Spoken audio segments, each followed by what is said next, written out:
This is Surrey County Cricket Club. Born in a tavern in 1845. The symbol of Kennington, we've seen London grow around us. Cricket's original champions, as Charles Alcock brought his vision to life and we cemented a reputation as a place of firsts. International football, FA Cup finals, international rugby, test matches, as well as where English pride came to die, before a great rivalry was born from its ashes. We share our feathers with royalty and pass on the honour of the brown cap through generations. We've seen England's best spend their careers with us. Well, that's Jack Hobbs. Head and shoulders, yes, over all other living batsmen. And the game's best finish under our gasometer. We've won 7 in a row thanks to Surridge, May, Barrington, Locke, Laker and the Bedser twins. In fact, we're well known for our famous siblings, but there's always been one family who've stood out. We saw the West Indies grip a nation on our doorstep, and a pioneer set records galore in the women's game. The end of the century brought a fresh take on Ik Dien, as Holyoake and his England teammates transformed us on the pitch. The changing of the oval skyline brought the greatest of finales. There it is. England have regained the Ashes. And an era of final test triumphs. Alistair Cook has done it. A century in his last. Well played. On our way to our own red ball century. We're one half of the game's oldest rivalry and its only London derby. Oh my! Can you clear the pavilion? Local players are always the lifeblood of our side. But the world's best are attracted to us too. We've come through tragedies.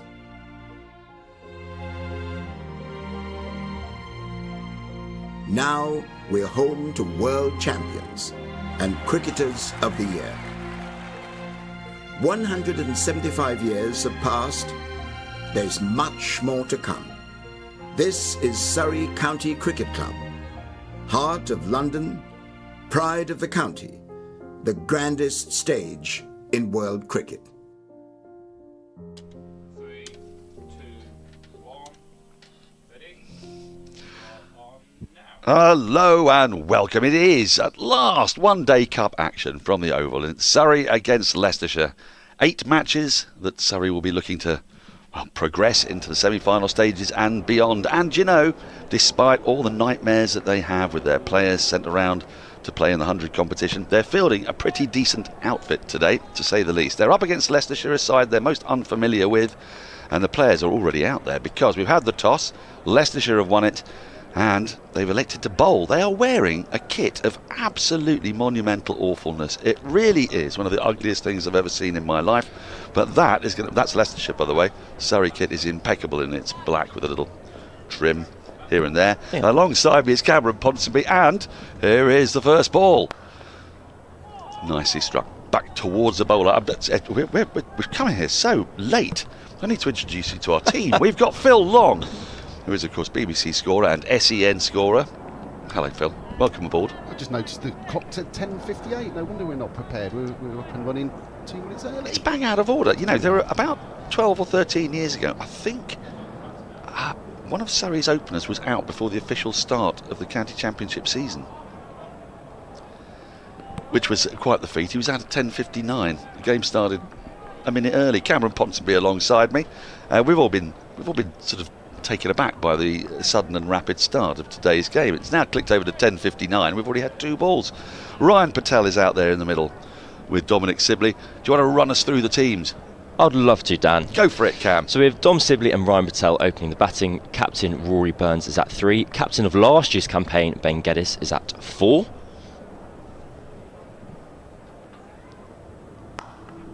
And the first run of the match as Ryan Patel gets Surrey underway with a little tuck into the onside. We have a suspicion that Jordan Clark will be batting at 5. Cameron Steele is at 6, Ben Foakes at 7. That's subject to Foakes. change. Subject to change. At 8, Conor McCurr. 9, Dan Moriarty. 10, Matt Dunn. And at 11, left arm spinner Yusuf Majid. So there's some interest here, especially there's a couple of players that don't get too many opportunities in the County Championship side on the Surrey live stream, the likes of Conor McCurr, Yusuf Majid, very much looking forward to seeing him in action, and Dan Moriarty, who's never let Surrey down, just doesn't get an awful lot of opportunities with the way the pitches are. Vian Mulder is a Leicestershire bowler, a South African international. Leicestershire have got quite the outfit themselves. Phil Long is a Leicestershire expert. He's a Leicestershire diehard, and he's literally in the Lions' den. Literally? Yeah, we can probably get away with that. We are Lions, Surrey Lions, and this is our den. In the Lions' den. A fox in the Lions' den. So after this ball, maybe you can run us through the Leicestershire outfit and give us a bit of colour on each of the players. Oh, it's a beauty. A little bit of movement for Mulder, just going off the pitch with the keeper's gloves. Well, the first thing to say is, of course, Leicestershire have only lost 2 players to the 100, so this is quite a familiar team to Leicestershire supporters. Which are those 2? They've lost Rian Ahmed Yep. and Callum Parkinson, so the 2 spinners have gone out. 200 franchises.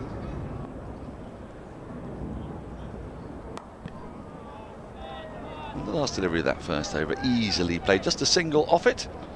Surrey won without loss after 1 over. Yeah, so they'll line up today. Rishi Patel and Sol Budinger opening the batting. Lewis Hill, the captain, at 3. Peter Handscomb, the Australian international, keeping wicket at number 4. Colin Ackerman at 5. Vian Mulder, who we've just seen, at number 6. MVP in this tournament last year. Lewis Kimber at 7. Tom Scriven at 8. And Roman Walker, Chris Wright and Josh Hull make up the Foxes 11 today. Now tell us a little bit about Tom Scriven. He's a name I see on scorecards, but not so familiar with him in the flesh. Yeah, recently signed a new contract with the Foxes. Bowls a bit of right arm medium fast, if we're being generous. Sort of Tom Laws-ish? Yeah, that kind. Yeah, I think he would admit himself he's not express, but he'll do a job for the Foxes today. Tom Laws, you may or may not be aware, was a late call-up to the 100, so Surrey don't have the services of their star of last year's One Day Cup. And it's going to be right from the pavilion end. A little single off his first ball. Now, just a couple of things to be mindful of when you're watching here on the live stream. This pitch is a long way over to the right if you're watching from the Vauxhall end. Traditionally, the pitches on that side of the square have tended to be pretty good for batting, and the pitch is almost exactly where, if not, it might indeed be exactly where KP, Kevin Peterson, got that extraordinary triple 100 in partnership with Matt Dunn, you may remember, and then he went off to speak to Andrew Strauss, armed with 350 odd runs in his back pocket, and Strauss said, nah, it's not enough. Needed 400. Needed 400, yeah. 2 slips still in place. And the sun is out. We've had a murky, miserable old last 4 or 5 weeks, but today we're expecting a full day's play. There's a possibility of a little passing shower, but the forecast is generally good. Were you here for the Kevin Peterson day, Dan? Were you? I came along. I mean, like many people, I rushed from my part of the world, which is Tooting Beck. When I saw he was on about 200, I thought, this can't be missed. I'd been doing something or other in the morning, can't remember, and then legged it over. Just in time to see him dropped about 6 times. 5 times. 5, was it 5? But it was the strangest day. I mean, it was a circus by the end, wasn't it? Yeah. There was press from all over the country here. Then Peterson then dashed off to go and meet Strauss. It was the oddest day of county cricket, I think I'll remember. Matt Dunn at the other end, keeping KP company for a while. Well, a very long while, actually.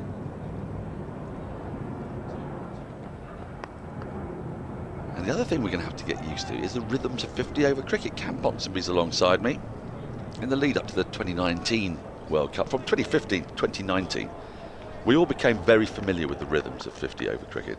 England played a vast amount of it, more than any other country.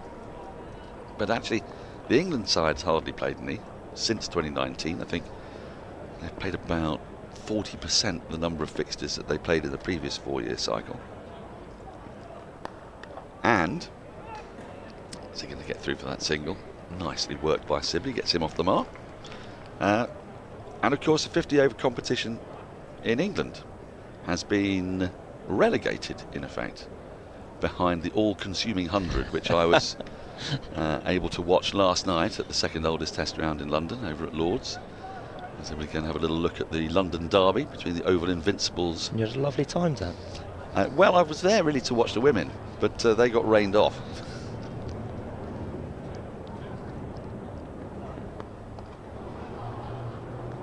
Patel finishes that over with a little single down a deep backward square. So after 2 overs, Surrey 4 without loss. I have a difficult relationship with the 100. I can tell already. There's a tension brewing. There is a tension brewing, and I wonder. I imagine Phil may feel a similar thing, because both of us are involved quite heavily in covering women's cricket, and so there can be no doubt in my mind. I don't know if Phil agrees. I'll ask you in a moment. That the 100 is a wonderful tournament for women. Played in front of huge crowds, developed their skills superbly. I think it's been in part responsible for how well England's women performed in the Women's Ashes this summer. But, and it's a big but, as the first boundary of the day, beautifully struck by Patel, a little bit of width. It wasn't a long half volley, but he's cracked it away to the short boundary out towards the Harleyford Road. For the men's game, it obviously is very conflicting, because both Phil and I are quite loyal to our county teams, let's put it that way. And so watching the Oval Invincibles men yesterday is a very conflicting thing. I saw Dan Worrell bowling at my men, many of them, which just felt wrong. Dan Worrell is ours. He's not London Spirits. So the team that played, to add insult to injury, Cam, is playing for the team based at Lord's, which the North London side. Yeah, I recognise what their name is normally, but I think what's very difficult is, can you have one without the other? In terms of the success of the women's competition, kind of relies also on the success of the men's, or the existence of the men's. So if you wish to kind of say, right, women's is brilliant, we're not sure how the men's exist, what purpose the men's serve, which I think is a very valid criticism. Can you then just get rid of the men's and then undo much of the good work that's been done with the women's? I know. It's very difficult, isn't it? And it's of course the happiest of coincidences that the double headers existed, because they were a product of COVID. The happiest coincidence, a global pandemic. Nicely put by you, Cam. They're going to get through very nicely taken single. That was just a little tap and go there from Sibley. He's meaning business here. Yeah, Cam's exactly right, aren't they? The two tournaments are completely linked, and yet one has found real favour with one part of the sort of cricket fraternity, and one, as we know, has not. Is disliked by quite a few. Yeah, and then at the same time, I've got to be honest in my appraisal of what it is I've seen. So, one of the most thrilling games or thrilling atmospheres I've been at was at Headingley in the first year of the tournament, when the Manchester Originals played the Northern Superchargers, which is in effect Lancashire v Yorkshire. But of course it isn't, because Lancashire is a lovely composite term that allows people in Liverpool and Bury and Stockport and Manchester all to coalesce behind one concept. Manchester is rather divisive in Lancashire. It's Manchester. It's Manchester, exactly. Which isn't universally approved of in Lancashire, because there's a lot of Liverpool fans and Blackburn fans and whatnot. And then they're playing against the Northern Superchargers, 3 overs gone, Surrey 11 without loss, who are not Yorkshire. And we know what Yorkshiremen are like. My mother was from Yorkshire. I know how important it is for Yorkshire to exist as a concept. And yet, the atmosphere at that game was absolutely electric. Stephen Finn was smashed for 29 runs in one 5-ball set by his colleague John Simpson. Did you take great pleasure from that? Was that as a colleague and friend of yours? Yeah, I took enormous pleasure from it. Yeah, as a podcast partner, it provided literally hours of content for us. As the new over begins with a nicely lofted shot. He's not got all of that. As a Patel, it won't go for 4, but with the field up, it's the right option. Try and get it up and over that infield in the power play. Yes, and I think the Northern Superchargers made it to 200 off their 100 balls. The last ball of 4 struck by Bryden Cars, and the crowd went wild. It was superb. So, as it did a little bit yesterday, watching that game between the Invincibles and the Spirit. There were people there who enjoy it, so fair enough. And it's quite good fun to commentate on. But still, to be back at the People's Home of Cricket, watching a proper entity, Surrey, against Leicestershire, whom we so rarely get to see these days. Although you never know. Your lads have been having quite a good county championship season, haven't they, Phil? Well, Leicestershire set up this season targeting white ball cricket. I think it was a surprise to them, the start they got in the county championship. To win at Headingley, which first time they'd won at Headingley for over 100 years. Wow, for really? various reasons. We played a lot of outgrounds and that kind of thing. But to win their opening game like that. That's a beautiful shot from Sibley. Too long, half volley from right. 2 full outside the off stump, and Sibley cracks that away. So it is a short boundary, but that would have been 4 on any day. But yeah, so they found themselves sort of second in the second division going into this latest round of games, or this latest raft of games. But then had an awful T20 blast. Only won 2 games. So it's kind of, they're in a strange position where they probably didn't expect to be coming into this tournament. Now this is a tournament that they will be targeting though, won't they? Because, with all due respect, the One Day Cup is slightly evened out by the sheer call-ups for the 100. And if the fact that plenty of overseas players might have gone, you know, Sean Abbott, for example, has played his last game this term for Surrey, having been a really important part of their county championship side. So this is a tournament which is fascinating, really, because you've got evenly matched sides playing against each other for the most part.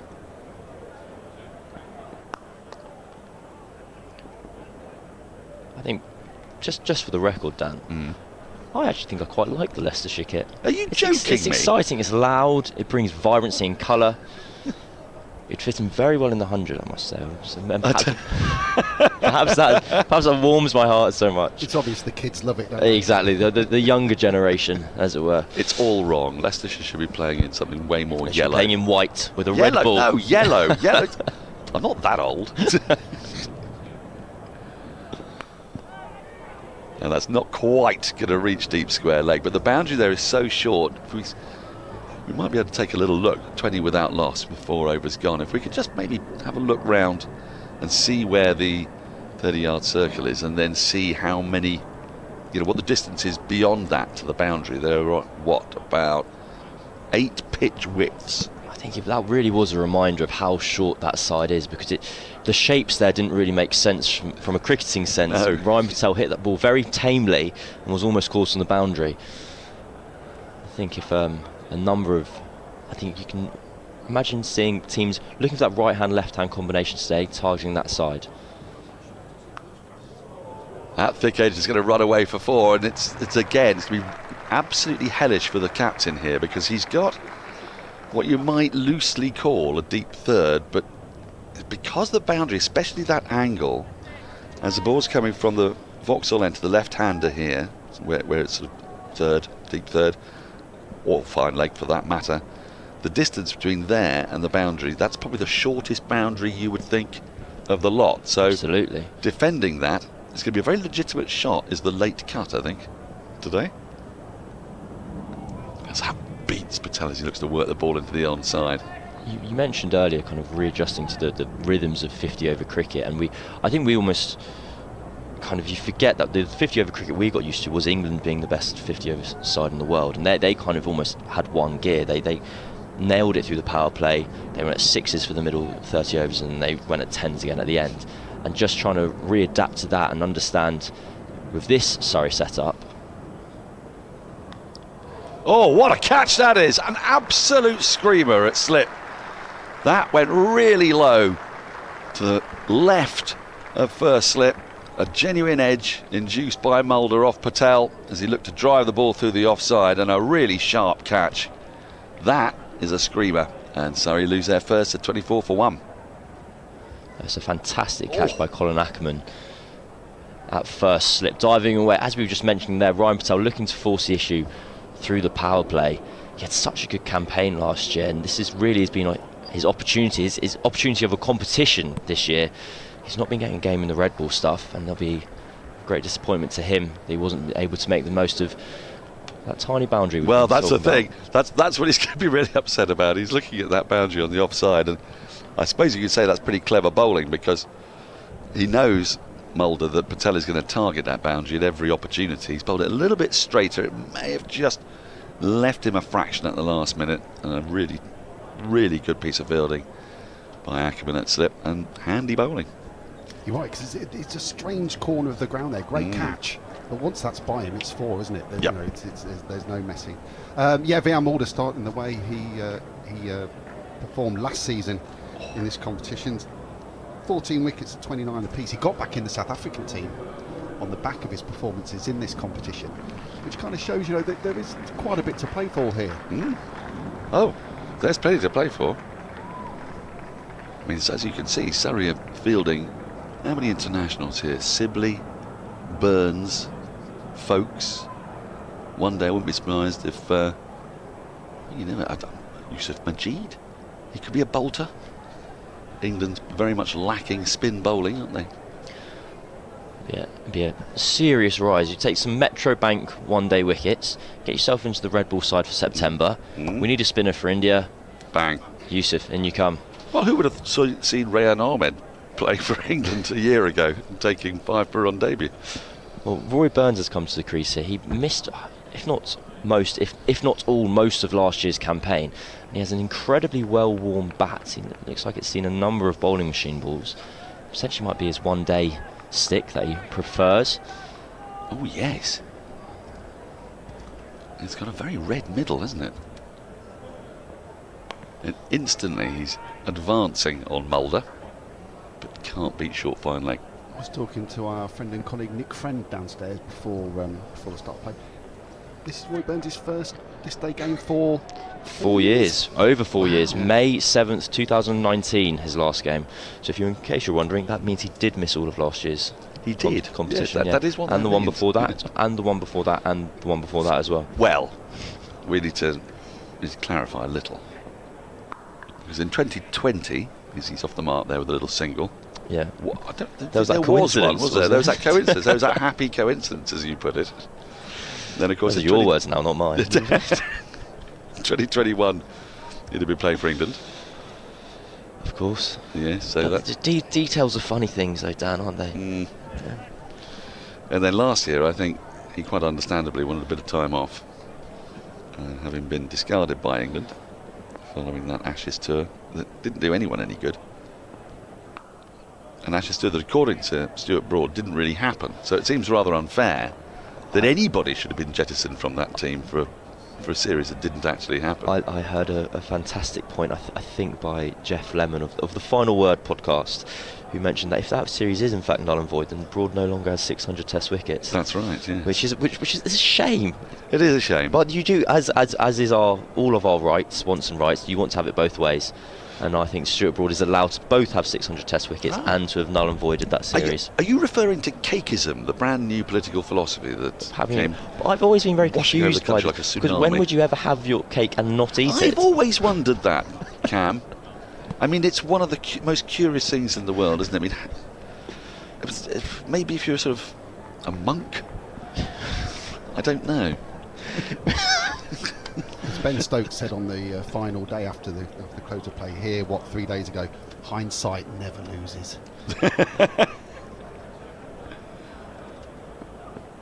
Now the right continues, and we see the lesser spotted leave. There can be a few of those in 50 over cricket to start with, of course. Thanks to the magic of Google, I can explain our conundrum. Oh yeah. The proverb literally means you cannot simultaneously retain possession of a cake and eat it too. Once the cake is eaten, it is gone. I prefer the idea that it doesn't make any sense and you cannot both have cake and eat it. Well, you can. If you're halfway through a slice of cake, you have both. You do. You have less cake, but you do have cake. That's a lovely shot from Burns. It is the short side again, but he's advanced on the bowler and just laid bat on it to run along the ground. Phil Long's laughing because he just sees boundary after boundary today, doesn't he? I really do. I mean, that was a push at best, wasn't it? Well timed push. It was beautifully timed, but just so I thought that's a beautifully timed push. It was crossing the boundary rope, and as you say, this could be a big score today. Well, the power play could be rather important, because as we come out of the power play, there will be a lot of fielders who will be protecting this short boundary, I've no doubt. Leicestershire are changing their field immediately after that shot from Rory Burns. It was very clever batting, and he advanced down the track and came over to offside to make that more of a leg side half volley. Oh, it's an absolute beauty, and he's given him. Burns has got to go a little thin edge too. I'm not sure how happy he is about that, but it's another fine bit of bowling, this time from right. Catches the edge of Rory Burns. He just struck the previous ball for 4, and then one that's just left him. And Surrey lose their second, 29 for 2. I think that's a fantastic bit of kind of captaincy in cricket from Leicestershire there. By moving that fielder from slip to the leg side, Burns, previously his tactic had been to walk across and try and force that ball through the leg side. He stayed to the leg side of the ball here instead, and as a result, it's taken his outside edge. Well, it's taken the outside edge according to Leicestershire, and the umpire, not so much Rory Burns. Let's take a little look on this replay, because he does not look happy with this decision. Let's see. Oh, I can see why. I think he thinks that that's flicked his back leg just on the knee roll. Maybe can we get tight in on that? We can't quite get tight in on that, but we can have a look at that again, slowed down. But I think he thinks his bat's come across the ball and missed it, and the little noise that the umpire and the fielders heard was a slight brushing of that back pad. Just see here, slowed down. Take a look at his back Rory pad. Burns. Oh, has that hit the pad flap? And I think he knew there was a noise, and he knew that there was a chance he would be given out. Absolutely. Yep. Well, Ben Foakes is coming out at number 4. In Surrey in spot of bother here, having lost 2 early wickets, 29 for 2. This is a move to solidify the situation. You said we weren't quite sure where Foakes was going to come in. He was carded at 7. You thought he might come in at 5. There are a number of different cards going around, and you can shuffle the deck however way you wish. So Ben Geddes, who I believe was opening the batting last year, I think he could in fact be as low as 7. And with Ryan Patel, Cameron Steele, Jordan Clark, as is their want and as is their wish, Ben Foakes is at number 4. Good move, I think, this from Surrey. So disappointed Rory Burns is back in the pavilion, and I think looking at that replay, I think if we'll watch it again shortly. Just take a little look at his flap, the flap on his back pad. You might see it brushes it just. Now, of course, the umpire may argue that it flicked the edge as well, but I don't think that was the way Rory Burns saw it. Nevertheless, it's been a fantastic start for Leicestershire, who with numbers 1 and 3 back in the pavilion. The last 2 internationals on the show for Surrey in at the wicket now.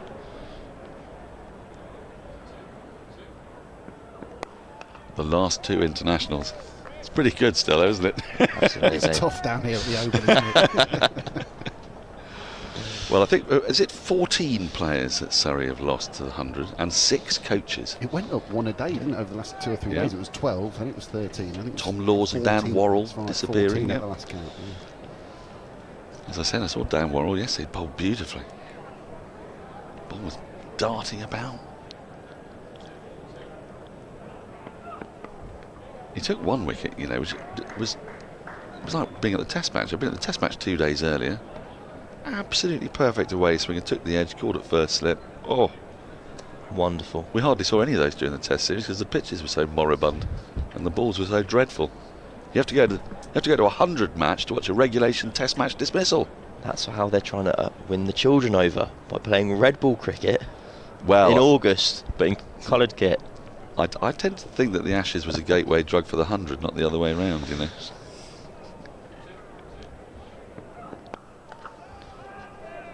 You say the balls were dreadful, Dan. They were dreadful, of course, until that ball was changed on the final day, as my colleagues from SEN will tell you.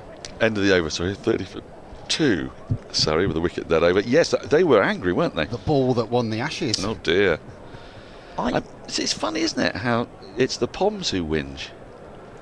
And yet, I was in this very box, indeed this box, which is the SEN box and Surrey live stream box, and all the way along these boxes here, the media end, and watching Ricky Ponting absolutely charge up and down this corridor, incandescent with furious rage the moment he saw that replacement ball take a wicket. I thought Australia's complaints were so fair. Did you? I really did, and I'll come back to it after this delivery. Oh, that's been flicked away nicely, and that is again down towards the groundsman's hut. It's so difficult to defend that area. I don't quite know what you can do. I suppose you could have a fine leg. I think Mulder's just lost his lines there. That wouldn't be the plan. It just gets a little bit too straight. Not too straight. Foakes had to come across his stumps. But no, I would have, had it been a case of complaining after the event, I'd have been like, well... No, but they complained immediately, which is very... That was it. Usman Khawaja felt the ball on bats and went straight up to the umpire and went, what is going on here? Well, they did have a valid reason for complaint there, but I would point out that I'm afraid this happens quite a lot. At Edgbaston in 2019, England were... Rory Burns will tell you, we're going along very, very well indeed in the first Ashes Test match. Jos Buttler was with him, scoring runs, as they say, for fun, as opposed for misery. And James Patterson managed to get a ball changed, and it hooped around corners. They picked up 3 wickets in no time and turned the match and the series. So, you know, what goes around comes around. What I particularly liked about Australia in this Ashes series was just how incredibly sensitive they were about everything. You know how the Aussies sort of come here like great big muscle-bound men who nothing will concern them. They are both physically, morally, mentally and tactically superior to all other human life forms.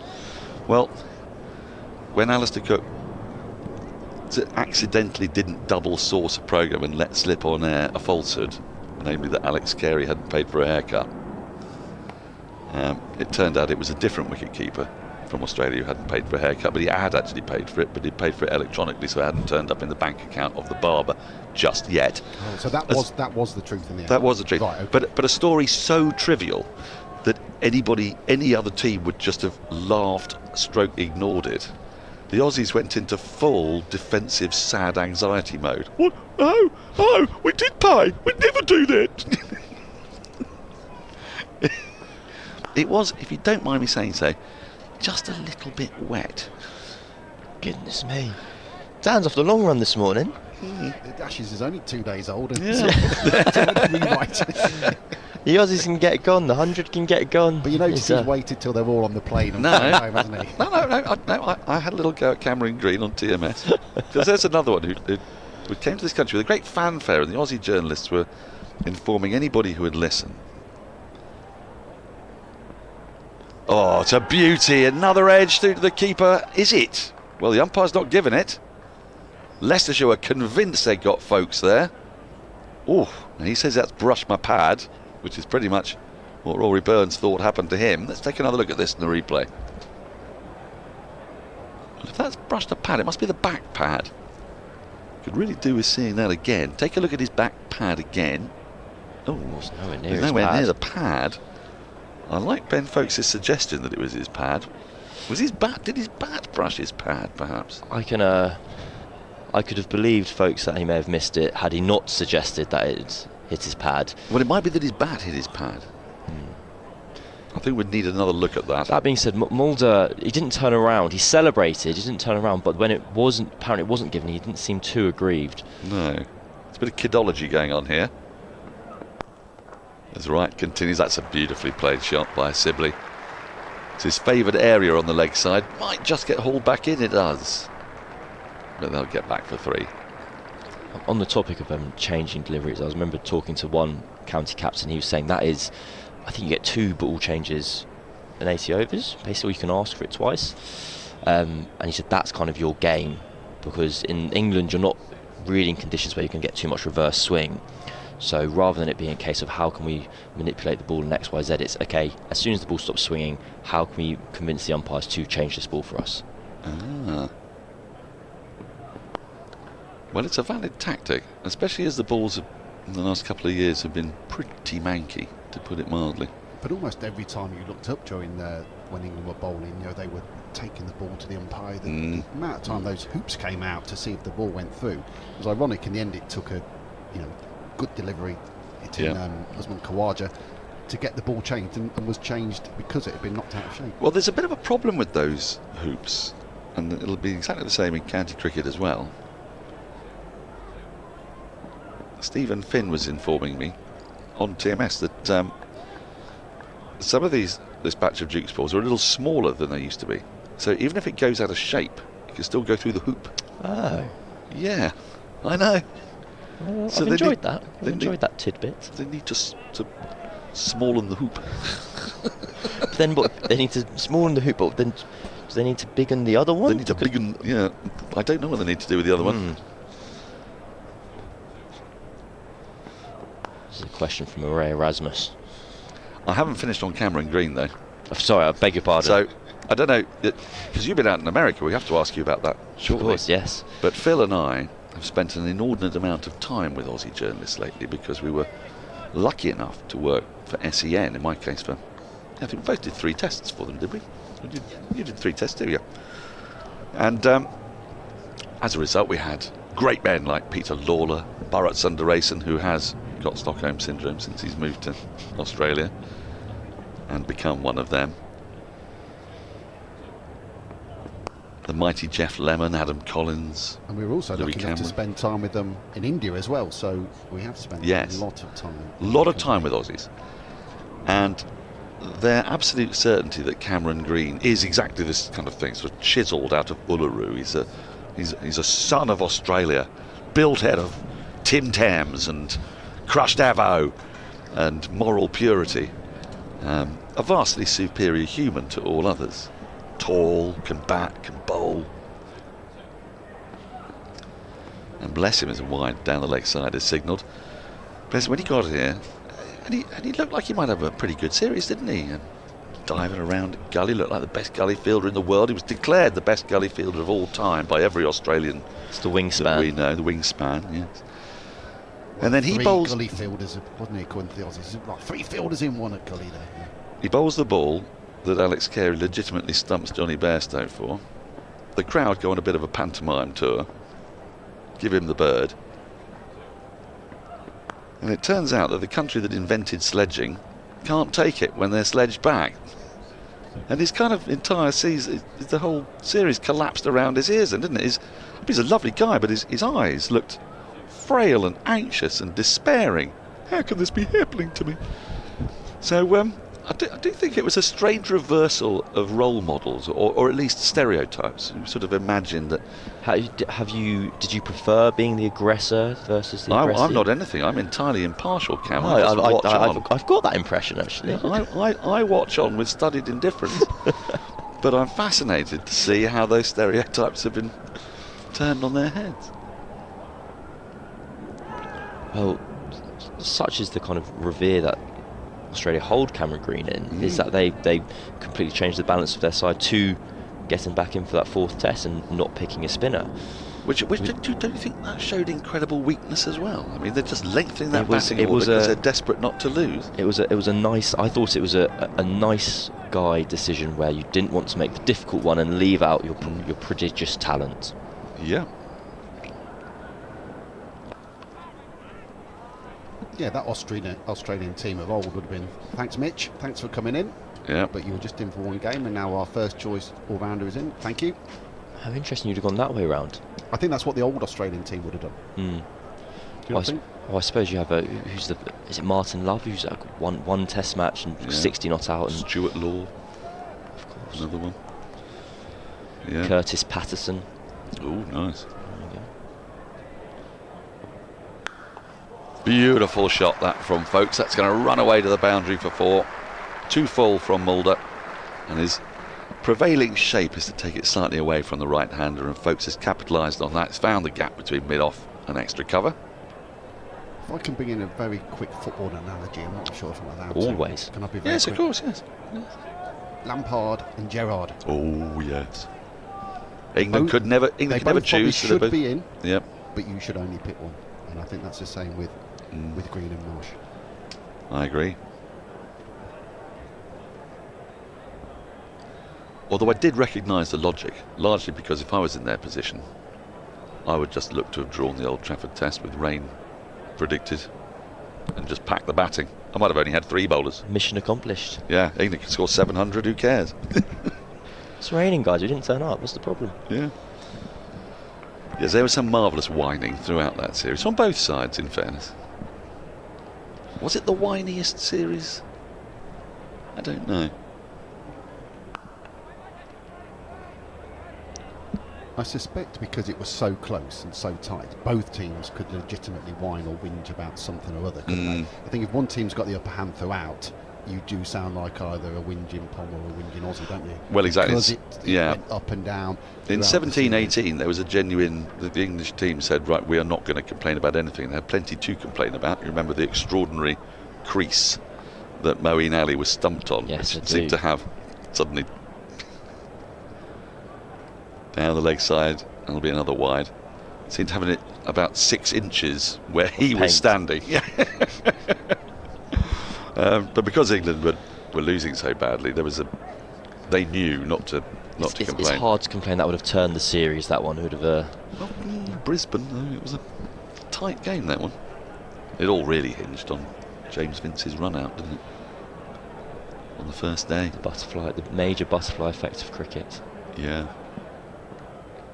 Oh, thick edge. Won't make it to the boundary. Third man is very, very fine down there. Something I'm not sure anyone, listeners first and foremost, won't have picked up on, but I've spoken a bit too close up to the delivery 3 times this match, and on all 3 occasions the batters edged one, twice for wickets. Let that be a lesson. I'm learning on the job. I love learning, Dan, so it's been a wonderful experience. Well, speaking of learnings, you've been out in America. I know, we've been talking about all this Ashes cricket, and I've been going, I was watching the real stuff. The real stuff, exactly. Did you see a bit of J. Roy out there? Briefly, yeah. I mean, he was playing for the LA Knight Riders, I believe, for a couple of games. I was working with the Washington Freedom. Freedom. Absolutely, sweet freedom, as our tagline went. Freedom and liberty is very important to the Americans. Absolutely. The boys in red, white and blue. Last over of the power play starting up. And Surrey, having lost those 2 early wickets, are just rebuilding here at 49 for 2. With Sibley and Foakes, 2 hugely experienced cricketers. So, were you a consultant? I was the media manager of one of the teams, which was I was hired to do the social media, and I received an instant promotion after 20 minutes of fine work. And said, would you mind handling media requests as well? Which was a lovely promotion, because it wasn't that much work and it sounded much more important. Cam now owns one of the franchises. 50 up, by the way, with that single. Nicely played into the offside. I'm a majority shareholder of the Seattle Orcas now, which is a great treat. So tell us about the format, obviously T20, but how many teams, how many matches? It was 6 teams, kind of a single round robin, then a kind of finals programme. Just play the 5 matches. 5 matches and then top 4, so third place, fourth, and what's in effect a quarter final. And then they kind of work out the playoffs from there. And what are the crowds like? It was great. So I think my kind of general line on this is I went into it with a degree of general cynicism, in the same way you kind of approach cynicism to all kinds of the pop-up franchise leagues. Yeah. Kind of where's the depth, where's the kind of why do people care? Why should people care? Why is this happening? Exactly. Well, I think with America, I don't think I'd quite realised how much cricket there is and kind of how widely supported it is.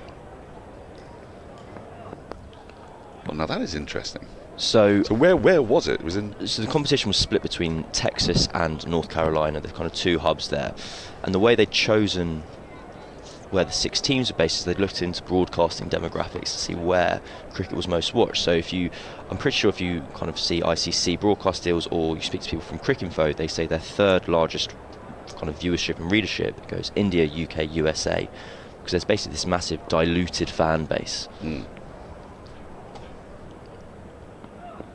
So the difficulty, I suppose, is finding those fans in the spread as it is, because there'll be a diaspora of the Indian subcontinent as well as absolutely English, Australian, whatever.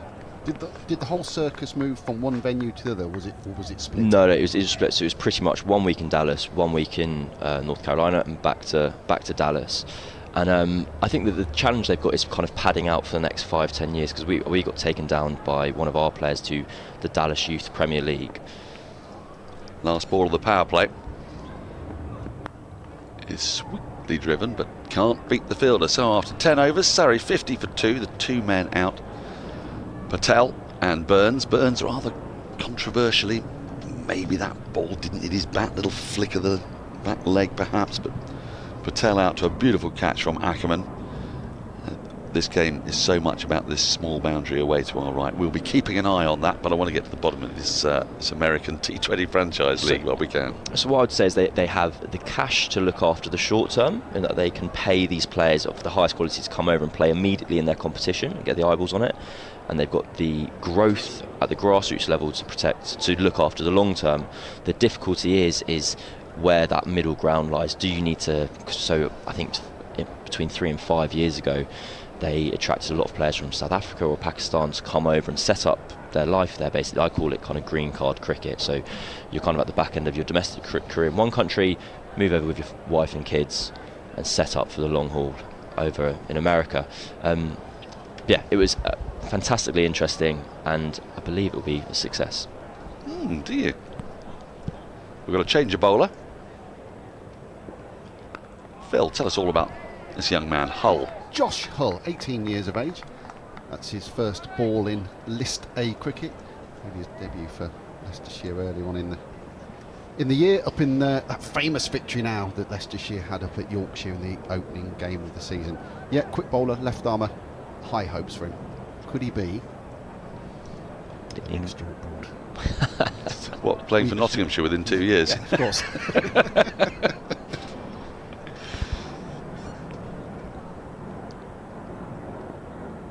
I like the look of that action. Slightly reminiscent of Reece Topley, I suppose, because he's tall and his left arm. Exactly. I think you don't have to do.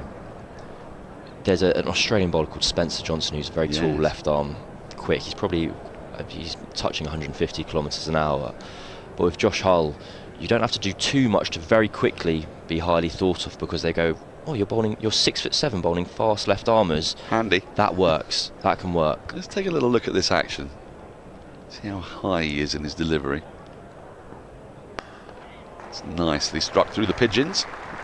Shouldn't make it to the boundary. Would just be dragged back inside. But Sibley and Foakes get back for 3 more. I wonder if we can get a side-on look at that action at some point. Just see how tall he is at the crease. I think he just fell away a little bit. I think that delivery was just an overcorrection from the wide ball beforehand. It's kind of fallen short and leg side and pushed it full and wide in the following delivery. 6'7" 18-year-olds are very exciting, though, aren't they? Is he really 6'7"? I mean, he looks pretty tall. I felt I was being reserved by going 6'7". I actually meant 7'6". Well, as he walks past the umpire, you get a fairly good idea. Oh, yes. Yes. There's something approximating to a mullet, not quite a full mullet. I think that counts as a mullet. It's a full mullet? I don't think it's not quite as dreadful at the back as the full mullet. Although has he got highlights at the back there? That's a bold choice. But I quite like his length and good speeds going on. Yeah, highlighted mullet with this Leicestershire Fox's top is something to behold, isn't it? There's a lot of colours going on here, Phil. Where do you stand? We haven't asked you about the kit, because as a Leicestershire man, also as a man who deals in kits. Yeah, I think that these days the teams have to produce 3 different kits, don't they? There's the T20 kit, there's the 50 over kit, there's obviously the white first class kit. And they try to look for something different each year. I think sometimes it works, sometimes it doesn't. I don't know about this one. Well, I do know about it. It looks like a bottle of Dettol. And also, Leicestershire seem to vary between wanting to go down the full kind of green route and the red route in terms of their tops, and they've been called the green and red, which I think we can agree often doesn't really go well together. I think Dettol's one of the finest cleaning products on the market, so I think that's a compliment, to be honest. It's a great cleaning product. I'm just thinking about the logo.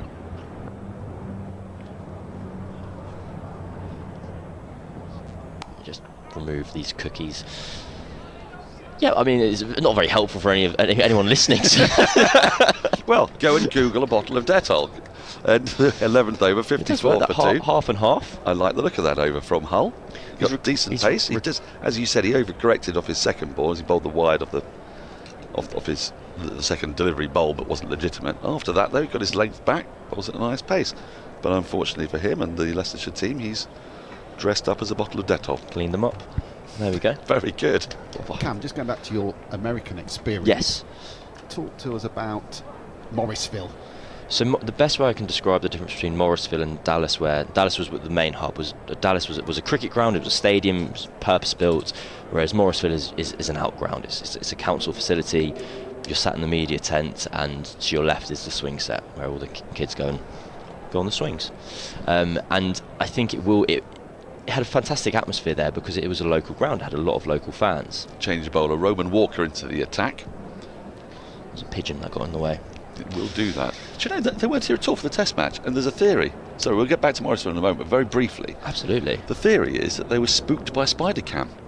That act like a sort of, like when people put hawks up. Because there were no pigeons during the test match. So spider cam and the Farmers Union. I dare say. Sorry, Morrisville. I'm quite interested in seeing swathes of spider cams across the countrysides of England now. Morrisville was a very kind of beautiful ground. Alongside one edge there was this kind of big stone banking, and it would be a lovely place to perch up and watch a day of cricket. I think from the players' point of view, there are kind of improvements from like facilities wise, but the ground had 7 matches in 3 days or 4 days. That's been clattered away, but that's almost a risky single if you're not careful. If that goes straight to the fielder on the boundary, then you've got to run pretty quickly to get back for that single off the short side of the ground. Yeah, and the ground held up. They had 7 matches, and there was a fear when we got there whether the ground could kind of last for all 7s, playing on the same wicket, and it was exactly the same wicket. The exact same wicket, right. And such is the extreme weather out there. The outfield had held a lot of water. Just taking singles here now. The field has spread. But just to finish on that point, the reason Morrisville was picked, because there's no team there's no North Carolina team, but Morrisville does have such a large South Asian population, such an interest in cricket, they've kind of earmarked that as a place they want to get matches to as regularly as possible. So it's on the short list of 4 grounds for next year's T20 World Cup, where they may be playing internationals.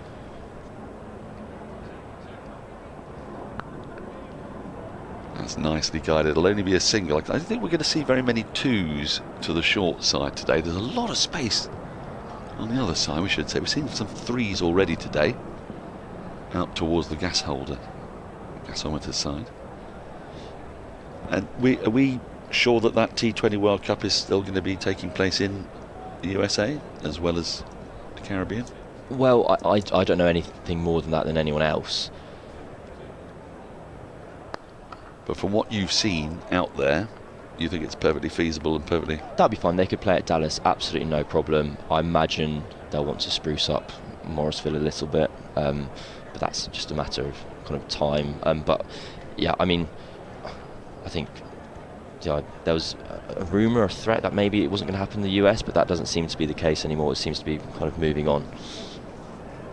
I speak entirely selfishly, of course. I fancy getting there next year. Now then, this might make it to the boundary, and it does. Not brilliant fielding down at deep backward point. Got a hand to it to the fielder, but just palmed it over the rope. We have a rope, not a sponge today. 12 overs gone. Surrey going along pretty nicely after the loss of those 2 early wickets. Foakes 19, Sibley 16. All from Cam. Phil Long alongside him. Then I'm going to get out the way. Yas is going to take over.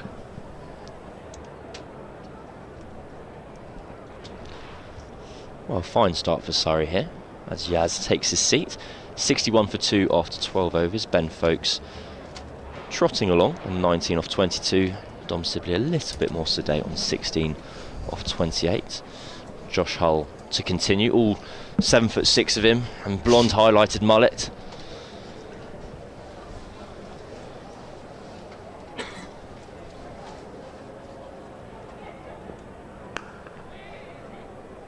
Hello Cam, hello Phil. Hello Yas. Good morning, yeah.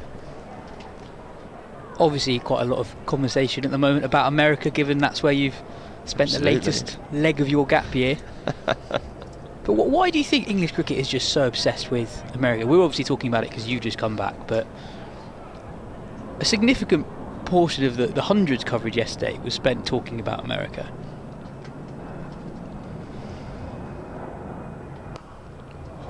Driven away for 4, Dom Sibley. Slightly wide of off stump, over pitch from Josh Hull. And Sibley frees his arms and he moves on to 20. 2 boundaries and 2 balls for the Surrey opener. Yeah, I've had this kind of, you see a replay of Sibley there, very almost agricultural drive, huge amount of bottom hand kind of whipping. It's almost a forehand in tennis, kind of driving it past mid-off. I think England's kind of having this kind of existential crisis where there's another competition in its summer. Basically, it's been so used to having these 6 months almost exclusively to themselves.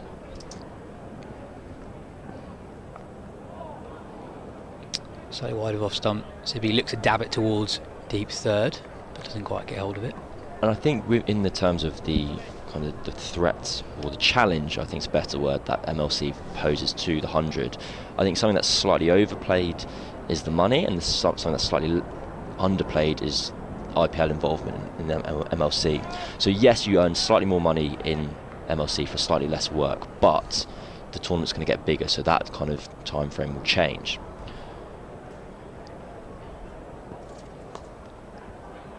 Flick towards that short square leg boundary, and Sibley picks up his 3rd boundary in 4 deliveries, slightly short of a length from Josh Hull. And that boundary on Sibley's leg side at the moment is so short that you get your timing right and find the gap between the fielders, you will be richly rewarded. Sibley, after a slightly sedate start, has caught up. He's 24 of 31 now. Sorry, 70 for 2 in the 13th over.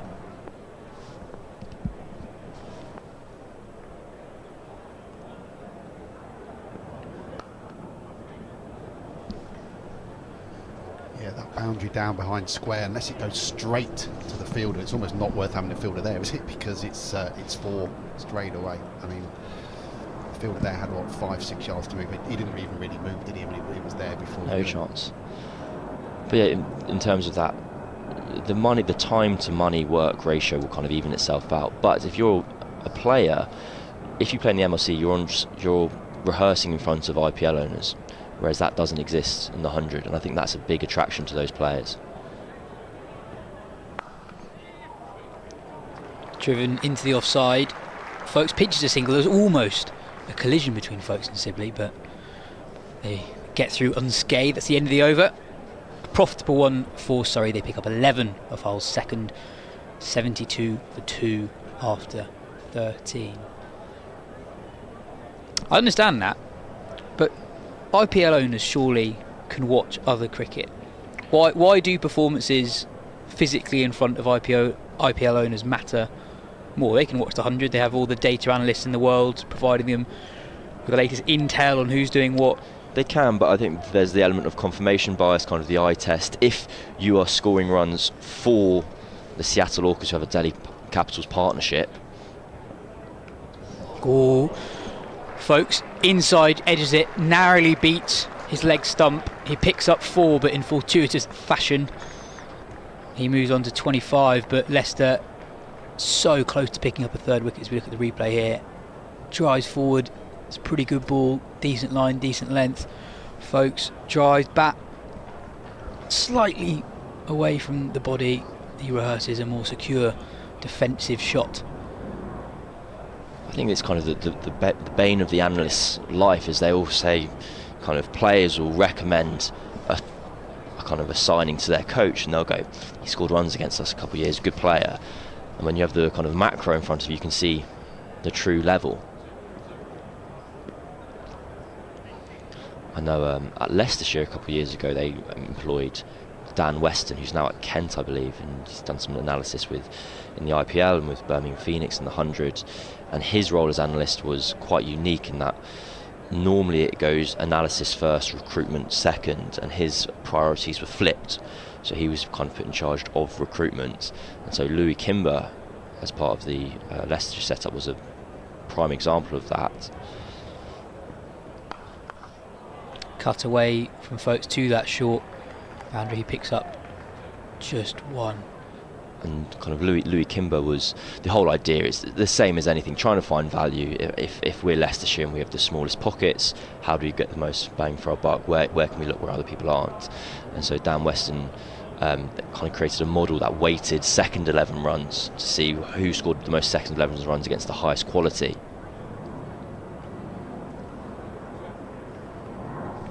Sibley looks to dab that towards Deep's third. He gets it to the left shoulder of Deep third and picks up 4. The boundary's really starting to flow for Surrey. Let's have a look at the replay.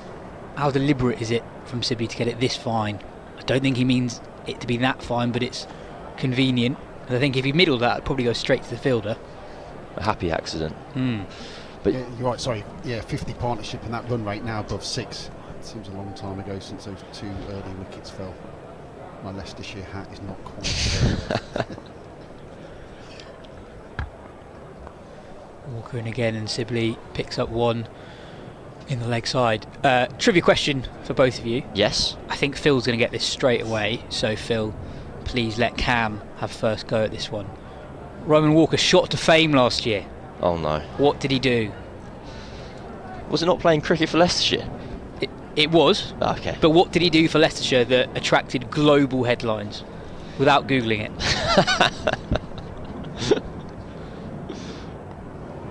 I'm going to bow down to the knowledge of Phil Long here. Well, I'll give you a little clue. He took 3 good wickets. Does that mean a hat trick? Does that mean a double hat trick? No. They were who he dismissed, I think. Oh, I remember this. Yes, it was against the Indian touring side, and he's turned in his run-up, so I have more time. Oh, who did he get?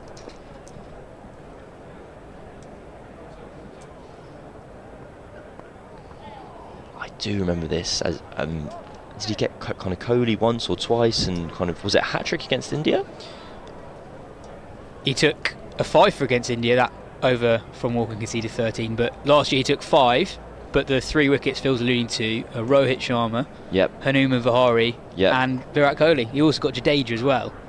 Good players. But yeah, Leicester fans watching Walker must be wondering, sort of, you have that impact against India, and why have we seen so little of him this season? So he had an injury in April and May, which meant that he didn't play as much cricket back then as he might have expected. His hole continues from the Vauxhall end. Sibley drives away. Sorry, not just picking up boundaries at the moment, but off the good balls they're picking off singles as well, and that's the reason why, as Phil mentioned in the last over, that the run rate is really picking up now. And Walker, you talked about second 11 performances. Walker's hoovering up the second 11 championship. He's taken 28 wickets at 10, yet he's not really getting an opportunity for Leicester's first team in the county championship at the moment.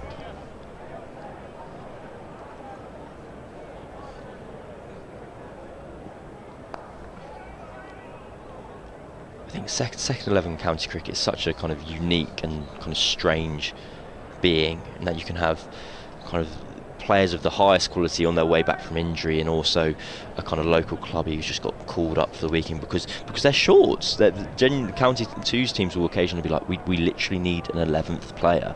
Where can we get one from? And so that's why the kind of weighting averages kind of comes in. I remember talking to a number of players who've kind of made that transition from club to second team cricket. Foakes gets on his toes and cuts that to deep third. He'll scamper back for 2. Just a glimpse of the extra bounce that Hull can extract from the surface from his 7'6" frame, as we discussed earlier. But yeah, I've had the same kind of anecdote relayed to me a couple of times of players who they say that when they go from club to second team cricket, they go, yes, the quality at the second team level is higher because you have a higher skill level across the board, but the intensity within the club game was higher, was greater because it kind of matters more to everyone collectively there. So just to kind of caveat that point, the idea is that kind of at second team cricket you are having almost an individual net. You're trying to prove your own case as opposed to the team collective kind of necessarily taking priority in the same way it would in other forms of cricket. Just on Walker, cricket must be almost unique as a sport that someone like Walker still making his way in the game can not just play against the best players in the world but excel against them, but then the next week find himself playing against literally amateurs, right? In second team cricket you come across amateur cricketers. Nudged into the offside again. Foakes thinks about 2 and he'll get back comfortably.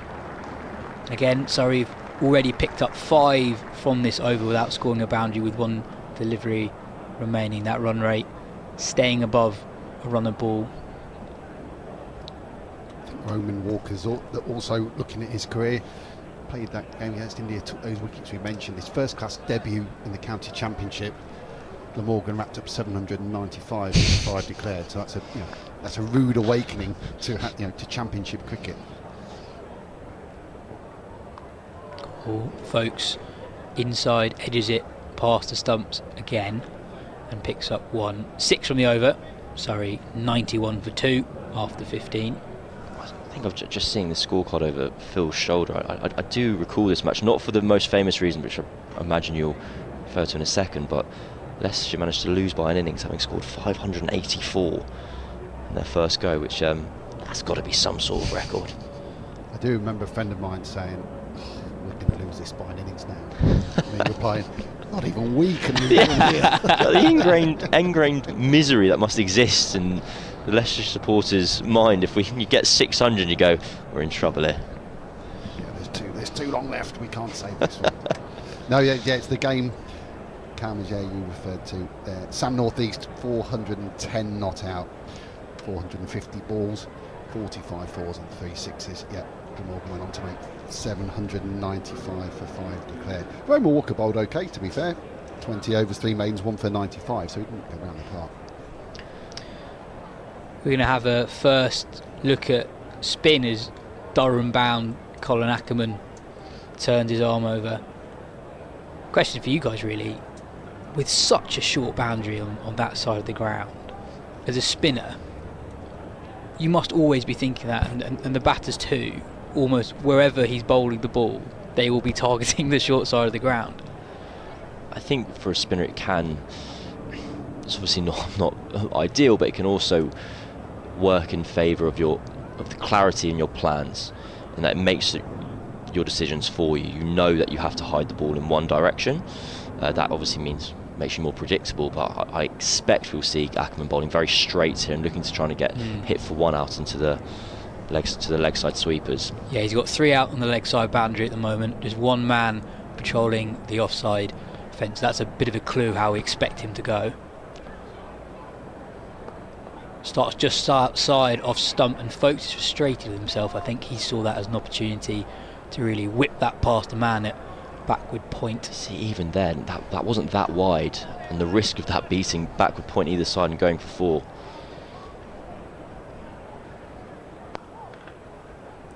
Straighter in. Better Foakes line. Picks up 1. Yeah, for viewers at home, it's quite hard to get this across visually on the stream, but for those watching the test match the other day, we are 6 strips across to the right of the test match strip, so we've got 1 particularly short boundary to Sibley's offside right now, and straight again as Cam predicted, and Sibley picks up another one. The leg side boundary is I guess par. It's the rope is brought in a good 20 or so yards, but given how far the strip is over to the other side of the ground, that means it's just pretty much a normal boundary, maybe on the long side.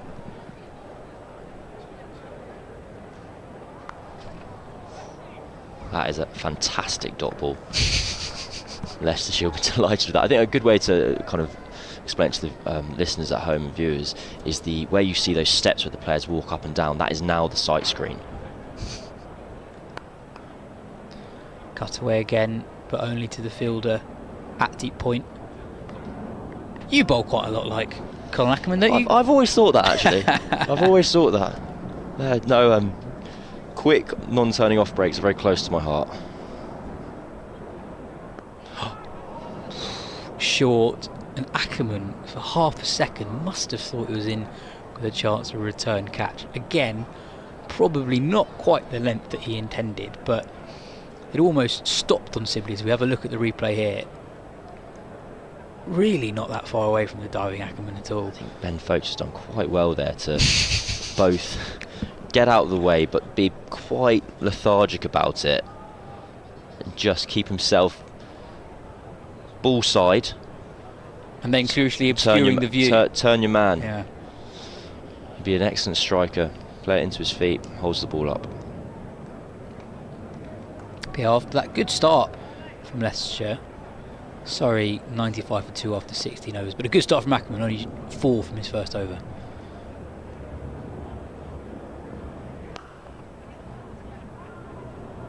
Phil, it's been in the Championship quite a weird season for Leicestershire in that no one really looks like they want to get that second spot in Division 2, and Leicestershire, one of a few clubs actually who have a few high profile departures coming up at the end of the season, find themselves actually in a pretty good position to launch a promotion challenge.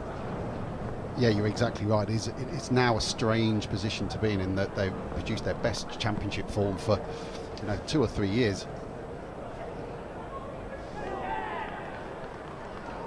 And he's gone. Sibley drives and there's a faint outside edge and Hull picks up his first wicket just as Sibley was starting to look dangerous. He falls for 34. Leicestershire get their third. Surrey 95 for 3.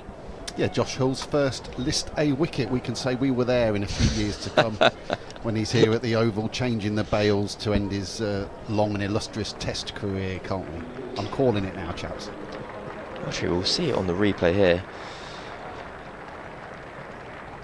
I think everyone's played their part of that. Josh Hull did not seem to really realise that he had indeed taken Dom Sibley's outside edge. It's very full. I think Sibley will be fuming at himself that he's not kind of successfully executed his cover drive there. Look at the replay again. I think if you were confused at our lack of reaction in the commentary box, I think we were going off the lack of reaction from Josh Hull himself, who after Sibley turns around, Sibley obviously knows that he's edged it. Hull was almost surprised by the reaction of the wicketkeeper, and then surprised once more when he turns around and sees the umpires okay with it. Yeah, Hull's reaction very much of a played miss. He almost flicks the hands up there to go, yeah, okay, is that out? See him here, play and miss. Oh, fantastic. Oh, that's out. Brilliant. And it's a much needed wicket for Leicestershire there, because they really were kind of cantering along there, Surrey. You see Jordan Clark's now going to be coming out at number 5. We just watch a replay of Tom Sibley. Head whips back to the wicketkeeper. And indeed, that is the end of his innings. Jordan Clark in at 5, as had been rumoured by various Surrey sources. I think it's a tough gig for Ben Geddes, that. Go and have a specialist bat at number 7, unless, of course, he comes in at 6 ahead of Cameron Steele. We're not sure if Jordan Clark is going to play as an all-rounder this match, or if he's just going to play as a specialist batter. Kind of a great, given over a dozen of Surrey's players have been picked up in the 100, I'm kind of find it very difficult to believe that Jordan Clark wasn't the 14th player to be signed. I believe he had some time at Northern Superchargers in years gone by. I guess part of his promotion up the order as well must be his good form in the bat in the Championship. 100 against Notts a couple of weeks ago, 78 against Middlesex at Lords. Similar delivery to the one that got Sibley. Clark drives it to the offside and picks up 2 to get off the mark. Going back to what we were speaking about Leicestershire earlier. I think Jordan Clark was just stretched. Sorry, Phil. He was Clark, just as he was finishing that run, pulled up and kept on trotting through all the way almost to the 30-yard circle, and immediately started stretching out his hamstring, which I was relieved to be honest, because as soon as he stretches it, you kind of get the impression he's okay, or he's okay-ish. But I think that too took his body a bit by surprise.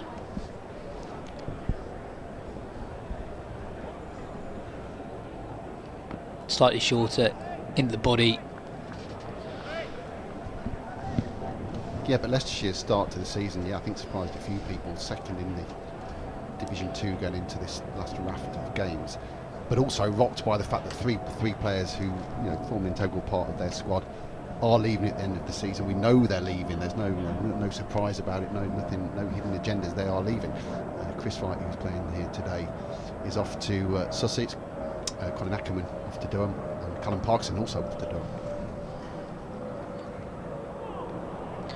Really well bowled from Hull. Clark once more trying to get bat on ball, and I think we're just seeing in the last couple of overs from Hull what is extra, a little bit of extra pace and definitely extra bounce can produce in what already looks like a very good wicket here at the Kia Oval. As we look at the replay, it's really strong action, really carries his momentum through, and that definitely hurried Clark a little bit.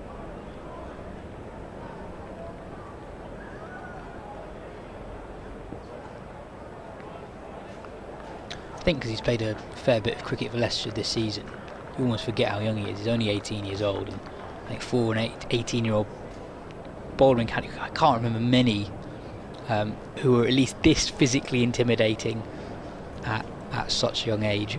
Reece Topley, obviously here at Surrey, is one that comes to mind. He was playing first team cricket for Essex as a 17-year-old. I think those poor juniors who were playing against him under 17s last year. Timmy batting at 7. Just wanted to choose the evening out. Yeah, we've all been that way. What's going on? I'll be interested to see if Surrey feel the lap sweep's an option against Ackerman. Straight again from Ackerman, and Foakes nudges it into the leg side for a single. I wonder if we also see a slight drop in intent from Surrey. I think they were very keen to get bat on ball on pretty much everything for a period of time as they were picking up singles at will. I think it's a wicket that absolutely helps spin at the other end as much as anything. Defended into the offside. If Sibley and Foakes are ticking along, they can really target the spin of Ackerman, whereas now they just have to take their foot off the gas ever so slightly. It gives a bit more respite to Ackerman, who can kind of settle in.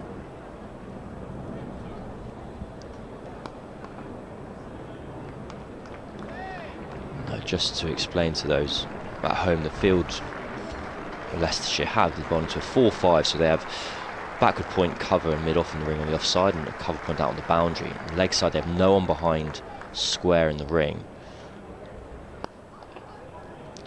So the temptation, they do have a deep backward square who has come further and further around right, so the temptation would be to use Ackerman's pace and paddle sweep him. However, whether that's too much of a risk, them to the side. Swatted away into the offside. Fourth single off 5 deliveries in the over. Sorry, 101 for 3, just ticked over past the 3 figures mark.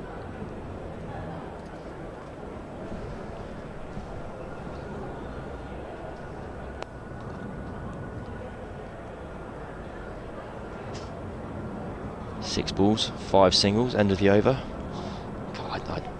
I love watching middle over the overs off spin. Get really excited. Reminds me of a misspent youth. Watching hours and hours and hours, days and days of slightly pointless bilateral cricket, 7-match series. As Cam leaves us, and we'll be joined by Jo Harman in a second. Phil, one of the things I find quite interesting seeing, an England player in Ben Foakes, when we played for England earlier this year, playing list A cricket, is because of how little list A cricket some players like Foakes have played. You almost forget the narrative around their careers in white ball cricket. As Hull continues. Driven away for 4, slightly over pitched, and Foakes leans into a drive through the extra cover region. He moves into the 40s. Well, that's right. The list A experience that you can obtain now at county level is restricted to just 8 games. Once a season, we only have to go back not very long at all. We had 2 cup competitions. We had the Sunday League. Those list A appearances were tot up, as we say now, confined really just to August. 8 games, that's it. So when you look at the amount of games people have played, it's often surprisingly low.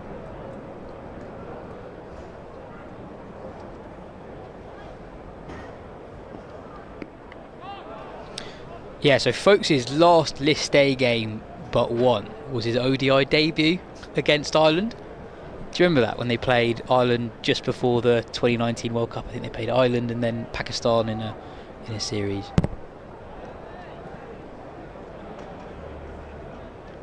It's like we mentioned, Foakes has hardly played for Surrey. I think Sibley is also playing his first game in 4 years.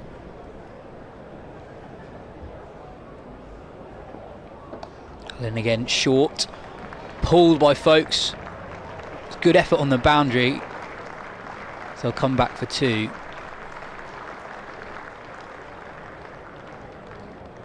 Yeah, it looks like the fielder's done well there as we have a look at the replay. It's a really good shot from Foakes, sort of almost like a tennis shot. But there's going to be some work down on that boundary today, isn't there? Some serious work done.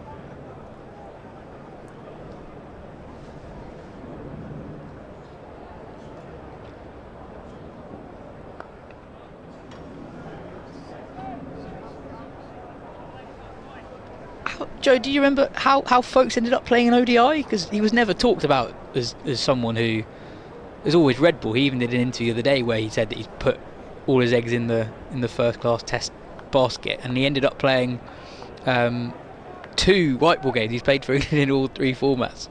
Were they resting players before the World Cup? Is that how it happened? Well, afternoon, yes. To be here, I have to say that those matches had escaped my memory, Yas, I have to admit. I think the Ireland game, that would have been Archer's England debut. I think a young... Yeah, well, yeah, just a quick look. Yeah, it's a debut for Ben Foakes, Dawid Malan and Josh Archer. Oh, wow. In that game, yeah.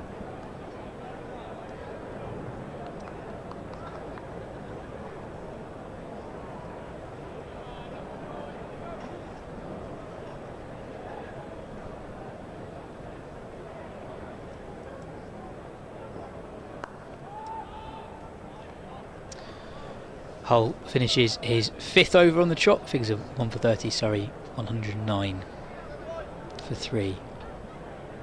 Leicestershire have just started to pull things back a little bit here. There was a danger of Surrey getting away from them when Hull and Walker were both leaking runs at each end. Ackerman's made a good intervention here. 2 tightish overs. Sees back a bit of control, and of course that wicket of Sibley. And now Surrey, if not rebuilding, sort of getting back into rhythm. Got Jordan Clark here, who didn't play in this competition last year, was at Northern Superchargers but didn't get a game. Could have a big role to play for Surrey in this competition. Ackerman in again. Yeah, Cam called it with the fields and the boundary dimensions that Ackerman's mode of operation here will be to bowl pretty straight. And it's an interesting little game we've got here, in the Surrey batters, I think, with Ackerman bowling slightly straighter, kind of eyeing up that man long on who's quite straight, but you've also got short mid-wicket who's quite straight as well. So that gap between bowler and short mid-wicket is quite small. And you saw it with the return quarter chance that Sibley offered Ackerman a few overs ago, that you can get yourself into a little bit of danger, aiming almost premeditatedly, aiming for that gap.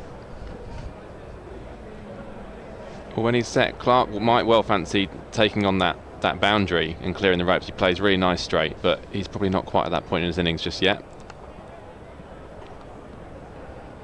Foakes flicks this one a little bit squarer to the man at deep mid-wicket, picks up 1. Ackerman will have a point to prove here, Yas. Are you aware of a world record that he lost just last week? Best ever T20 figures? So I thought he still had them, but he lost them just last week. Will I be able to get who he lost them to? If you do, I will be seriously impressed, I have to say. I will get you a cup of tea.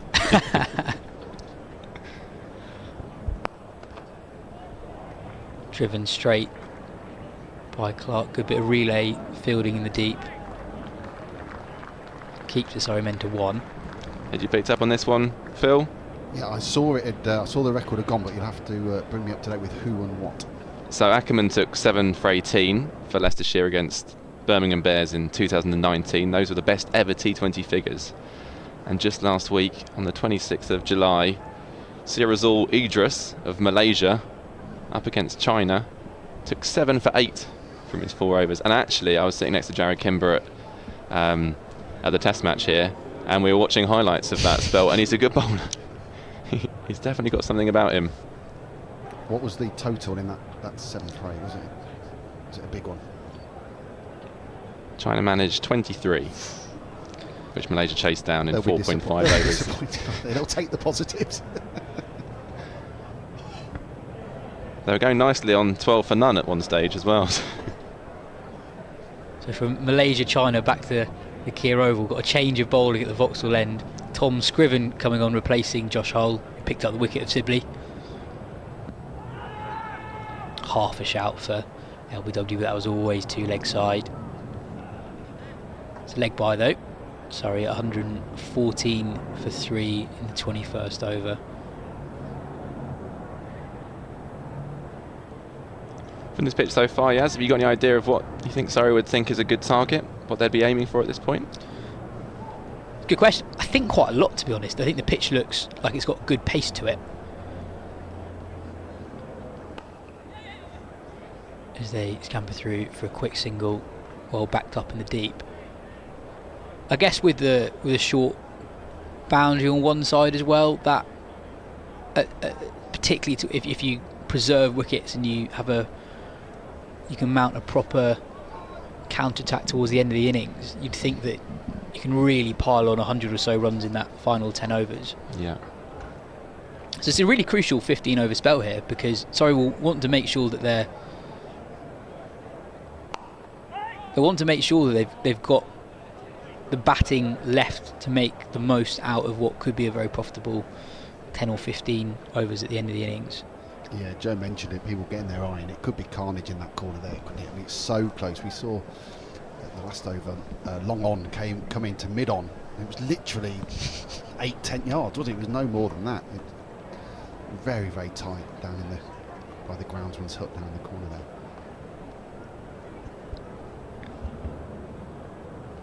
Scriven in again, and that's driven over the man on the bounce at short cover, and that is 4 more runs to Jordan Clark. He moves on to 10. Yeah, Clark's first boundary there, a meaty drive, classic Clark really, straight through the covers. And I think what Foakes is going at pretty much exactly a run of ball. I wouldn't expect that to change too much in the next 10 overs. I think the onus will be on Clark to get in quickly and really up the ante, because Foakes, I think, will play that anchor role, because as you said, they don't want to subside and be short of a competitive target. Clark will be the player that can get them up to a big target. And if you're comparing this Surrey side to the ones we see in the other 2 formats, you've still got Ben Geddes to come, Cameron Steele to come in at 7. And while the bowlers, McKerr, Moriarty, Dunn, Majid, all can hang around and give it a whack, you say none of those are really number 8? Yeah, there's not an all-rounder, is there? Whereas the Red Bull side is packed full of all-rounders, right down to 10 or 11.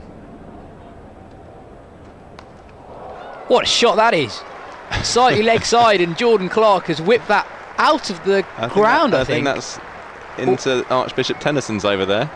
That is an extraordinary shot. That's the short side of the boundary that we were talking about earlier, but it doesn't matter how short the boundaries are if you play shots like that. So we have a look at the replay.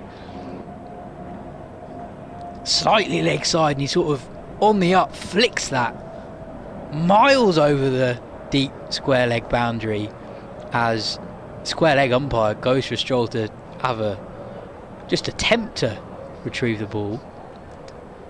Dan referring to Kevin Peterson's famous knock here the triple century with the short boundary on that side. And actually, there's a bit of Peterson in that shot there. The raised leg, the kind of flamingo style slap into the leg side, and that, I mean, yeah, as you say, is a short boundary, but that would have gone the distance in most grounds. It gave me the shivers, that did. The 355 shivers came back. As we have a look now at a spectator at the back of the stand, just peering over the edge, and I think we've got the ball back. As a very pleased spectator running towards the side of the pitch, holding the ball above his head. Very pleased spectator with a terrible arm. Yes. Got about 5 yards onto the pitch. That's one hell of a shot from Jordan Clark. He's moved on to 16 off 16.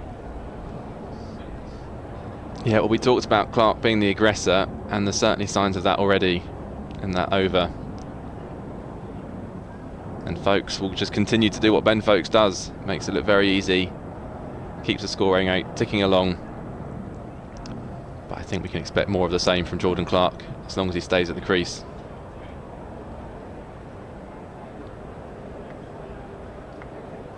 The umpire's just having a check at the condition of the ball. We don't want more ball change controversy here after all the chat from the last week. Still catching my breath after Monday. We were sat next to each other again then, weren't we, Yas? Yeah, I think it'll take me a while to just process everything for the last 6 weeks, rather.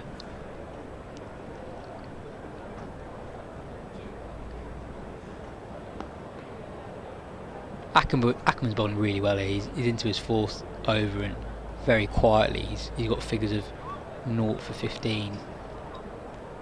Yeah, he's such an asset to them, isn't he? I mean, this is a strong Leicestershire side. They're not shorn of players for the 100 in the way that Surrey obviously are. Ackerman, who has played in the 100 in the past, is going to be available for them in this competition, and he's a huge asset, particularly with bat, but we're seeing what he can do with the ball here as well. You can almost see in that shot from Clark just how well Ackerman's bowling. As soon as it's outside off stump, Clark is looking for that cut shot to beat the man at backward point. But he's bowling so straight and so well to his field that he's giving the Surrey batters very few boundary options on what is a very good pitch with a very short boundary to target.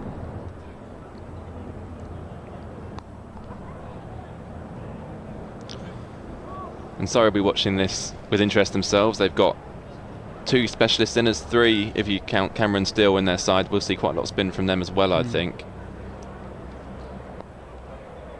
Defended into the leg side, and they race through for a quick single. Just 2 off that Colin Ackerman over. He has figures of 0 for 15 after 4 overs. Sorry, 127 for 3. Just going back to the 100, I thought it was fascinating last night watching Dan Worrell bowl. I don't know if either of you saw this. He's playing for London Spirit against the Oval Invincibles, where a lot of his teammates were playing, and because of the rules you have in the 100 where you can bowl 2 sets of 5 in a row, Worrell, a very good conventional swing bowler in red ball cricket, doesn't actually play that much T20 cricket for Surrey. Bowls 20 of the first 30 deliveries. And how did he get on? He bowled really well. I think he took 2 or 3 wickets going at pretty much a run of ball. It was an amazing game. Sunil Narine got oval over the line with the bat. He did very well with the ball as well, but that spell from Worrell ensured that the Spirit was still in the game, having only scored 130 odd themselves.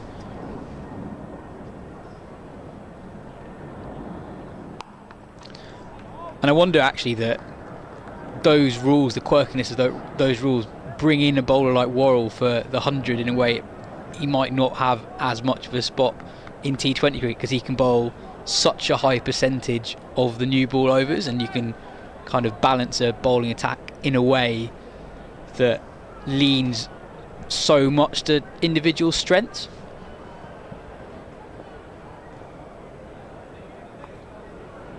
Clark plays that fine to deep third, very well fielded, very well fielded by, I think that's Evans on the boundary.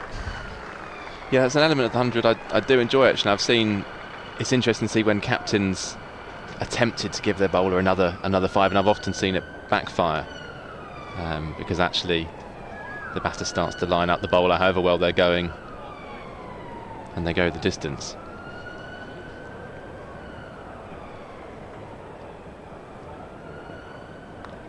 Bowled him! Scriven gets Jordan Clark. Jordan Clark, who played one of the shots of the day, the shot of the day in the previous over off Scriven, chops on.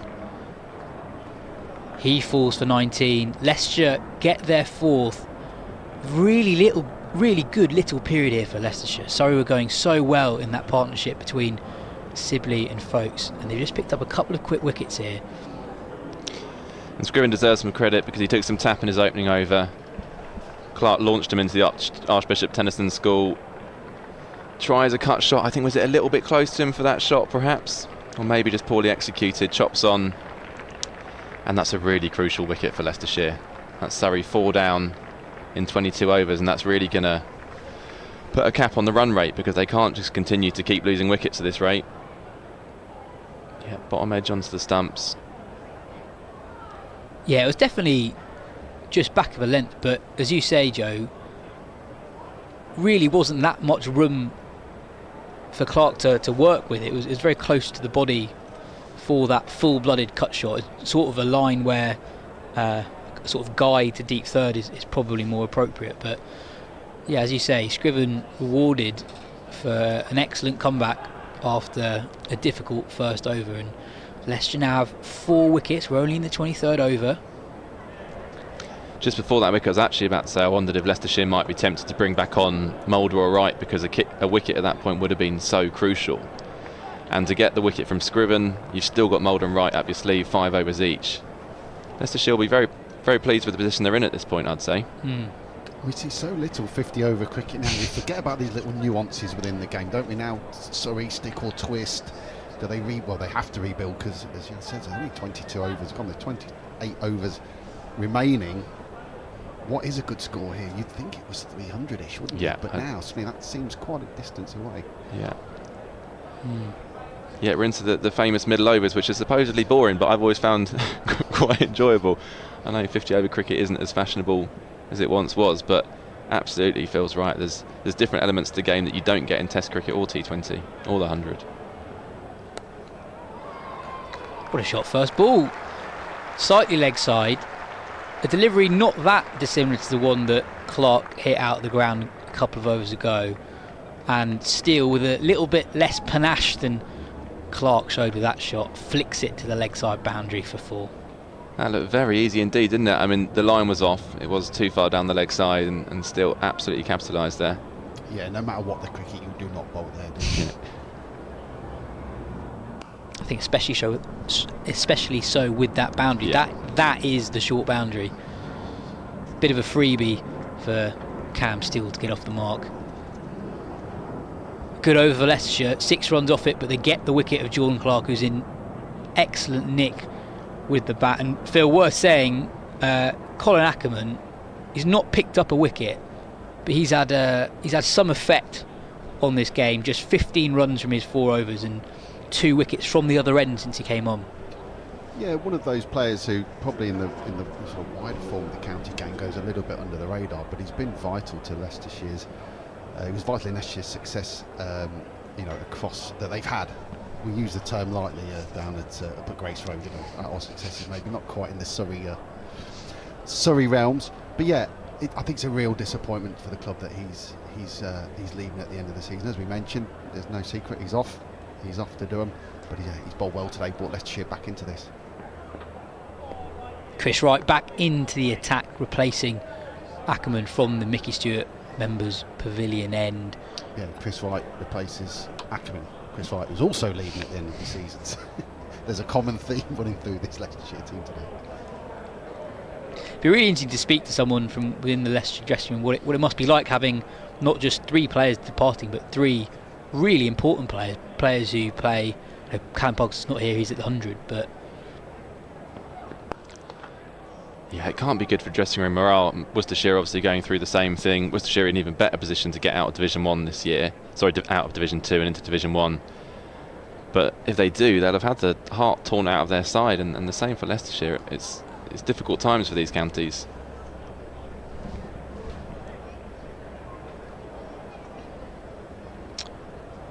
Our screen showing that Ackerman's bowling his 5th over. We can assure you he's not. Wright is back into the attack. Cut away again, well fielded by Budinger at backward point. Wright, second spell, starting with 3 dot balls to Foakes, who's been scoring pretty freely so far. Wright 1 for 23 from his first 5 overs, picked up the wicket of Rory Burns to get Surrey 29 for 2 in the 6th over.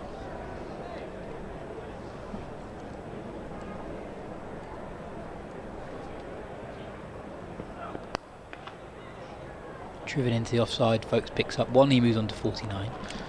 I like this move from Lewis Hill to bring Wright back into the attack at this point. It feels like a critical moment in the game. If they can get Woakes, they're in a hugely strong position, but even if they leave Woakes at one end ticking along and they can break through at the other, then they're really going to be in the box seat.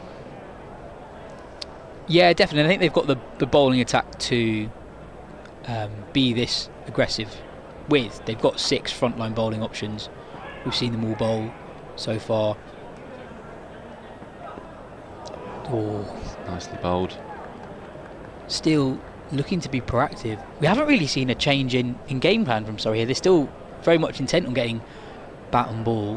It was a good ball from Wright that still tried to drive through the offside. Have a look at the replay here. Very, very close to Leicestershire claiming their 5th wicket in the 24th over as well.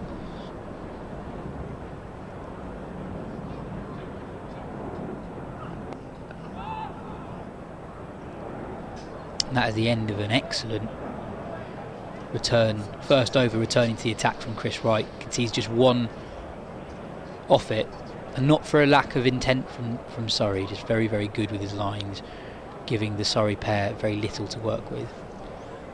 This competition represents a really good opportunity for a player like Cam Steele, who's a talented all-rounder, would be in the starting lineup at most counties around the country, but the resources that Surrey have at their disposal mean that he doesn't always get the opportunities. He made a championship 100, big 100 against Lancashire at the start of the season, has featured in the T20, but generally as a bit part player didn't really get a lead role. In this side, with bat and ball, he could be quite an integral player to them. He's someone whose prospects at Surrey are tied quite closely to how Will Jacks gets on, as Foakes picks up 1 to reach 50 off 55 deliveries. But really, really impressive innings from Foakes, who, without taking too many risks, has ticked the scoreboard over briskly. 50 or 55, sorry, 135 for 4. But yeah, still someone who with every new opportunity Will Jacks gets, that's probably a new opportunity for Steele. Absolutely, and the good news for Cameron Steele there is I think Jacks is going to get plenty of opportunity for England, certainly in the white ball stuff. Tour to India to come in January. Will Jacks will be right in the mix for that one as well, as a hard-hitting batter who can bowl useful overs of spin. Although he hasn't done quite as much bowling this year for Surrey as he did last, when he was a crucial part of their championship winning side with both bat and ball.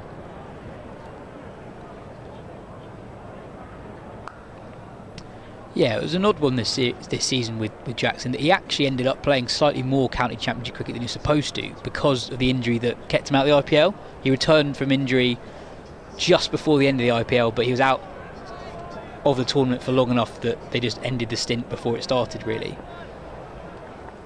So when he returned from injury, I think the IPL was still going on.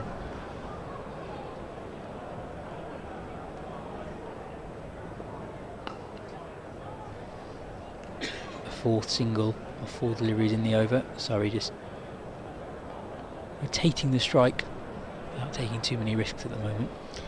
Yeah, and I think partly as a result of that injury, it's been not the most fluent of seasons for Will Jacks. He's impressed at times, not quite as consistent as last year, when I think he was the MVP in the county championship, was he? Or maybe it was across all competitions, but he was right up there in the MVP charts.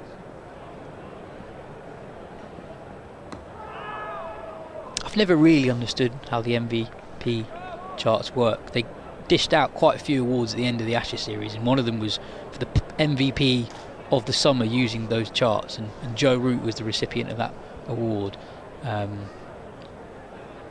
Yeah, they are somewhat of a mystery.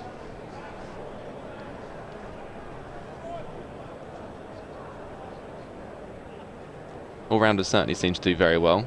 Samit Patel was always up there in his prime, absolutely right up there. Driven to the man at mid-on for no run. Sorry, 138 for 4 at the end of the 25th over, as I vacate my seat to be replaced by Dan Norcross. Yeah, Ben Foakes bringing up his half-century there, a classic Foakes knock, really. Minimum of fuss, cruising along at just about a runner ball, a little bit less. Did I see that Joe Root has now gone up to, is it number 6 in the ICC all-rounder rankings? Is he that high now? I think he is, yeah. Jadeja's way out in front, followed by Ashwin, Shakib Al-Hassan. So Wright starts a new over. Took, was it 5 for 8 that he took in India not so long ago? Helpful pitch, I think we could say. I would say it was a very helpful pitch, yeah. Very helpful pitch. I wonder what the composition of that spin bowling attack's going to be. Oh, are they going to be here all day for that one? Oh, are they going to go for Rehan Ahmed? Will there be Will Jacks out there? Will they go for spinners who bat? I think they'll be top of the list. I do.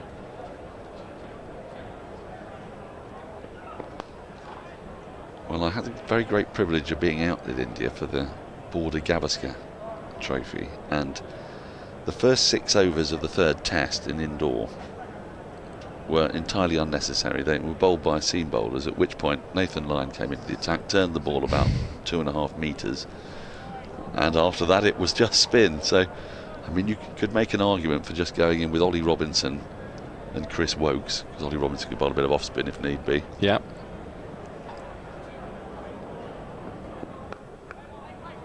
And then Jack Leach as your primary spinner, presuming his back's fine. Yeah. Maybe Rehan Ahmed and Will Jacks and Joe Root, and just pack that batting. There just seems something wrong with that, doesn't there? It feels like you have to pick a certain amount of seamers, even if you're not going to use them, just because that's what you're meant to do. Yes. But absolutely, I take your point. Well, Sri Lanka did, didn't they? Sri Lanka went into games with just Saranga Lakmal. Yeah. And he often didn't bowl that many overs. No. That's a lovely little shot from Foakes, really well timed, and it's going to whistle away for 4. There was a fielder out at deep square leg, but he had a lot of ground to make up, and that is beautifully timed. Ben Foakes never got a list A 100. I noticed that earlier. I mean, he's looked so in control today, hasn't he? Barely a foul stroke. We imagine he'll be out in India, you would think. I mean, that's the other thing you can do if you pick fewer seamers and your spin bowlers are all-rounders, I suppose. You can play Bairstow as an out-and-out batter, and Foakes can go in at 7. I'd expect Foakes to be the keeper there. Glove work's so important out there. Well, we saw it, didn't we, in Sri Lanka, where he made his debut. You've got to have the best keeper out there. And he's a fine batter in those conditions as well. Back on those spinners, I know Bumble's been talking up Tom Hartley at Lancashire as a tall spinner who drives the ball into the pitch, which is useful on those tracks in India, and he hits a long ball. The Akshay Patel kind of role. Yeah, exactly. Yeah, not dissimilar at all. Oh, well, he's got hold of that. He's crunched it. Foakes, one bounce just inside the rope. It's quite a big boundary out at deeps mid-wicket. The rope's been brought in a little bit, but the pitch is so far over to one side. That's still a mighty hit. He's got it all the way to the advertising hoardings. That's a good over for Surrey. Leicestershire brought Chris Wright back into the attack, hoping for another breakthrough, hoping to get them 5 down. And Surrey have taken him for 9 off that over. 2 Foakes boundaries. After a good little spell for Leicestershire, in which they took two wickets and pulled themselves back into the game. I like the way Surrey have approached this, though. They've not gone berserk, but they've certainly been proactive throughout. They've still got batting to come. I was really impressed with Josh Hull. Yeah. We get looks horribly excited, don't we, when we see an 18-year-old with a very tall left armour. If they bowl with their left arm, we get doubly excited, don't we? And he had a bit of pace to him. Yeah. I know. It wasn't floated. I interviewed Dean Headley not so long ago, who's worked with him at Stamford School, and he's very excited about him. Thinks he's going to go a long way in the game.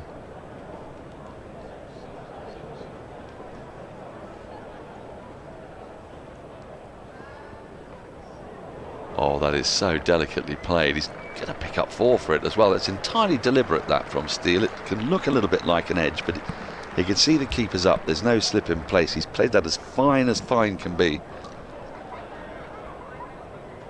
Yeah, he's just opened the face. He's just run that off the face. That's a lovely shot. That's a shot of some class, that. Joe Root would have been proud of that one. Wouldn't he? I don't think you can get it deliberately much finer than that. Without just giving a catch. Yes.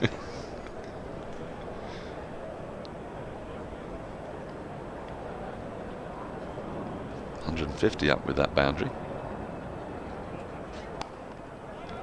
It's interesting, Dan, when you talk about Surrey's approach, and it's been steady, attacking without being gung-ho. When you look down their lineup, that's kind of what you expect, I guess, from them. It's not at all like their T20 side, which is packed full of big hitters. It's somewhere between a T20 side and a red ball side, isn't it? And they've kind of played accordingly.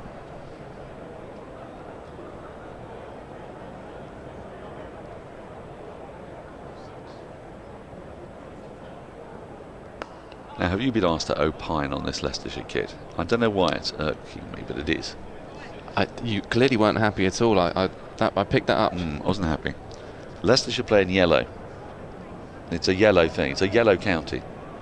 I don't mean that pejoratively. I mean, you know, it's how I imagine Leicestershire.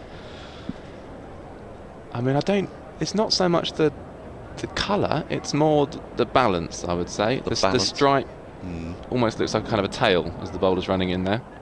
Oh, I see what you mean. Yes, there's that as well. Yes. You won't be rushing out to buy your Leicestershire Metro One Day Cup kits then? I never was going to really be doing that. I'm not really a replica kit. Did you buy Surrey kits back in the day? None of your AXA and Equity 40 over Sunday League kits? Surrey had some shockers in that, I have to say. Some of the brown ones were. Brown's not a great look. It's hard to pull off brown, I think, isn't it? It is.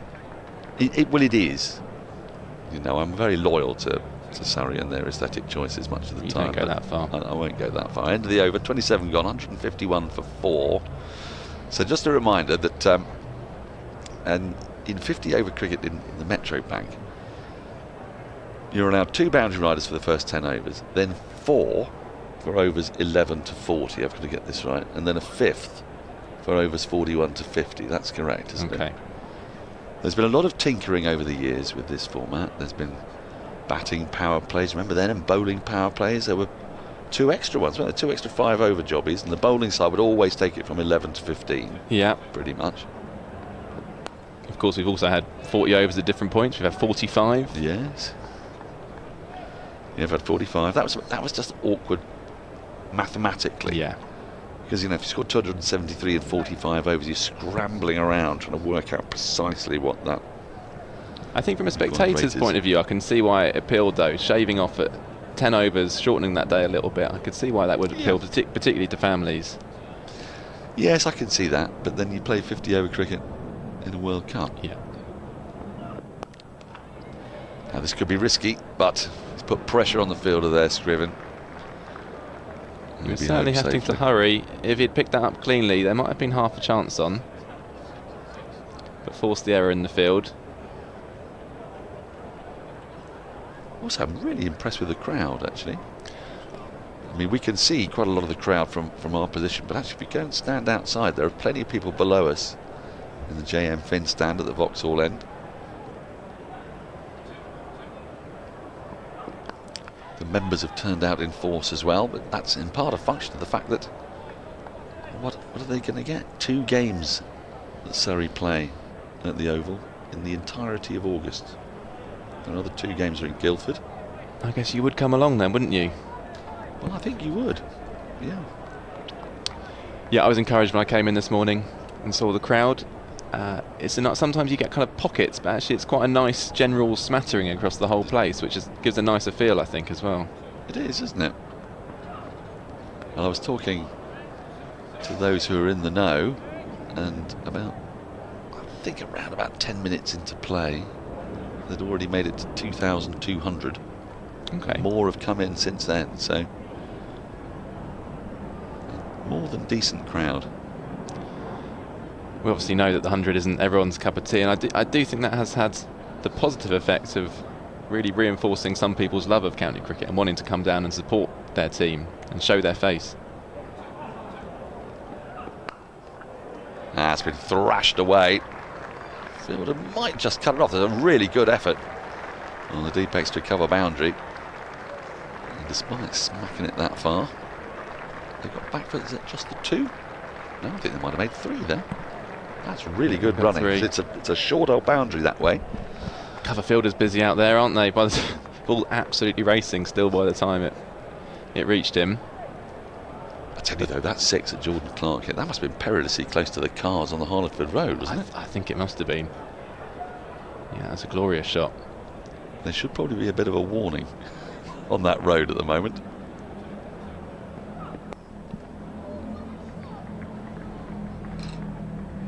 And there, I tell you, the pigeons were astoundingly insouciant, because that ball did not go far away from them, and not a single one of them moved. No, this is their oval. They're not going anywhere. Although I was saying earlier, I don't know if you were here when I pointed it out, during the test match, we were perplexed at the lack of pigeons. Didn't see a pigeon the whole time we were here. And, you know, you'd know about it if there were pigeons here, because Marnus Labuschagne would just not have allowed a ball to be bowled. Absolutely, would have been there for hours waiting for him to move them individually. He would, and, you know, on a moderately semi-serious point, they overrate penalties that England have endured. I don't know if they've taken into account the sheer amount of faffing that Marnus Labuschagne did in calculating that.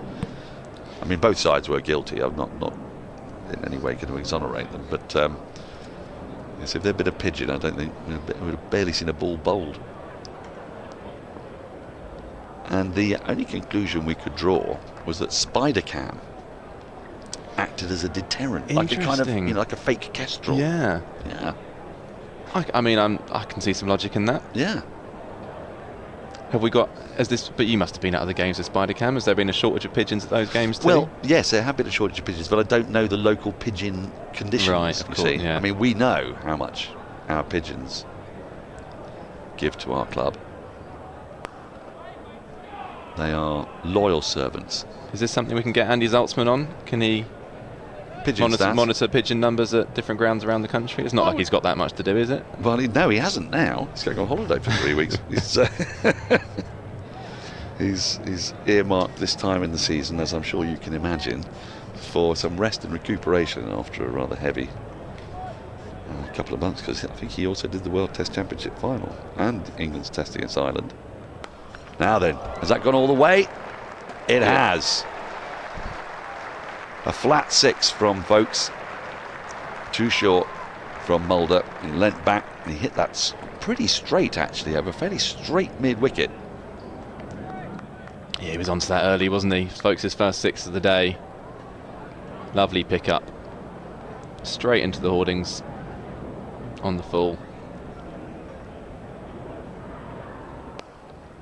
He follows it up with a beautiful drive, but well fielded by Mulder in his follow-through. There are our pigeons. On Andy Zaltzman, I have to say, you see his work firsthand. I do. It's staggering stuff, isn't it? It is. What he does. And then to be able to kind of deliver some one-liners whilst he's doing 3 other things, I don't know how he does it. Well, I don't help him because I'm sure you don't. No, because things occur to me, and when they do, I fire him the question. Often he's in the middle of looking at another question, and I think the one that pleased me most was the second innings, England's second innings here at the Oval, and I was conscious of the fact that they'd scored off every ball of an over. I was on commentary, I said, they've scored off every ball of that over, haven't they? And he said, yes, they have. So that feels quite unusual at the start of an innings. It was about the 4th over of the innings, you know. So remember, they hit 13 off the first over. Yeah.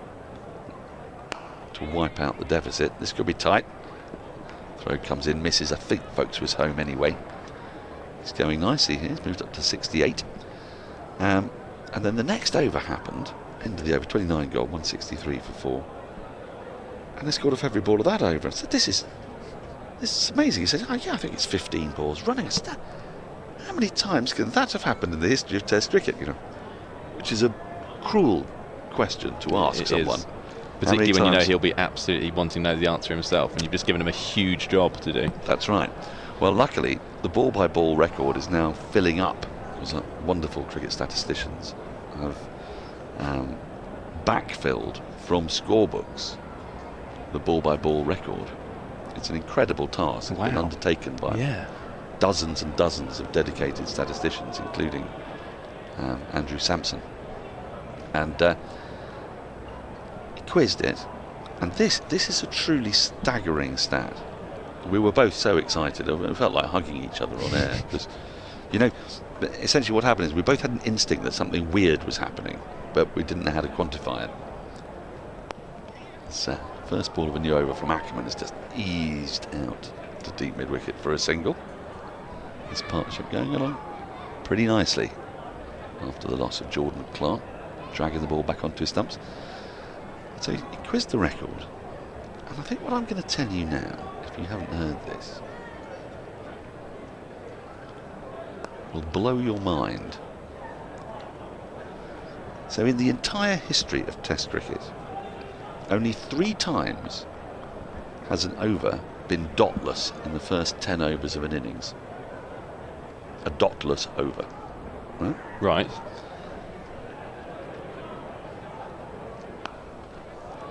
He's going to pick out the fielder here, folks. They've got a deep mid-wicket who's gone quite straight out on the leg side.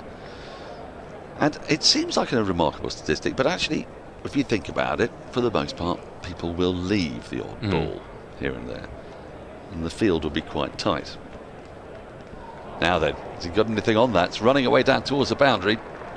The chase is on. It could slow up, and it will just be stopped about a metre inside the boundary below us. Let's see that again, see if Steele got anything on that. I think the umpire's given that as runs. Maybe there's a little bit of glove. A little bit of glove. Yeah. So you could sort of see the logic of it, but still, you know, how many Test matches are we up to now? 2,500? First 10 overs of an innings, and it gets crazier. Nicely worked into the onside by Foakes. So 2 of those dotless overs were in the 1880s, and there were 4 ball overs. Right, okay. Right.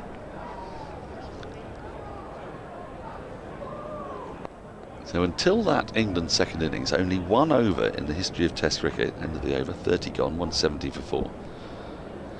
Only 1 over in the first 10 over of an innings has been dotless, and it was between ICC Rest of the World 11 and Australia in 2005, bowled by Andrew Flintoff to Langer and Ponting. It might have been Hayden and Ponting, I beg your pardon. England had 2 whole overs consecutively, 15 consecutive balls were dotless in the first 10 overs of their innings. If you want a more vivid demonstration of Bazball. Well, of Bazball and of Australia's approach. Yeah. You know, there's two things happening. Yeah. Duckett wasn't going to leave anything because he was determined not to leave things, made a virtue of it. Remember when he got very angry that he had to duck one once? It was just too high. It's like, ugh. Oh, swing and a miss from Foakes.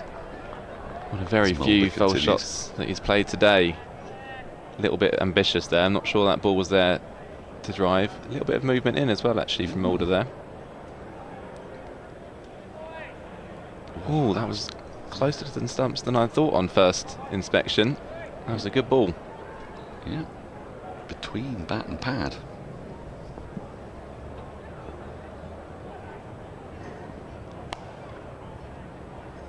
So yeah, so the fact that you've got Duckett who's playing at every ball, and you've got Australia who have got deep point out, which they had for the very first ball of the series, amazingly. and Edgbaston. Incredible field placings. Some Australian captains very upset with that in the opening exchanges, weren't they? Isn't that how you play Ashes cricket? Well, there were a lot of people who were very upset by a lot of things throughout the series. None of it was apparently cricket, even though it's one of the most exciting series we've ever watched. Now the Foakes is just getting a little bit, I don't know, might need to just reset a little here. He's played and missed it a couple in this over. He's trying to guide this ball down through, well, really, he's trying to guide that through backward point. There is a very fine deep third at the moment. Fine leg is up, and Mulder is making sure there's very little on Foakes' pads. Now that's a sweet shot. Square drive. Won't make it to the boundary.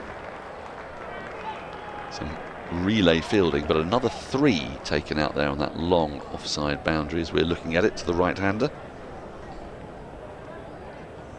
So this was party time in the TMS box when this emerged. Oh, I mean, I can't tell you. Almost weeping. There was rending of garments. When you get a stat like that. Oh, absolutely. And I know what you mean, because the rhythm didn't feel right, did it? No. It just didn't feel like what you were used to. No, it felt like something odd was happening. Something is so wrong. To have it proven so emphatically must have been hugely satisfying. Yes, I mean, that's sort of the way it works with Andy. That's really good running from Steele to get back for a second. He's going along nicely here. Run a ball 20. We're still in the middle overs. Got about when would you say the middle overs end? 40? Yeah. Or late 30s. Late 30s. Yeah, I'd go 37, 38. I think then you're into the back end. That's been lofted beautifully up and over, and then it'll trickle onto the rope for 4 more. There's a few problems here for Leicestershire. A productive over, 9 from it. Surrey 179 for 4, and this partnership building. Steele's looked in lovely touch since he's come to the wicket, playing shots all round the wicket. A flick to the leg side, a little dink down to third man, now straight back over the bowler's head. I've always liked the look of him when I've seen him, but as I was saying to Yas before, he's at a county where there is so much competition for place, he doesn't get a huge amount of opportunity, but he's clearly a very resourceful, multifaceted cricketer. Well, he's played a few county championship games this year, and Surrey have looked to get that balance right and try and make sure they've got a spinner in, but their great strength is the depth of their batting. 50 partnership up with that boundary. And that's nicely worked by Foakes. This could be 2 more. Well, actually, no. Steele's decided against it on this occasion. I mean, I think, talking of stats, some people don't care for stats, but it depends. If you can find a stat that illuminates the real life of what you're seeing, you know, numbers aren't there just for numbers' sake. I asked Andrew Sampson to look into a feeling that I'd got about 6-7 years ago, which was that the sides who bat best after the loss of their 5th wicket, this is a nicely played sweep, but there is a fielder down at deep backward square, so we'll just pick up the single, tend to be the ones that prevail, and in the county championship. And you know, when you think about Hampshire, always a very strong side. They've got Keith Barker and Kyle Abbott down the order, James Fuller. Yeah, Ben Brown. Well, actually, he's been batting in the top 6, hasn't he? But in the past, he has been lower down. I thought back to the Surrey side that won in 99, 2000, 2002. And one of the oft underrated aspects of that side was the runs that Martin Bicknell would score, batting at number 8. He was a proper batter down there. And actually, Ian Salisbury and Sakale Mushtaq was used frequently to contribute. And it turned out that 10 of the 11 county championships prior to my stat request had been won by the side with the highest average for runs scored after the loss of the 5th wicket. Interesting. And was that including last season's Surrey's win? Because I imagine that would have been Well, I didn't, because it was a few years back that I asked for this. Oh, okay. Well, I think Surrey's last year would have. I'd be very surprised if they weren't top of that particular stat last year as well. Part of the reason I mention it is because you look at Surrey's scoring at the moment with, Abbott scoring so many runs from number 8. Yeah. Jordan Clark, of course. And your Dan Worrell smiting loads even at number 11, and then Gus Atkinson, Cameron Steele. Tom Laws has batted usefully as well. Yeah. Yeah. It's all part of that incredibly powerful lower order. So Surrey's top order, I think by their own admission, would say they've not got the weight of runs they would have liked.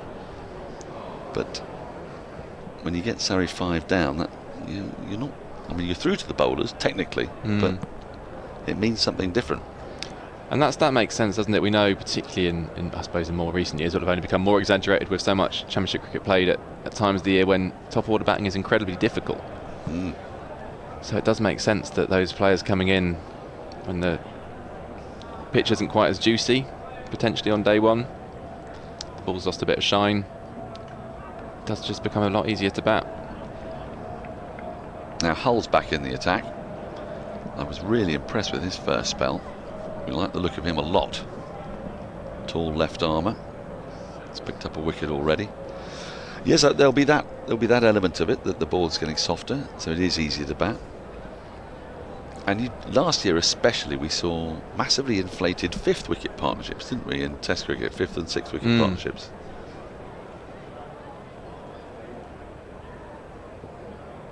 Edged, fine, it's going to run down to the boundary. Oh, well, actually, it's been superbly stopped. That's saved 3 runs there from Scriven. He had a lot of ground to make, and he didn't just parry it so he could get back for a second. He slid and through. That's great work. I've been impressed with Leicestershire's fielding today, actually. They've been right on it. A couple of sharp catches. Excellent outfielding. And it's not easy. When you've got a small boundary on one side, it can rather fixate you, can't it? Yeah.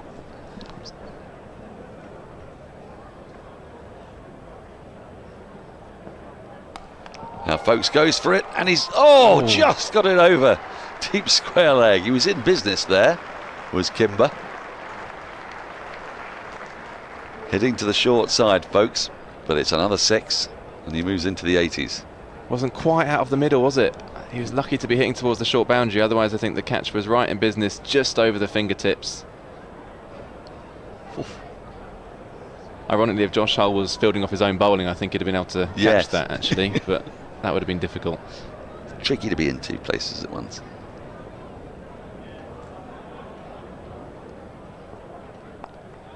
They use the pace of Hull nicely there. I've been impressed with the pace of this tall left armour at 18. And he looks like it all looks quite easy, which is an encouraging sign. It looks smooth. It looks like there's probably a bit more pace to come as his body develops. He's still quite kind of lanky, isn't he? Yeah. I'm sure he'll fill out. Filled out. That's the expression. When they get him in the gym. Yes, he's not yet got the sort of bulk of muscle of a Reece Topley yet. It's a cracking shot from Foakes, and it'll be 4 more. He really didn't have a lot of ground to make there, the fielder, away to his left, but Foakes hit that with such ferocity he didn't stand a chance. And Foakes here is motoring. Just using the angle from the left armour there, crunching it between cover and point. We're saying we're impressed with Hull. He is leaking a few runs here as well, which does happen with young seamers, but Surrey are trying to take advantage here. Well, he's bowling at the man who's got Test centuries under his belt, so it's a big test for him. Foakes edging towards a career best score in List A cricket. 92, is it? 92, yeah. I mean, he's on to 87 here, better than run a ball now. Had a quieter period as the wickets fell, but this partnership, I think, has given the confidence to come out and play some more shots. Steele's played beautifully himself. Been a really productive partnership for Surrey so far. Still Ben Geddes to come, of course.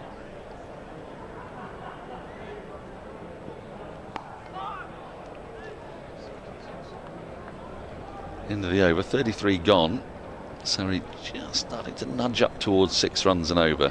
And you fancy they're going to need all of that with that short boundary to the one side. Yeah, the way Ackerman's gone, so 6 overs, none for 26 for Ackerman. Leicestershire will be ruining the fact they don't have a frontline spinner in their ranks. Obviously, Rian Ahmed and Callum Parkinson, 2 of the best spinners on the domestic circuit, really, required for the 100. So they're kind of making do, and Ackerman's bowled beautifully, but they would like a few more overs of spin, really. Surrey have got at least 3 options, haven't they? In Steele, Moriarty and Yusuf. Yeah. Yeah, and Steele's a good one-day bowler. Yeah, you could say three genuine spin options there. You're not counting Dom Sibley there. I'm not, although that it might be unfair of me. Yep.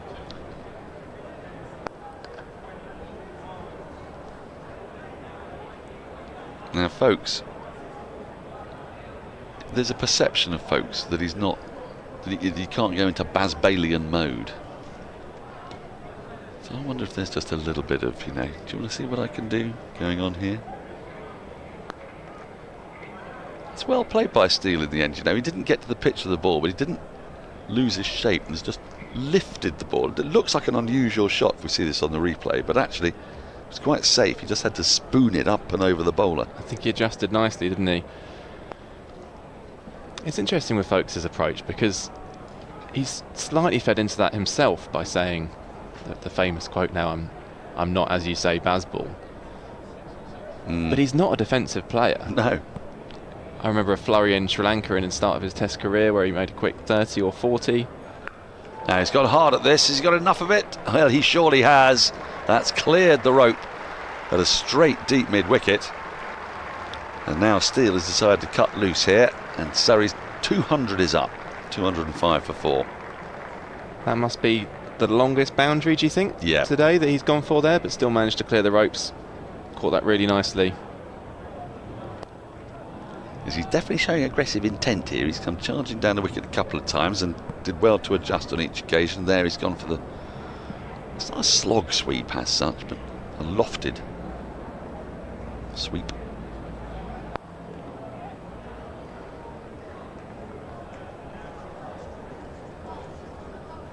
Had the chance to see Dan Lawrence yesterday, of course. He's coming here to the Oval next season. He looked in very fine working order, 206 for 4 at the end of the over.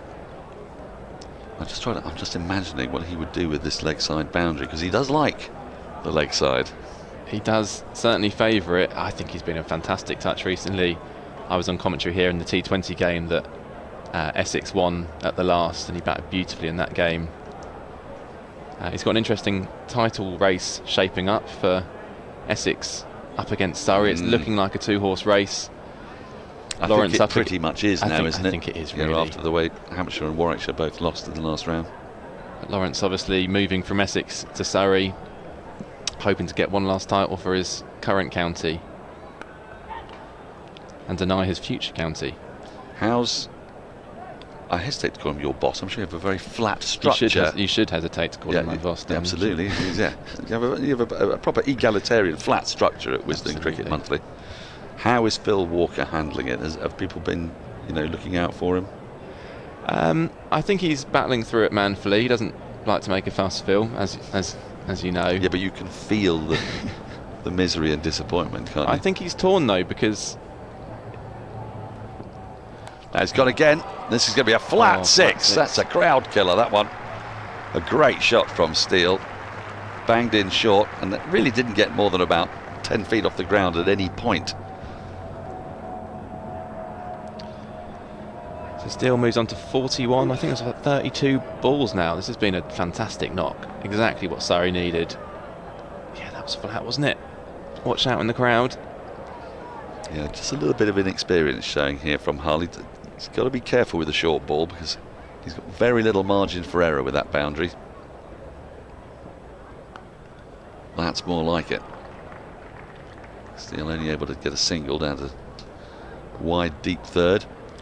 Yes, if you're wondering, Phil Walker, who has been on the live stream many times, who's our voice for the T20s, is a passionate Essex man.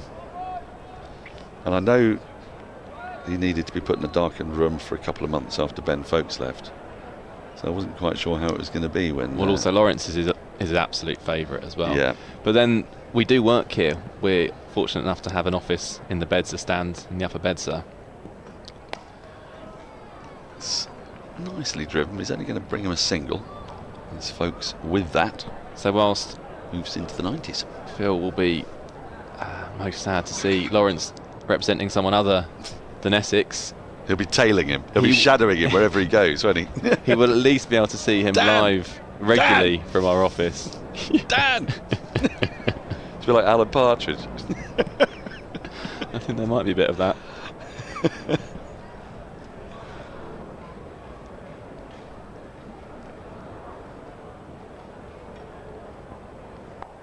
Is he in today? I mean, you guys get no rest during the cricket season. We don't get. People are going on holidays. We don't get a huge amount, but that's fine. There's no whinging here. We get kicked out of our office in the upper Bedser because they sell that as an executive box to punters during the Test match. Right. So we get moved back into our office. I think it's tomorrow we're scheduled to move back in. Right. So you're all working from home, are you? Well, yeah, we've all been for the last couple of weeks, and actually we're out again because there's an ODI here later in the summer as well, isn't there? So yes. Yes. Against New Zealand. If you haven't got your tickets for that, you better get cracking. The site of the lesser spotted one-day international. 35 overs gone, 215 for 4. Foakes has 90. Steele has 43. Jo Harman's leaving us to, I don't know, do more work. he's double bubbling today. Cam Ponsonby's back for the last 15 overs. The glory hunter is back for the best bits. Absolutely. Well, they schedule these things so you have the prime talent at the most important moments. That's why we're on together, Dan. That's absolutely correct, Cam. Yeah, absolutely. And why I'll be hauled off in 3 overs time. We're going to get Yas back. I didn't realise that bit. What a time to be alive, though, here. That's nicely played by Steele. It's been a wonderful knock. It's been full of some really nice touch shots and really intelligent finding of space. And picks up another 4 with a very deliberate little guide. I mean, Cameron still has that kind of blessed and cursed reputation as the reliable man you can go to. He's the person who's been filling in fantastically well for Surrey, and he's doing it once again now, in more of a leading role. The threshold of a half century. Pick up a single here. They might think of 2, but fielders in off the boundary quickly. 220 for 4. Now Foakes on 90. His highest list A score is 92. He can't hear me and wouldn't care either way, but I'm off commentary in 16 balls. Can he get to his 100 before I'm off? To witness his maiden list A 100. No idea where that originally came from. It's a mystery to me. Goodness me. Cameron has just shown me an erroneous wire. I think we're on air though, so. No, I'm pretty sure that's the FX mic. Oh, it could be the FX mic, yeah. Yeah, but I think some the watchers back home behind the fourth wall. Yeah. Well, it's because we've got the spare mic set for Phil Long, our Leicestershire expert. Folks going to pick up another single here. Now, Joe was talking about how effective Ackerman's been in these conditions, and Surrey have got 3 genuine spin options. Do you think that gives them an advantage? I'll answer after this one.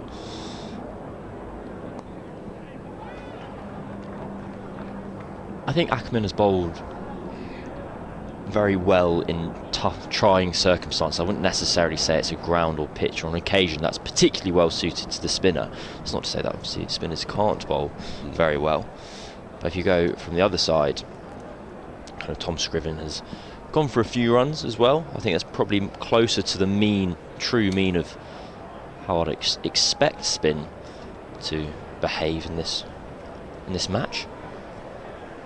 Low. A look of genuine joy came across your... Oh, Jake, our producer, has just plugged in the effects for us so that we can hear it too. Isn't that lovely? Exciting. Yeah. Right, 14 overs remain. So we've got a really good partnership going here. Partnership of 93. Their rate is well over 6. Can they target as much as 350, 128 off 14? It's not inconceivable with wickets in hand, but especially the way Cam Steele and Ben Foakes, the pair of them are going at the moment. So you have another specialist batter in next, and Ben Geddes. Right, Cam Steele on 49. We'll get to his 50 with that little nudge. And this very healthy crowd approves, I think it's fair to say, of what has been a really sparkling knock from Cameron Steele. Just a 39 balls. He's played some lovely deft shots. I don't think I've ever seen anybody play a shot as deliberately fine as he did earlier today. Just past the keeper's right hand. But Surrey fans here will be hoping that that's not the last milestone they see today from a Surrey batter. Cameron Steele continuing his form from last year. 2 50s in the competition last season. He's up and running immediately this time around. A relatively modest List A record, average of 22 from 22 matches, which is very neat and tidy. Well, if he increases it by 1 every game, exactly. That's exactly what I was thinking. You think of that? Yeah. Well, I tell you what. Well, he'd have increased it by at least 1 in this. Well, the joys of Cricinfo. He's batted too well. If he remains not out, and currently he's averaging 25.6. But of course, if he gets out, that'll drop a little. That'll drop a little bit. Yeah. There's still hope, Dan. There's still hope.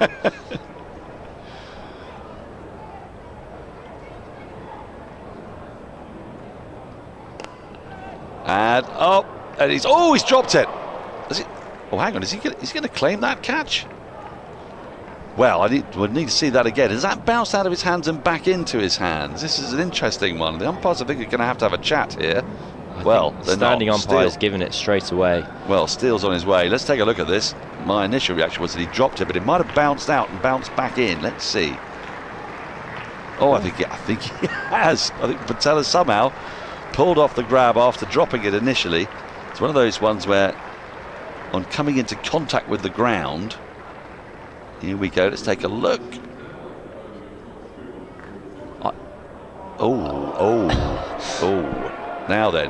Now, this is interesting because Cameron Steele is pointing at the big screen and saying, are you honestly going to make me go for that? And he's not gone off the field yet. He's gesticulating here. But he's having, is he going to walk all the way off or not? The crowd aren't happy with this because they've just seen on the big screen that did not look out. I believe that. But he's on his way. He's got to go. We're going to see this again.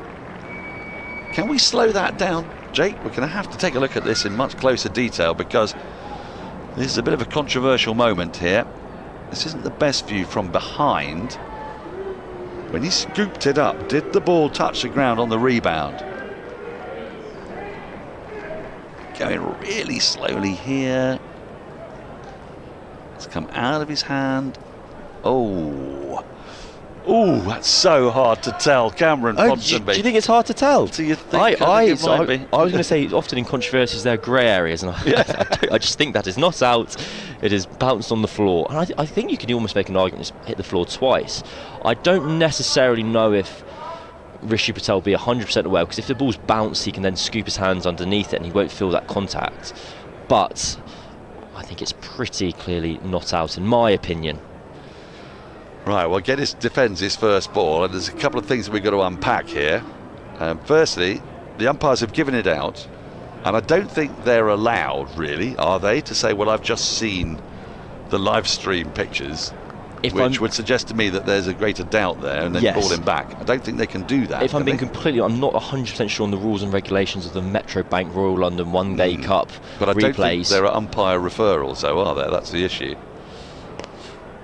But where does that kind of boundary, where does that rule bend in terms of if you immediately see evidence afterwards? End of the over, 224 for 5. Surrey having lost that 5th wicket in controversial circumstances. Cameron Steele, he didn't want to go. He hung around when he saw the replay on the big screen. He had his arms stretched out wide to the umpire saying, come on, you've just seen that. But I think they've got a bit of a problem here, and this is a problem that's going to happen more and more often as we have more and more live streams with better and better cameras. And we're lucky enough here on the Surrey live stream to have a great team of camera operators, but the umpire's given that out on the field, and I don't think that he can overturn that.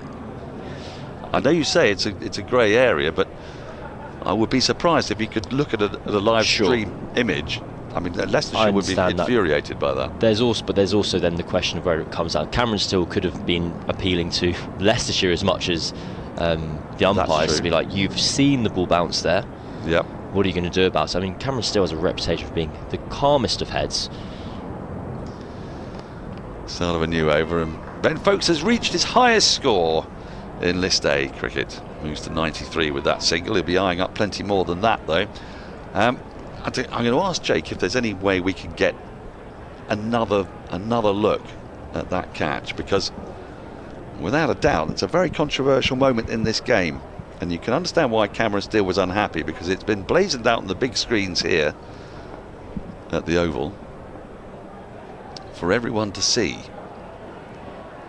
and there was more than a ripple of boos that went round the ground. It's a good noise. I don't necessarily mean in what the sound was. I more mean the volume, the decibel That's good, level. wasn't it? I mean, it was almost like Lord's on day, whatever it was, when the incident happened. Right, let's take another look at this again. And the key is to go really slowly as the ball comes out of the fielder's hands. It's Patel takes the catch. I think he's caught it there. Oh, you're convinced that's bounced. You're convinced that's bounced, aren't you? I was convinced, and I've seen two people that I'm looking at go, yep, that's out, that's fine. Am I seeing a different screen? I think that's just bounced. As he scooped the fingers underneath. Well, do you know, Yas is about to come on, and he's definitely given that out. You've definitely given it not out. I'm pleading 54-year-old eyes, and I mean, I know what you mean. Glasses on, Dan. Yeah, true. Oh, that's very short and very high, and no ball has been signalled. So he'll have to go through all that again, and Surrey will pick up a couple of runs. I think the only kind of argument Patel and Leicestershire can make there is it's fallen into his kind of right hand on the full, because his hands aren't together at that moment. I don't see how that... He has brought them together. He's kind of like scooped. And my argument would be he's brought those scooped after the impact. After the impact on the ground. Quite timed that, Stokes, but a misfield's going to bring him a single. It's also not the first time we've kind of had this kind of replay situation this season. I can't remember. I think it was Dom Sibley in the batter, and the fielder was Jack Leaning, and he was caught brilliantly one-handed in the slips, and the replays then showed that the ball had bounced a good kind of 4 or 5 inches ahead of the slip cord, and Zach Crawley was at short mid-wicket, and he kind of couldn't quite believe that they'd managed to get away with one. Oh yes, remember that now. Thick edge, it's going to get away with that on the bounce. And I think those might be sarcastic cheers from Surrey fans who are suggesting that maybe Leicestershire would like to appeal for that one as well. It was, and Rishi Patel has more than a wry smile on his face. I think he appreciates the gentle ribbing from the healthy Kia Oval crowd. Yeah. Well, we came here today. I wasn't expecting that. One of the ramifications of having a good live stream with live pictures. Oh, that's a very fine edge. That's tickled away for 4. And that takes Foakes to 98. He's on the brink of his first 100 in List A cricket. I'm not going to be on comms for it. You are, Cam. And so's Yas. So I'm going to hang around, though, and listen to the both of you as you argue over whether or not you thought that was a clean catch or not. I look forward to seeing your facial expressions in the background. Ben Foakes moving on to 98. Rishi Patel getting just a little bit of a gentle abuse, I'd call it, from the boundary crowd. I think that's a sufficient caveat. Yas Rana, how are you? I'm good. So my position on the catch is, yes, I don't think from the replay we actually see the ball hit the ground. Okay. And for that reason alone, I think it's out.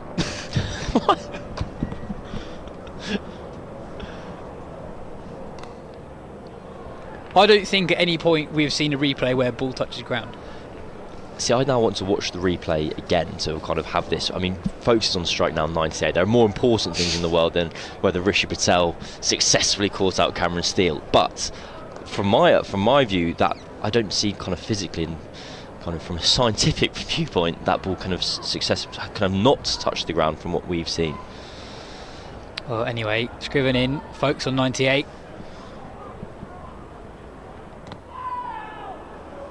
So you know that game you play as a kid where one hand, one bounce? Both. Where you throw a ball up in the air and the winner is who can catch it without letting the ball hit the ground, but the closest point the ball's to the ground. I've never played that game. It sounds fun. It sounds like the type of game I would have loved, actually. You can spend a few hours playing that game. We can play it at lunch later, actually. Pulled into the leg side. Superbly fielded by the man at deep mid-wicket. Foakes just takes the single. He moves on to 99. And I think having a veteran of that game, quite often it looks like you kind of scoot the ball off the ground, but not quite off the ground, if that makes sense. Just as you think it's going to hit the ground, your hands get there at the end, and that's what it looked like to me.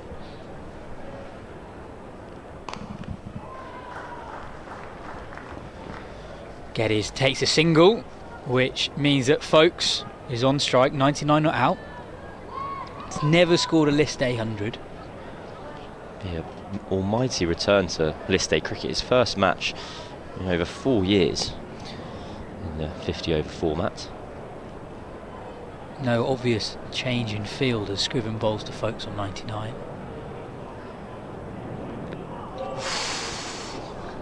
Well bowled from Scriven. Foakes, I think, initially was thinking about angling that towards the man at deep third, but that was too straight for that shot. And it's a dot ball. Foakes remains on 99, one ball left in the over.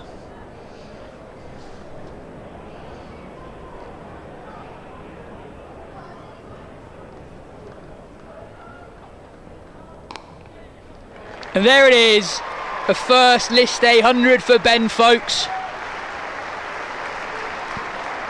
The Kia Oval stands up to applaud one of their favourites. It's been a difficult summer for Ben Foakes. Started it in the England side, overlooked for the Ashes. But here in the first game of the One Day Cup campaign, he reaches 3 figures for the first time in his 50 over career. It's been a wonderful summer individually, at a domestic level, of course, for Ben Foakes, who's found himself out of the England team through no fault of his own at all. And all you can do in that position is remind kind of Ben Stokes, Brendan McCullum, the selectors of your quality, and he hasn't failed in that respect at all.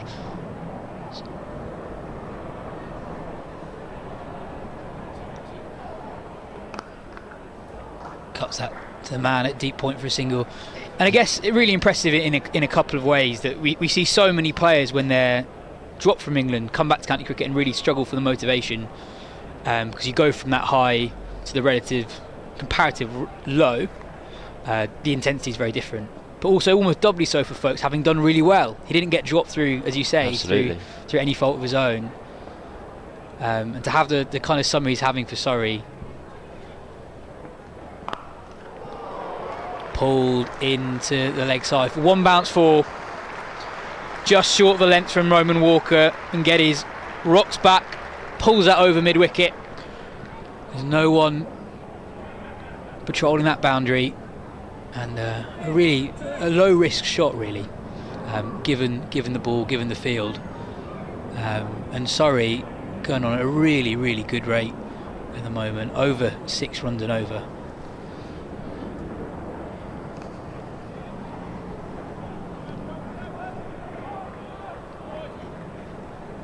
It's on that point of motivation, the difficulty of returning to domestic cricket. I remember we spoke to Ben Foakes on the outfield at the end of the kind of second test in New Zealand, and obviously the question was put to him about England and the Ashes summer, and he was very clear. He said, I'm desperately looking forward to going back and playing for Surrey. I love playing for Surrey. And so I think that motivation point, I think it's difficult for a number of players, but for Foakes at least, he absolutely loves kind of playing here at the Kia Oval.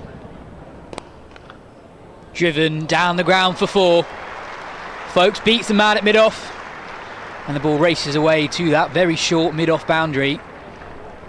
Foakes 105 not out. Surrey 248 for 5 in the 40th over. I think Surrey, they're very well placed at the moment, but it's worth remembering Conor McCurr coming in at 8, obviously he can bat, but it's not the depth of batting lineup Surrey may be used to. These are definitely the last two kind of really recognised batters at the crease. Foakes in the form he's currently in. Pulled away into the leg side, he'll think about 2, but just 1, well fielded out on the leg side boundary. And I guess as well for viewers who might not be particularly familiar of Geddes' work, he's a player who I think if it was another county would have played a lot more first team cricket than he has at the moment. He got a couple of first class hundreds. He spent the last round of the county championship on loan at Kent, who are enduring somewhat of an injury crisis at the moment,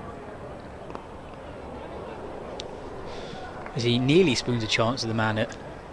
I think that's the kind of the double-edged sword of kind of playing at Surrey as we go into the final 10 overs. It scores 249 for 5. The double-edged sword of playing at a Surrey with a squad at a county with a squad as deep as Surrey's is you play with such talent and you have the ability to develop in that way, but you may not get as much game time. I know from speaking to a few players there's this the feeling that you'd almost rather play a third of the matches here than 2/3 of the matches elsewhere, and you can kind of still keep up that rate of progression in your career because you're training with such quality as well as playing, well, despite playing less regularly. Myself was very disappointed that Ben Foakes removed his helmet for the 100. I thought he didn't look like he was going to for a while. And I always think that's the sign of a true quality and kind of confidence. You only just kind of flash the bat around the ground upon reaching 3 figures. That's what I did against the Metropolitan Police on Sunday last year anyway.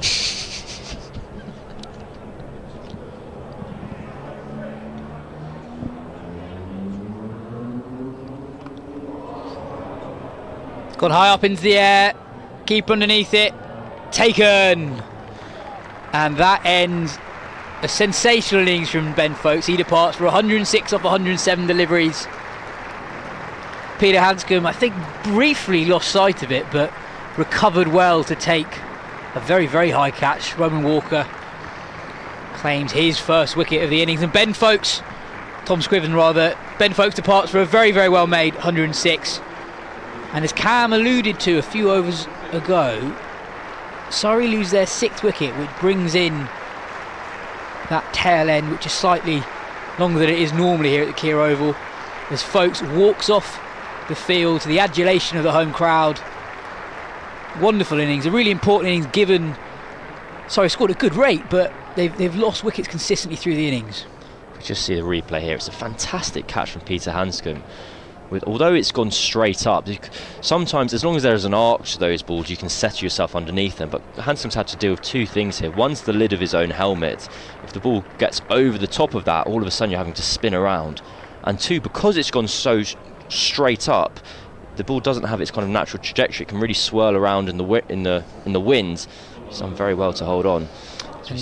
Ben Foakes not yet back to the dressing room, signing caps and mini bats from the young fans here at the Kia Oval. I know it's been remarked upon a couple of times already today, but it's a really healthy crowd here for a Thursday at the start of August. Lots of kids in, summer holidays of course, and they're getting their full money's worth here today. Surrey 249 for 6. The rate is excellent, but they have lost that 6th wicket now with a lot of cricket to come, Cam. I don't think there's a better autograph to sign or be signed than someone who's walking off after 100. I think Ben Foakes is very happy to stand there and sign the autographs for all those kids, saying, yes, it was me who just scored 100 runs. And all the kids, they'll hold Ben Foakes in slightly higher esteem for it. Conor McCurr facing. I don't think I'm making this up. I think it's pretty rare to see a batter signing autographs on his way back to the dressing room. Foakes has yet to get to the dressing room. I think he's only just made his way back now. He's walking up through the sight screen, which is a kind of a lesser said phrase as well.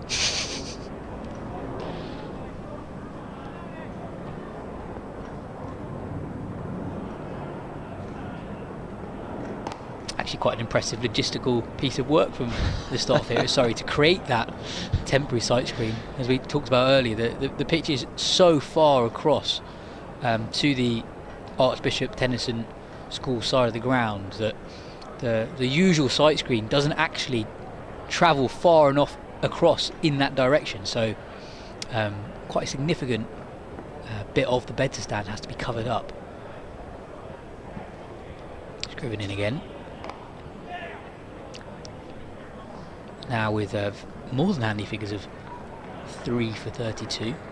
Former Hampshire man, he played a bit of under-19 cricket with England a couple of years ago. As McCurr gets off the mark with a scrambled single. Sorry, 250 for 6. No, Conor McCurr is from a relatively small sample size, averages just 8.9 in list A cricket.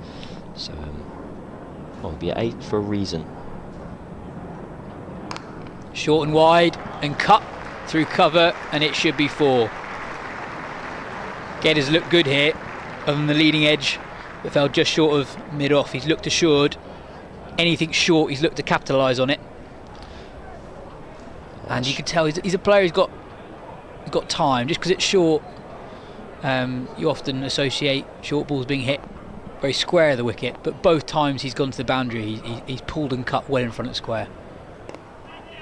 So he picks up a single to finish the over. 6 runs off it, and the all-important wicket of Ben Foakes.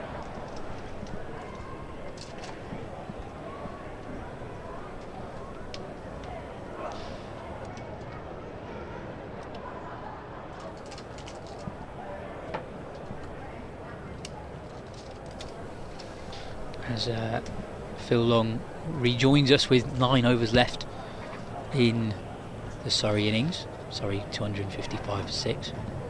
Well, I've been sat down in the crowd. They're not happy about that catch at all. Do you have a take? Because this is split us here in the commentary box so far. I was sat just down behind him. It bobbled up, and I thought it bobbled out. But the umpire had a good view, and the finger went straight up. And I don't think the batsman was too unhappy until he got the rope, and then suddenly it came on the big screen, and it did not. And evidence was appeared in front of our eyes. Suggested otherwise, yeah.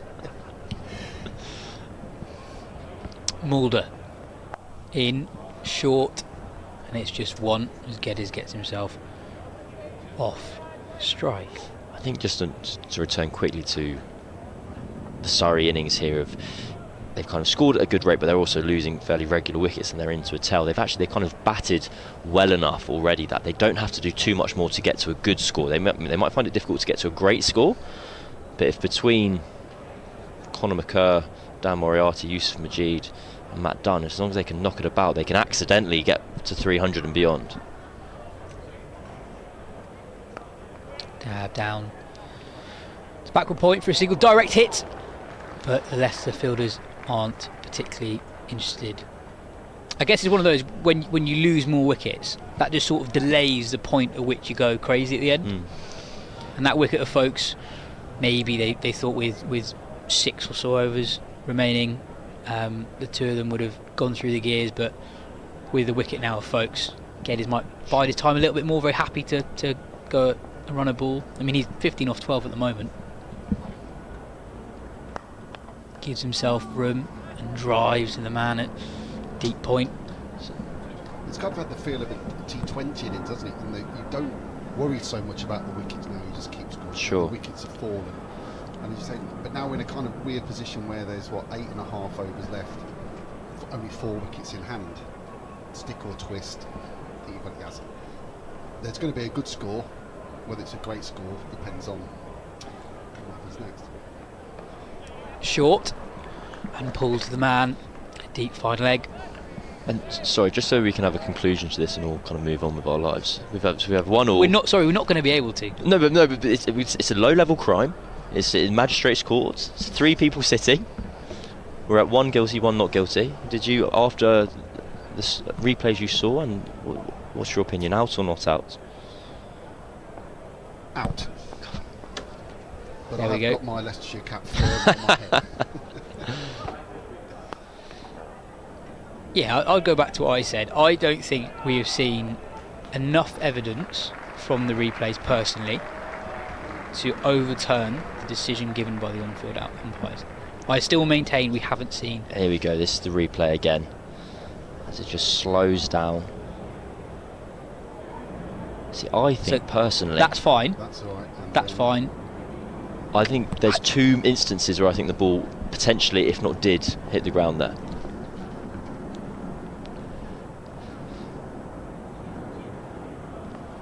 Pulled to fine leg for a single. What would change my mind, and there are two things we're going to do during lunch break. One, we're going to play that game where whoever wins is the person who stops the ball bouncing at the ground, at the closest point to the ground. And number two, I think the way to really tell, and it's hard to do that on a stream, is basically get screenshots of exact moments. You know, if there's I admit there's potentially a point in that replay where the ball might have touched the ground. But I think it's still very hard to tell from that. This was an international fixture. Yeah. And we're broadcast on Sky. Do you think that remains out? Well, I think in an international game, it's just the third umpire would spend so much time agonising over it. Sure. And we saw there was a decision that I think Nitin Menon made. I think it was the Steve Smith potential run out in the first innings here at the Kia Oval, where he took maybe 3-4 minutes. It felt even longer than he usually did, but on that instance I actually thought he was right to take so long, because there was so much going on there. He had to check whether the first bell was dislodged, and then he had to check if the second bell was dislodged, and where Bairstow's glove was in relation to where Smith's bat was. And I think had this been an international game with television umpires, the television umpire would probably have taken a few minutes to make absolutely sure that whatever decision they finished on, was the right one. Because here the pressure was on the on-field umpires to give a decision, which they did. He gave it very comfortably. I think both Patel and the umpire reacted as if it was a kind of no controversy surrounding the moment.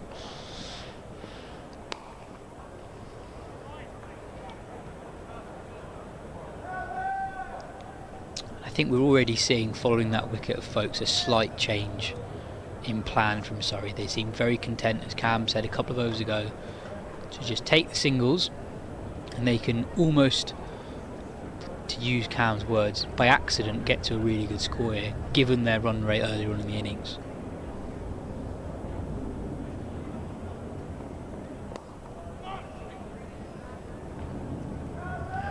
Patel fields the ball once more. I'm very much looking forward to watching Patel bat. He's had the most phenomenal year for Leicestershire, and I know I'm interviewing kind of former head of cricket at Leicestershire, Paul Nixon, a few years ago. He earmarks Patel as someone who he could see playing international cricket in 4 years' time. We're now 2 years into that time frame, and lo and behold, he's had a phenomenal season across formats. Yeah, 4 county championship hundreds, 100 in the Blast, and I guess he's one of those players who will give a lot of hope for younger county batters in particular who haven't quite made their way yet. Patel on the staff at Essex for a number of years, a really strong Essex outfit, didn't get that many opportunities, and even when he moved to Leicestershire it didn't happen for him straight away, but obviously a player of real promise and really showing everyone just how good he is this year. That's gone high, Patel underneath it, but he'll watch it sail over his head for 6 as Geddes picks up his first maximum. 10 runs off the over. Surrey 272 for 6. Ben Geddes is playing his hand perfectly here. He just picked up Scriven from a length and dumped him a long way back, 4 or 5 rows. A kind of very low risk, high reward option from Geddes there. I don't think there's anything too. It's amazing how you could. 10 years ago that would almost be agricultural, but it's a quite nice swing of the bat, really. It's a percentage option. Yeah. What's the problem? I think there was a moment in that Foakes-Steele partnership where the pair clocked just how much you can get away with it on that short side. There's 1-6 from Foakes where he completely mishits it. That's a shot that I don't think he even considers when there are more normal dimensions. But he still picked up 6 from it. So Ackerman comes in. He's bowled really, really well here. Ackerman bowled very, very straight, going at just over 5 and over when Surrey overall are going at nearly 6.5. I think he's what we were kind of touching upon earlier with that short side to the right-hander's offside when he's bowling. The kind of Ackerman's plans are made for him. He knows what he has to do, and he's been kind of executing accordingly.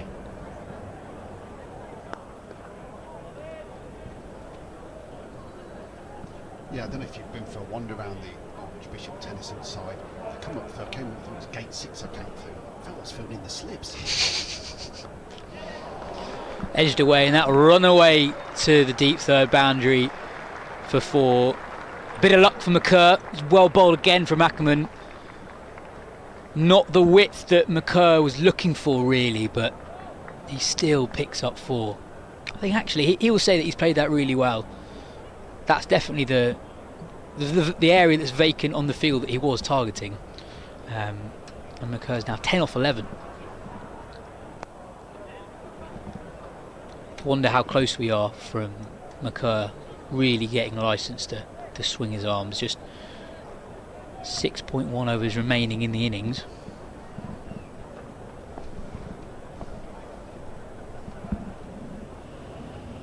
Gives himself room, nudges it into the leg side. Slight misfield, but they'll still pick up 1. 8 runs off the over. 280 for 6, and very quickly after that wicket of Foakes, Surrey have recovered well. Already 31 runs in just under 4 overs of this stand.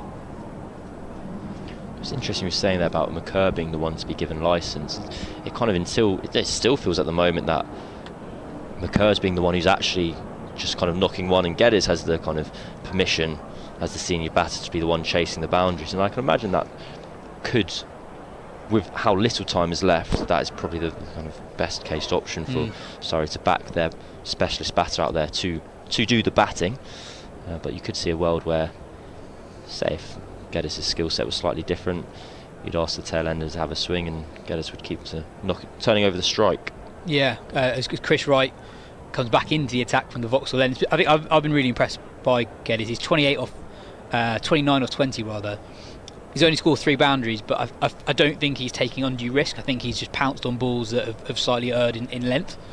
2 short balls went for 4 in front of square on either side of the wicket, and the 6 we saw in the last over, that was a ball that was slightly too full. It was in the slot that was there to be hit.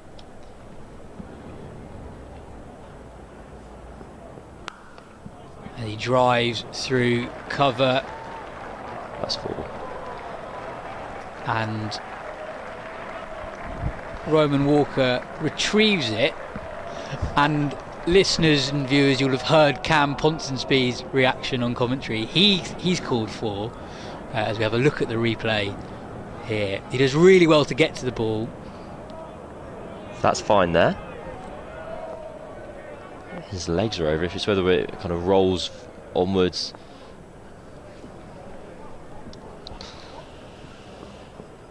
I think we've had enough arguments in the commentary box today over whether or not. Again, if this was an international game, that would be given 4. But I don't really think the field is to blame there. It would be a man of kind of supreme honesty, and potentially too honest to signal to the umpire there. I'm not sure, so let's just give him 4. I wouldn't do that. I don't think it's a case of honesty, really. I just don't think as a fielder you would 100% know. Exactly, yeah. And I don't think we know off just a couple of replays. But I guess it's an interesting evolution in the coverage of the game, really, that you're so used as McCurr pulls into the leg side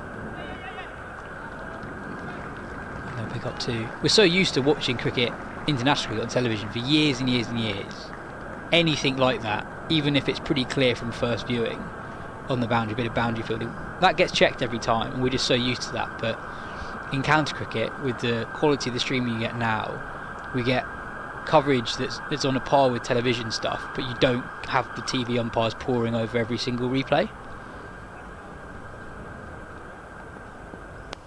Hoyt into the leg side, and Patel takes an excellent catch.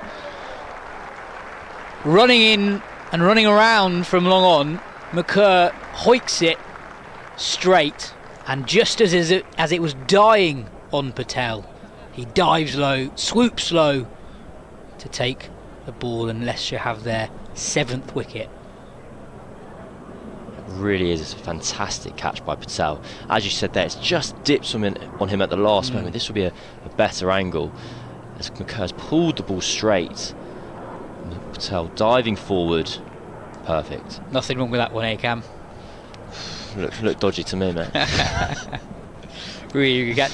I've actually always thought those are the hardest catches for cricketers to take. That and balls that go over someone's shoulder and you're running backwards, because those balls, you get more eye-catching catches, but I think the technique to get as low and dive forward absolutely is so difficult. You're having to kind of run the algorithms through your head as the ball's coming towards you. Like, is that ball going to reach me? Okay, now it's dying. And Patel's have to move kind of west and north at the very last moment there. That was amazing. To go back to Major League Cricket, Washington Freedom, Glenn Phillips took 2 amazing catches over his shoulder, diving forwards or having with the ball kind of travelling the distance, and he said afterwards, I've practiced that so many times in training, but I've never had them in a game, and they are really rare, and that's why kind of you see fielders really celebrate those catches with a kind of added vigour, because they know that they're difficult, and they know that it's the result of a lot of hard work on the training pitch that goes into it. Yusuf Majid strolls out at number 9. I think we might have to impose some sort of limit on Major League Cricket references. That was the first one that was organic from me. It was, so far it's just been co-commentators and intrigued. They were good catches though. I must admit, I'm almost slightly disappointed there was no controversy over that catch. I was really looking forward to the origin story of the Leicestershire-Surrey rivalry. Where did it come from?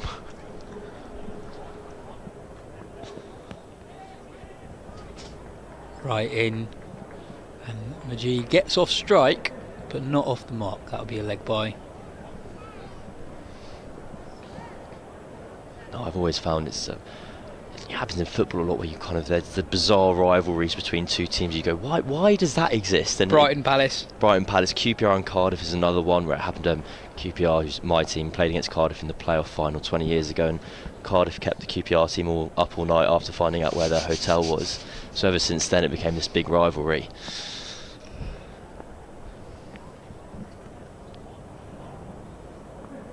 Slower ball from right, driven down the ground straight to right, but he misfields, and Geddes scrambles through for a single. Wright's not happy with his own fielding off his own bowling, but a pretty good over for Leicestershire. Only 7 runs off that over, and the wicket of McCurr, who's doing a very good job at rotating the strike and getting Geddes back on, and he's looked really good. He's 33 off 23. The only drawback with the Leicestershire Surrey full-on dislike of each other rivalry would be we only play each other back in 75. That's what's needed. A good thing. Increases the tension, makes everything. People circle in their diaries. They go Metro Bank One Day Cup 2028. I'll be there. How did it? In 20. Yeah. Well, why did that start? Well, there were 2 slightly controversial pieces of fielding from Rishi Patel and Roman Walker on the fence, whether it went for or not, and I've hated them ever since.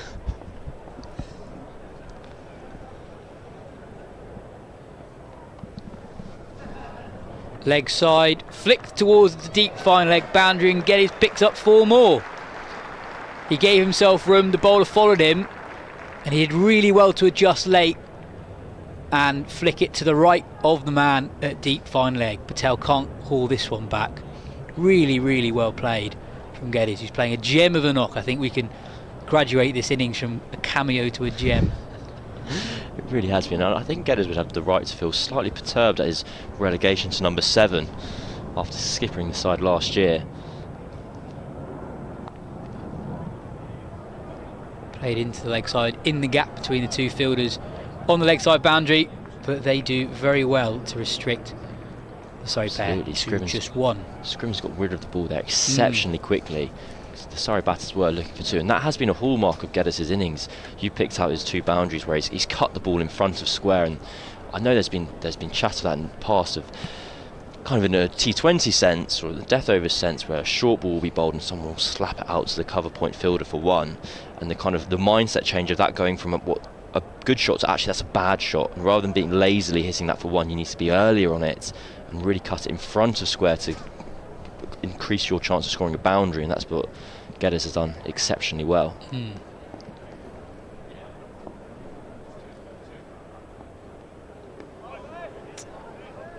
All the balls on just outside the off stump, and Majid looks to drive it. Got a couple of fielders in front of square in the offside, in the ring, but no one outside other than the man at deep cover point, really. So if he does pierce that gap between short cover and mid off, he'll likely get 4, but couldn't get a bat and ball on that occasion.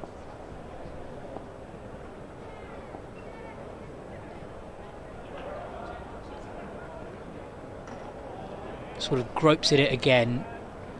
Another full ball outside the off stump, and he can't get a bat on it. That's 3 balls that Majid has faced now, yet to get a run off the bat.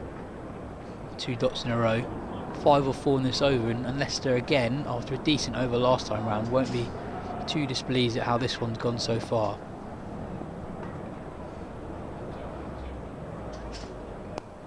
Flicks that into the leg side, and it would just be a single, but I think we're very much in the territory now where Leicestershire will be trying to bowl as few deliveries as possible to Geddes, who's on 38 off 25. I'm going to make a slight confession and reveal a guilty pleasure. Do you want to do this on air? I'm feeling brave enough. That after the was it a catch or was it not a catch from Patel, and the next time the ball went to Patel in the field, there was that sarcastic cheer from the Surrey crowd. That's pulled into the leg side, straight to the fielder, but on the bounce, just 1. Geddes will retain the strike. I really like a sarcastic cheer. I really like it. It also means that the people here in the ground are really in for a contest. Absolutely. You don't sarcastically cheer if you're just here for a day in the sun. I think I kind of shared that opinion. That's what I meant when there was that kind of booing that went round, and I fundamentally think booing is one of the most embarrassing things you can do as a human, if you just kind of watch the act in action. But as you said, if round 1 of the Metro Bank Cup is bringing out these emotions from the people, I'm all for it. As am I. Wright will continue from the Vauxhall end. He will bowl his 10th and final over. Impressive figures of 2 for 44 so far. Geddes on strike. Another really nice shot. Sort of driving it on the up, crouching low, beats a man at short cover, finds a single. And the onus will really be on Majid to get off strike himself. No, I was sat down there, was surprised how invested the Surrey faithful were in what was going on. And it just shows that this competition gets a little bit of stick. It's a glorified second 11 competition, etc. If people are wearing the shirts of Surrey or Leicestershire and you've paid to watch them, then they're your team, aren't they? Absolutely. It's a really strong Surrey side. It's a really strong Leicestershire side. Leicestershire have only lost a couple of players to the 100, and they're pretty much at full strength here. He drives that to the man at long on. He does his job. He gets off strike. Just on your point, Yas, about how well Geddes has been striking the ball in front of square. If you just look at the field that Leicestershire have taken, it's quite unusual. They have a short third, they have a deep backward point out, then they have a deep cover, which is over the left-hand shoulder of someone who's kind of almost that extra cover, and you have a long off. So that whole expanse in front of square on the offside is free for Geddes. Drives it to long off. I think if he gets the chance to face a few more deliveries to this field from this end, I think we'll really see if or not he's a scooper. Because at the moment, you've got 2 men in the ring behind square on the leg side, and that's the really short boundary we've been talking about all day. So it's one of those where you kind of get any bat on it, it's probably going to the fence. I think you're right there in that. As I was speaking there, it's both, they're almost bowling to his strength and protecting his strength, because on the flip side it's to go straighter and bringing that shorter boundary into play.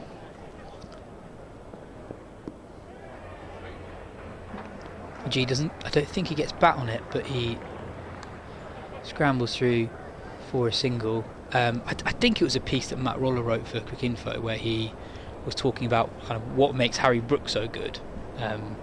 And he said that because Brooks' scoop is so good, there are other gaps in the field that don't exist for most other players.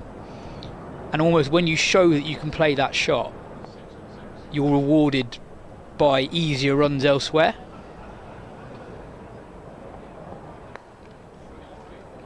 Geddes gives himself a strong base and he picks up 4. Sort of powers it through that vacant point, cover point region, and it's raced away across the cut strips here. It really is a fantastic shot from Geddes because he's had to adapt there, because previously the boundaries he sit there have gone out to the fielder or in the direction of in front of square where it's had that kind of fielder, where that fielder at deep cover is. So Leicester have plugged that gap, and as a result he's waited and cut the ball away. And he drives that down the ground for a single. That 4 from Geddes brought up Surrey's 300. We were talking at the fall of the Foakes wicket. Could Surrey get to 300? They've got there with 3 overs to spare. Geddes is playing a really quite special knock here. He's 46 off 30, and he really hasn't taken that many risks. He's struck the ball really cleanly. He's been very aware of where the gaps in the field have been. And to the credit of the Surrey lower order, they've done a really good job at getting themselves on strike. McCurd did that himself, and now Majid. He's only 2 off 6, but they've also got 2 leg byes off 2 of those deliveries, so he's doing better than the score book suggests at the moment. It's a phrase I really dislike, but I'll use it anyway. Perfect. Proper cricket shots from Geddes so far, isn't it? But if Surrey are going to get it to the sort of 340, 350 mark, then we'll probably need to see a bit more innovation. The boundaries have not been targeted, only 6 sixes so far. I think they should be happy with that. Scriven in again. Driven to the short boundary. No chance of a 2 there, really. Right, it's been a coach's dream as well, I'd describe it. You'd go back in, they'll get the whiteboard up and they'll go, do you know what, Ben did really well. He hit gaps hard, he ran hard. He's doing a lot of the cricket cliches very well. And I think, we talked about his demotion down the order. I think it's also one of those performances that actually he's batted in a way that you can bat 100% the same way at number 4 or 5, or in the middle overs when the field spreads. Even though he's batting at number 7, he's actually not really played the shots that you'd associate with number 7. It's just been a very good gap-finding innings. Almost don't want to do too well at number 7 though, because you don't get a reputation as being a good specialist 7.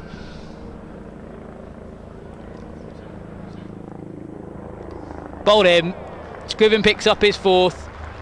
Majid trying to up the ante, really. He's done a really good job of getting himself off strike previously, but maybe targeting that short leg side boundary. Goes for the bigger shot and plays on. He falls for 2. Surrey lose their 8th wicket. As we look at the replay,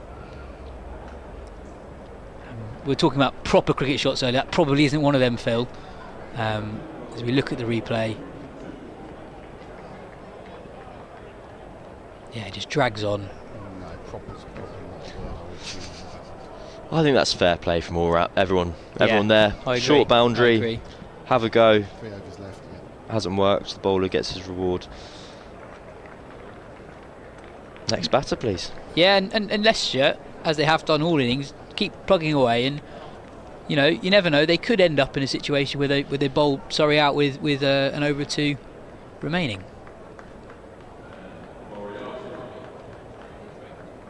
It's an interesting point with Geddes at 7. I think because we have so much more T20 cricket now than we have 50 over cricket, I don't think that people who watch the game as fans or work in the media, I think we think the 2 white ball formats are closer to each other than they actually are.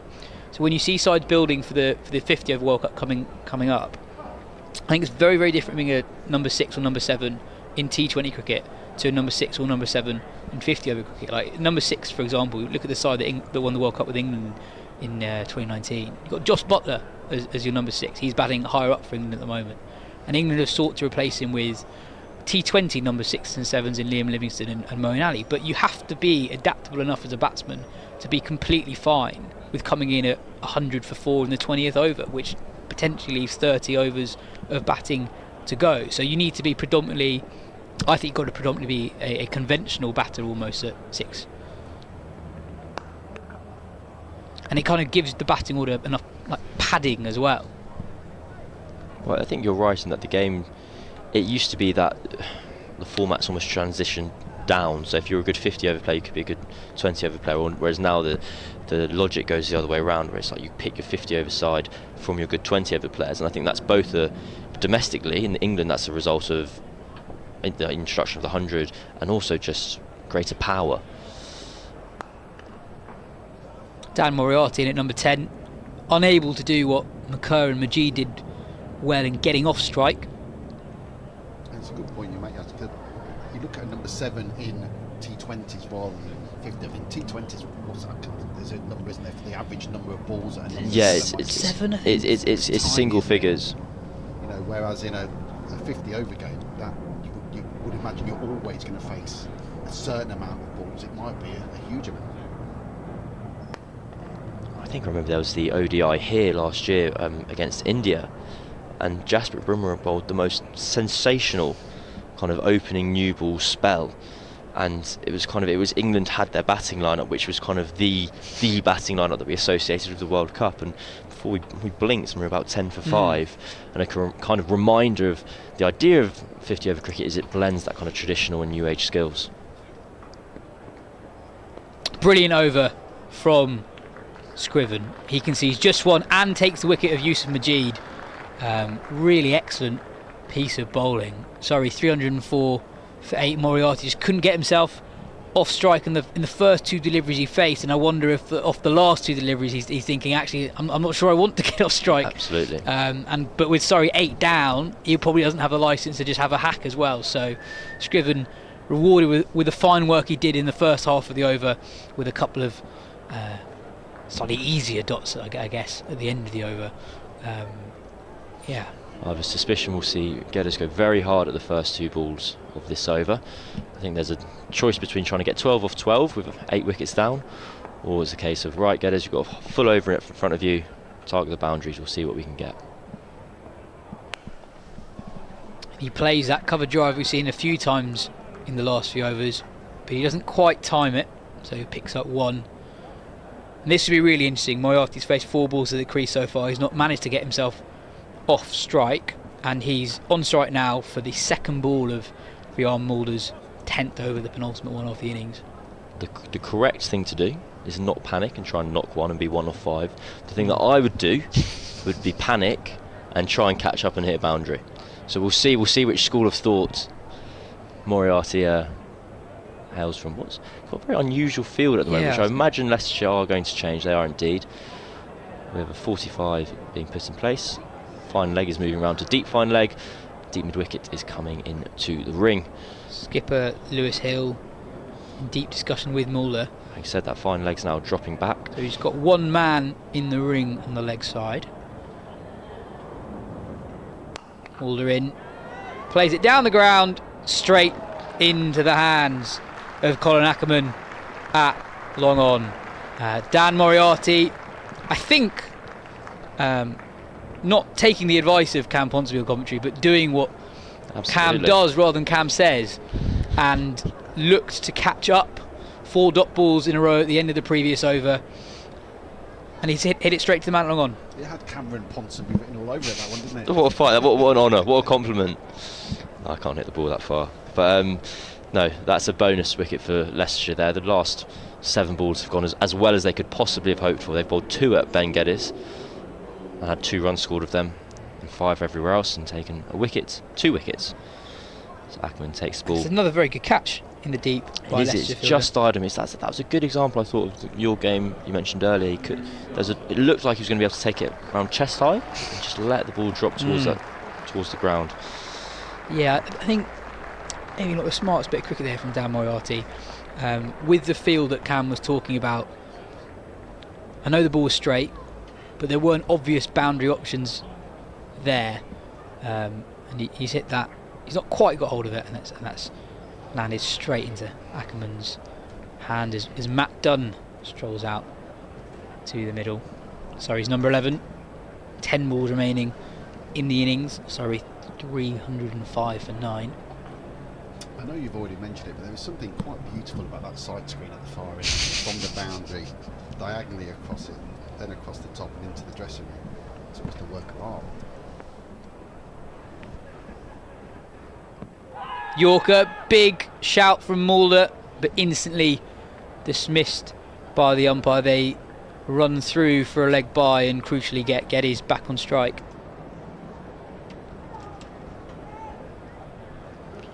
Again, Geddes has a bit of a dilemma on his hands here. I think he could feasibly just knock one here. Take it, Geddes get to 49, and then trust Matt Dunn to face out the remaining 2 deliveries and target that short side, which will be to his offside next over, which is where his strengths lie, or aim for boundaries from now. Swing and a miss. Geddes again looks to target that offside boundary. It's so clearly, I don't know if it's necessarily a case of that's just where Leicestershire are bowling to him, or that is his natural strength as well, of kind of driving powerfully through that offside. I think it's a bit of both. I'd be impressed if they've got the data on him, given the lack of professional cricket he's actually played. But again, bowling to that field with all that cover on the offside boundary, Geddes tried to drive it through that extra cover region, but doesn't quite get hold of it. It's just a single. Viewers and listeners, if you're trying to come up with your plans for the innings interval, we actually have an interview with the departing Sean Abbott coming up. 10-minute interview coming up during the interval. As Mulder continues. Short delivery that Dunn can't quite get away, and Mulder finishes a 10-over spell with figures of 2 for 58.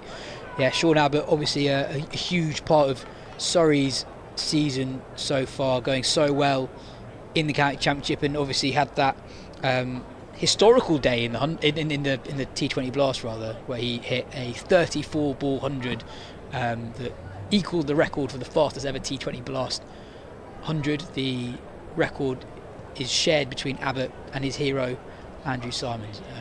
So yeah, you've got that to look forward to in the interval.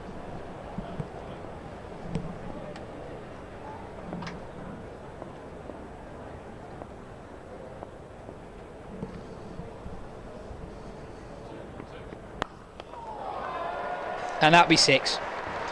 And that will also be 50 for Ben Geddes. So we're just talking about how much he likes playing that shot through or above the cover region. But it's a very, very different game here when he's at the Vauxhall end side of the ground. Very, very short cover boundary. And Scriven pitches it up just outside off stump. And Geddes gets his hands through it. And the ball sails well over the man at deep cover. Gives himself room, doesn't get hold of this one. I think we're going to see a bit of photocopy cricket from Geddes here. I think all 6 deliveries, he'll be backing away, looking to give himself room and going over that short offside. I'm slightly surprised we haven't seen him kind of target that more often throughout his innings when he's been batting from this end, from the Vauxhall end. But on the flip side, I guess you can argue, had to protect his wicket. The risk was too high at that point, given the state of play.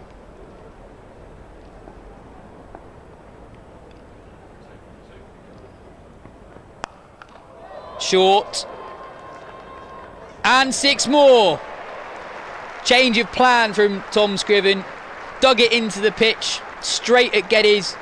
He backed away and swatted it straight. And he's picked up 6 more. As we have a look at the replay. Again, gives himself a bit of room to free his arms, and that's sailed over Colin Ackerman's head at long on. A really, really good start to the final over. 2 sixes off the first 3 balls.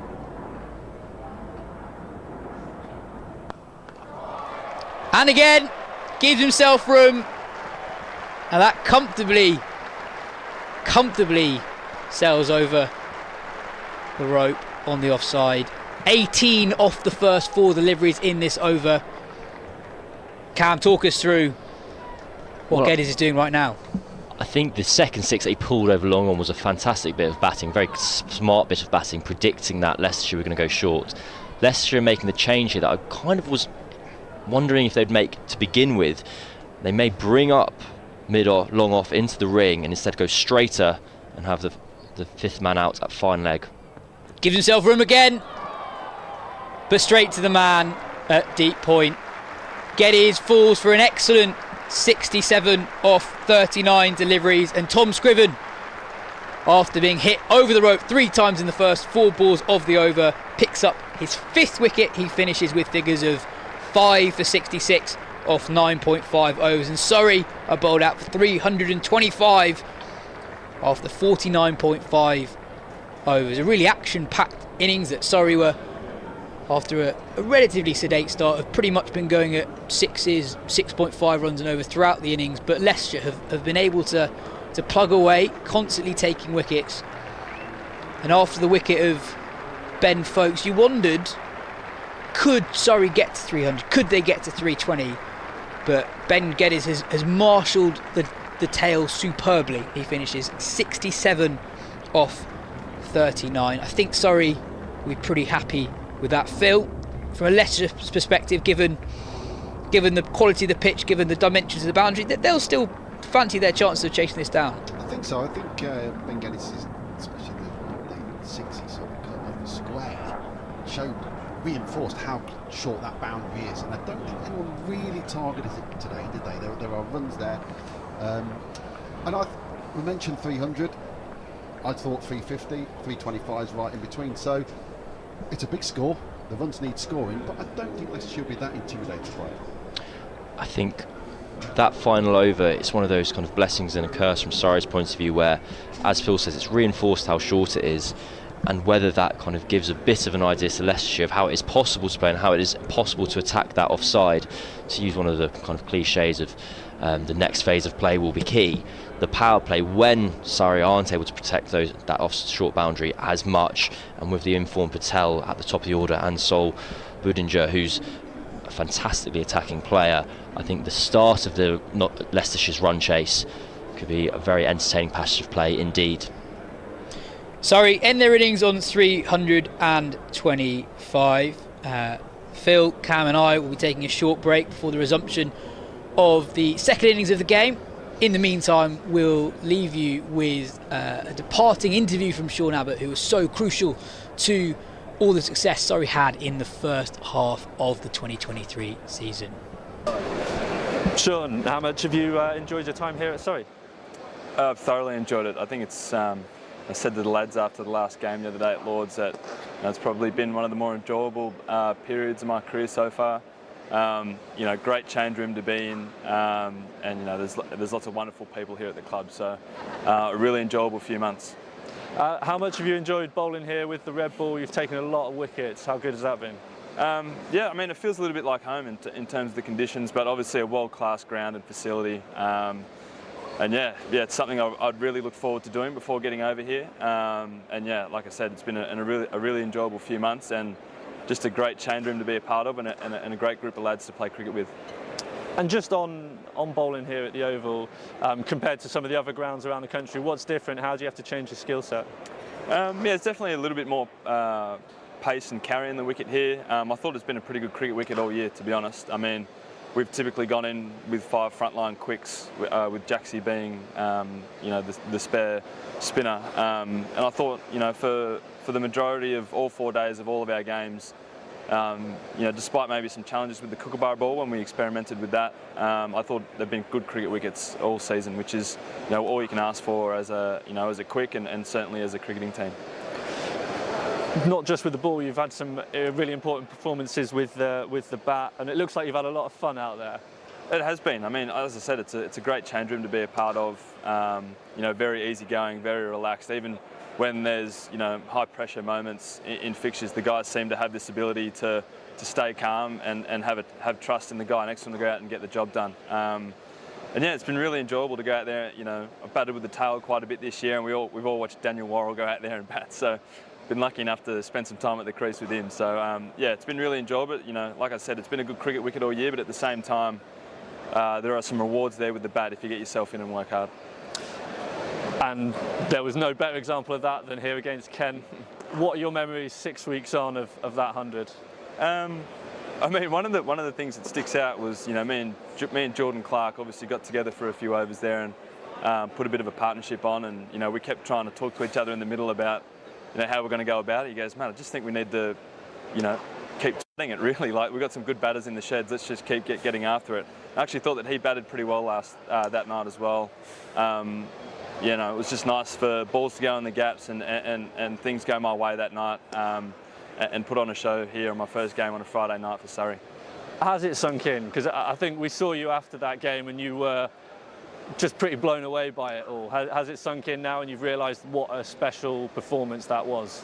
I don't think it really has sunk in, to be honest. I mean, we've seen a few hundred since then, and guys batting unbelievably well, and 40 or 50 balls. I'm just like, did I actually do that off that many balls? Did I actually get the chance to go out and bat 6 and then score some runs? At the time I was just happy to bat for a 50, get off strike and raise the bat for 50 and then continue slogging away. So it's definitely not sunk in. I was just it took a while after the game when I sat down with a drink and I just was a bit lost there for a while. I didn't really know how to take it, but it's something I'm going to remember for a long time.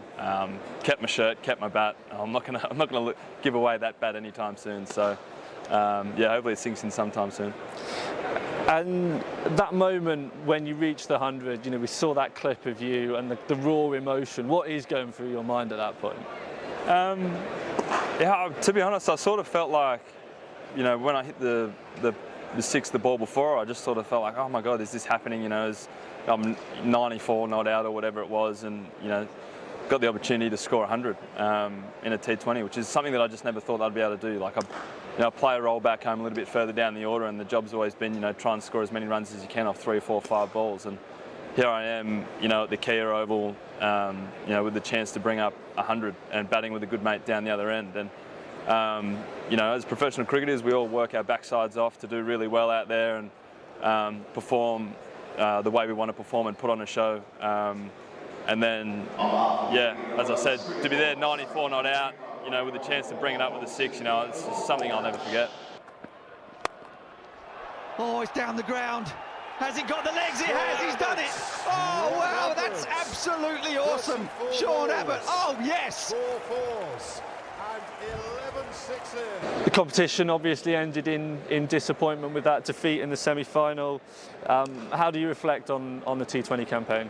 I mean, we got out of the blocks pretty hot. But if I was to reflect on it, I think it was a little bit of a frustrating season. That can be brought on a little bit by looking at how good our list is, and I just sort of thought we limped home a little bit into the quarter and then the semi, but we played some really good cricket at the most important time of the season, which is the most important part of tournament cricket, I think. So we got ourselves into the semi, and we just didn't play well enough in that semi. But in saying that, there's plenty to look forward to for next season. I think we didn't come close to playing our best cricket at all throughout the tournament. I don't think we came close to putting a full game together throughout the tournament. And for a lot of the start of the tournament, we dominated. We sort of struggled to get things right through the middle and the back end. But at the same time, we still made the quarterfinals, we still made the semi, and still looked really good in those games. But plenty to improve on next year, and plenty to take out of this season. And something that I'm really looking forward to is taking on the Blast next season with this team. You bonded really well with the lads, that was really clear. Can you give us an insight into the dressing room at Surrey? What's the vibe like around the team? Well, I feel like I've got to wear a nappy sometimes. The boys have me in stitches, I feel like I'm going to wet myself. But they just seem to have this this ability to have a really relaxed vibe around the change room and still have a laugh when the team is absolutely under the pump in the middle of a 4-day game or even in a Blast fixture. So that's something that I'm really grateful to have been a part of for the last few months, and that's something hopefully that I can take home to my teams back home. And it's not just 1 or 2 blokes, it's across the whole board, everyone in the starting 11, in first 11, the guys who've been playing twos, and even the guys that, it's obviously a really good team on paper. There's been a lot of guys that have been on the fringes, haven't really got the opportunities that they probably feel like they could have had. They probably feel like they could play and still do really well. Hats off to them. I think they've got a really good vibe in the change room. You mentioned Jordan being out here for your 100. A couple of weeks ago, you were here for his first 100 at the Keir Oval as well. Again, how nice was that for you to be on the other end watching somebody deliver and perform in a Surrey shirt? Yeah, I mean, Jordan's one of those guys who, you know, is a wholehearted cricketer, and he's someone that I've really watched closely this season, and I've taken a lot out of his game, and will try and implement in the way I go about cricket a little bit. Days 3 and 4 in those sessions where you're really tired and sore as a bowler, he just seems to, the way I'm going to get through this is just charge in harder for the team and get the job done. He's not really a guy that's about personal milestones. I had to really, encourage him to get the ball up in the air in Canterbury when he got his first 5 for the season after bowling really well again. But he just keeps turning up day in and day out and putting his best foot forward. And to be out there with him to score when he scored his 100, I was, obviously over the moon for him. He stepped up. When we'd lost a few wickets early on a tough wicket and made sure we got to take advantage of a tired bowling lineup with a few injuries. So, that was one of many times where he stood up for us this season, and there's still plenty of opportunities left for him to do that. But to return favour after he did that was out there for me earlier on in the season. That's something I'll look back on and be pretty proud of, that I was out there with him. There's 3 county championship matches left for Surrey. Obviously, we would love you to be out there, but you're not going to be there. How are you going to be keeping up to date with the team? I was actually watching yesterday on the lounge while the little one was having a sleep, and even though George can't look at his phone, I was like, mate, in swinger, out swinger, get it in there, But I'll just be supporting the lads. It's obviously been a long season so far. You guys play so much cricket, packed schedule. There's obviously a little bit of a break now with the one-day stuff, and then 3 huge games for us at the back end of the season. So. There's a few teams starting to bunch up at the top of the ladder, chasing us, the defending champions from last year. So, probably just the lads are good enough, just to let them go about their business and get the job done. So I don't think they'll need too much from me in those last 3 games, but I will be watching. You've clearly formed a really strong bond with the Surrey fans and the Surrey members. Even just walking around the ground today, lots of people coming up to you and saying thank you for your contributions. How important is it to have that bond with the supporters?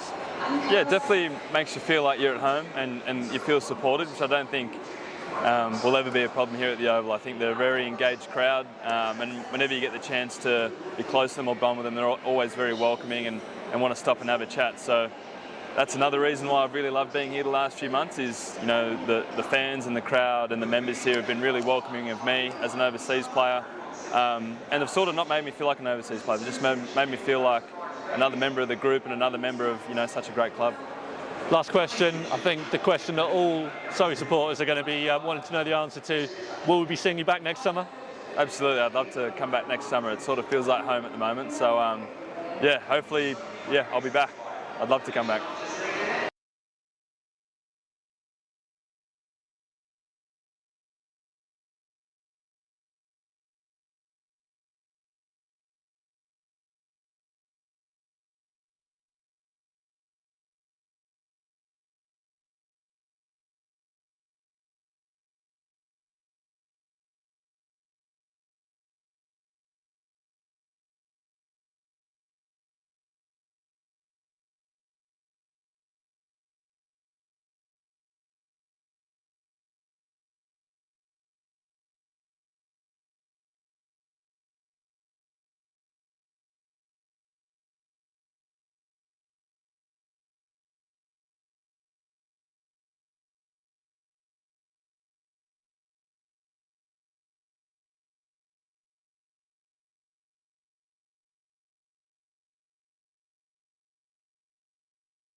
Hello and welcome back to the Kia Oval, where the players are on their way out. You're joined by myself, Karen Ponsonby, and Phil Long. The resident Leicestershire expert, Daniel Norcross, will be with us very shortly. It looks as if we'll have Jordan Clark opening the bowling, which is an about turn from what had been rumoured before the match. So he was playing as a specialist batter. Instead he's getting a serious match fee and opening the bowling. Daniel Norcross is indeed here. Never in doubt.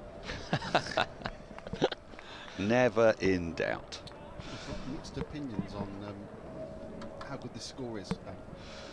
Well, I mean, it's a short old boundary, isn't it? The risk with a short boundary is that you keep on targeting it regardless of where the ball's bowled, and you get yourself out. Or you relentlessly hit it for 6. Or you relentlessly hit it for 6, exactly. As Ben Geddes did. Jordan Clark's going to bowl the first ball for the Vauxhall end. So a couple of early wickets might be necessary, you might think. The pitch is playing rather nicely, but we did see the new ball did a bit, didn't it? Yeah, it did. And sorry, only 50 off the first 10 overs, the power play. We need to turn you up, darling. Turn me up. There we go. Yeah, 50 off the power play for Surrey. I think Leicestershire will be targeting a few more of that, certainly while the field is in.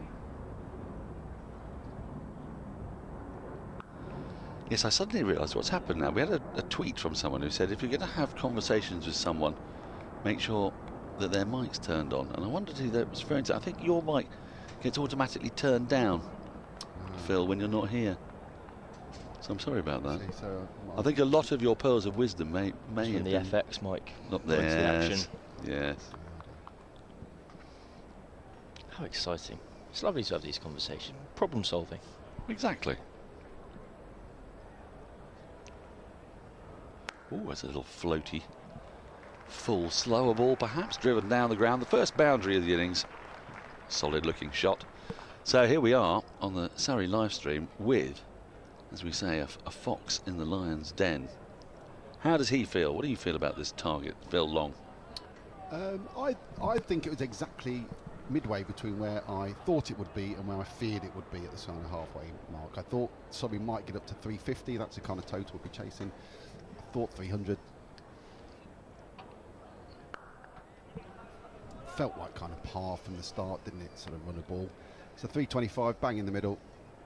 I think if Leicestershire get off to a good start here, which is a big if, we know, then they can fancy chasing this, getting pretty close. Surrey hampered slightly by the loss of Ben Foakes. I mean, it's difficult to replace a world-class wicket-keeper like that, but Blake, an able replacement.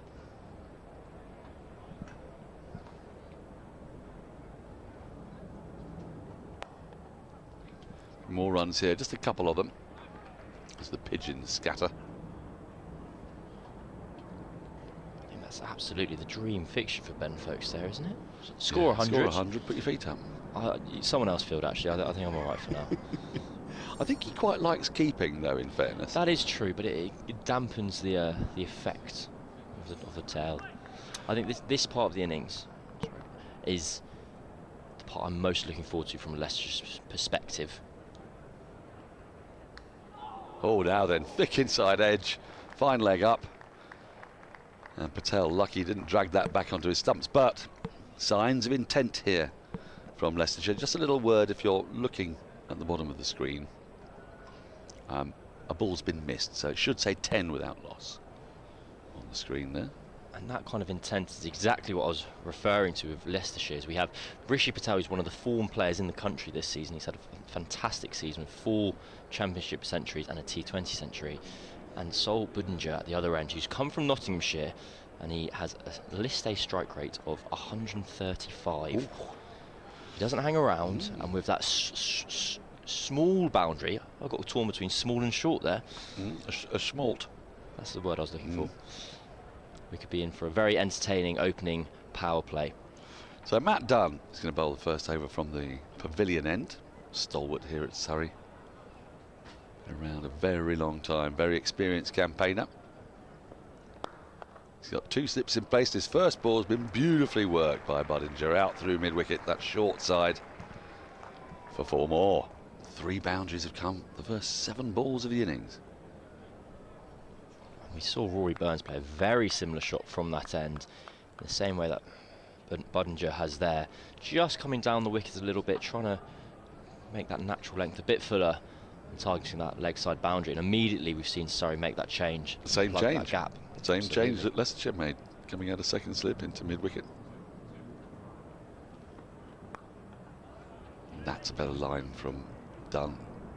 His loosener just strayed too much onto the pads, and with that short boundary to the left-hander, that is, as they say, meat and drink. I mentioned earlier about Surrey having 3 spin bowling options. They can't all bowl from the same end, and so who draws the short straw, as it were, to bowl to that short leg side boundary? Very interesting. We have 2 left arm spinners turning the ball away from that boundary, could be the option. Problem is, so does the leggy. Very good point. I went, who's the third? Cam Steele. Oh yeah. Yes. Yes. So Budinger made the move from Nottinghamshire to Leicestershire. You keep quiet about that, don't you, in Leicestershire? Because you're always whining about how it's the other way. Yeah. When it happens the other way, we do keep that under our hats a bit. Yeah, he's been good at, as you mentioned. He comes in to hit the ball, whether it be white ball or red ball. Fantastic strike rate. Probably hasn't gone on and made the scores he wanted, but when he's made runs, he's made them at a good lick. Oh, now a bit of pace and a bit of carry and a bit of bounce from Matt Dunn. Had Patel in 2 or 3 minds there as to whether to play at it. Yeah, it was nice of Chris Broad, Stuart Broad's dad, to remind everyone that where his son began his career all those years ago. How long was he with you guys? 2 or 3 years? Yeah, he made his debut in his county championship debut in a game at Oakham School against a Graham Smith-led Somerset. Now then, Patel's certainly showing signs of extreme aggressive intent first up. That ball wasn't really there for any kind of shot, but played a lot of them. He played a few shots in one there, didn't he? I enjoyed it greatly. I remember at the other end of Budinger, he played in a fantastic match against Surrey a couple of years ago at Guildford.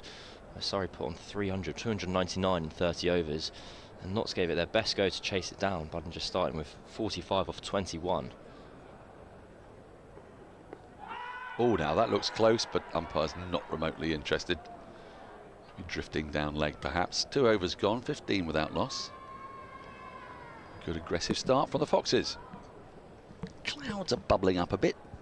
Don't think they're too dangerous. They're kind of grey and murky and nasty. Yeah, the first thing I did when I came and sat down after the lunch break was just have a look on the weather forecast, just to see if those dark clouds might have any. Well, according to the BBC weather forecast, no sign of them having any rain in them, although they look as if they might.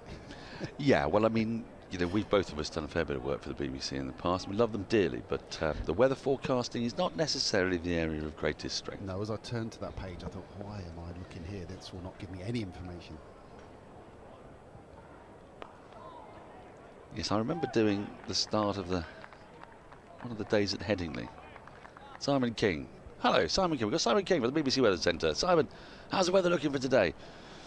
Well, expect just a little band of showers to pass by, and then it should be maybe occasional interruption. Then from about 2 o'clock it should clear up nicely and everything will be fine till about 6 when the rain will come back. Oh, thank you, Simon. That sounds very encouraging. Oh, I'm sorry. Play has been delayed. It's not going to start. No. Okay. Right. Will it ever get going? No. Beautiful shot. Gloriously played that by Budinger. He did very little more than just lay bat on ball, but timed it so well and got it between point and cover for 4 more. And it turned out that the forecast was entirely the wrong way round, and it poured down with rain when he said it wasn't going to, and it was sunny when he said it would. That is a beautiful shot, isn't it? I was thinking that was a shot of talent, if not technique. He's kind of pushed his hands at it in a way you're taught not to. Gower-esque. His coordination was so spot on. The ball flew away. When someone times a ball like that, you get a little flutter, don't you? And we've referred to it a lot. That side is very enticing to play that shot. It's very enticing. Surrey don't actually have any meaningful protection in front of square there. I think that's why we've seen Jordan Clark just hop over to around the wicket, as then that angle comes into the left-hander as opposed to away from him, and bringing that offside boundary into play. There'd just be a little bit more protection for Jordan Clark.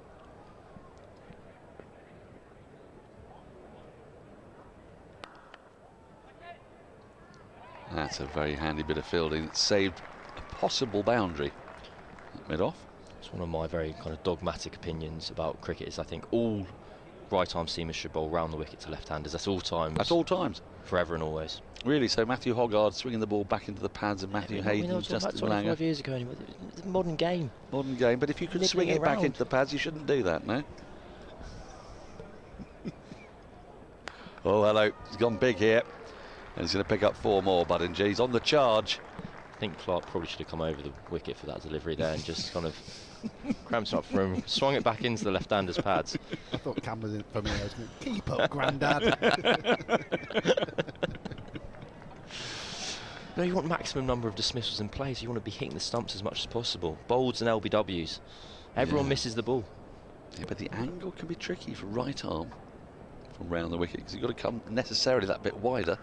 And another beautiful cover drive, screaming across the turf. Budinger's looking in rather good nick here. It's fantastic entertainment, exactly what the neutral, all Leicestershire fans would have been hoping for. It's a kind of very high octane start to proceedings. And Budinger in particular providing the goods. 17 off 9, 27 from the first 3 overs. Surrey need a wicket or 2 to get some control here.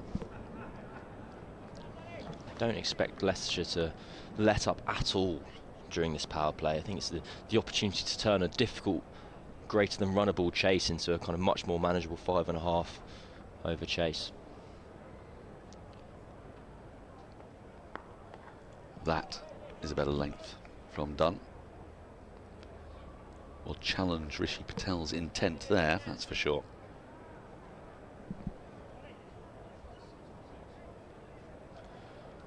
I absolutely loved lunch today. I'm very pleased for you, Dan. Did you go for the fish burger or did you go for the chicken? Both. Yeah. No wonder you enjoyed it. Yeah, absolutely. Of the land and the sea. The buttermilk chicken and the fish burger, really, to heavens above. Now he's gone high and gloriously over the top of extra cover for 6. It is a short boundary, but it's clever batting. He knows the field's up inside the circle. Perhaps a little too full from Dunn, but he took the chance, and his primary intent was to elevate that up and over the infield during the power play. And Surrey are under pressure here. That delivery really wasn't that short, that full at all. Even it was way shorter than you'd kind of anticipate a cover drive to be played, but it allowed Patel to get underneath the ball.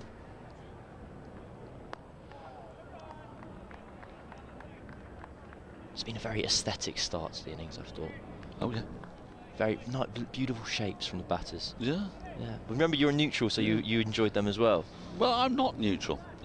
You might be. Changing his tunes. And Phil isn't. No, I'm not on the BBC now. I can be entirely what I want to be. There we go. The true colours come out. Yes. That's what this very much does to people. Yes. The motto is Ich dien, I serve.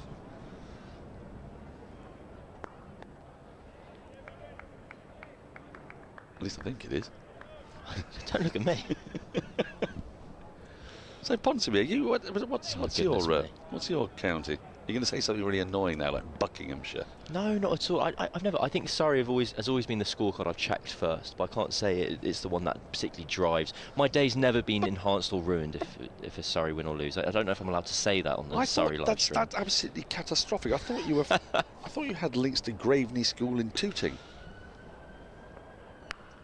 Now then, this is a simple catch taken, and Surrey have got the breakthrough.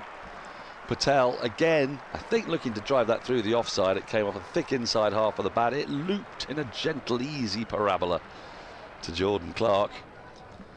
And Leicestershire lost their first, so 33 for 1. I I think a few of the Surrey players have had a gentle word with Rishi Patel as he's walked off there. Of course, at mid-on, which, for those tuned in earlier, a bit of a controversy surrounded that earlier. Patel there just trying to replicate that shot from before.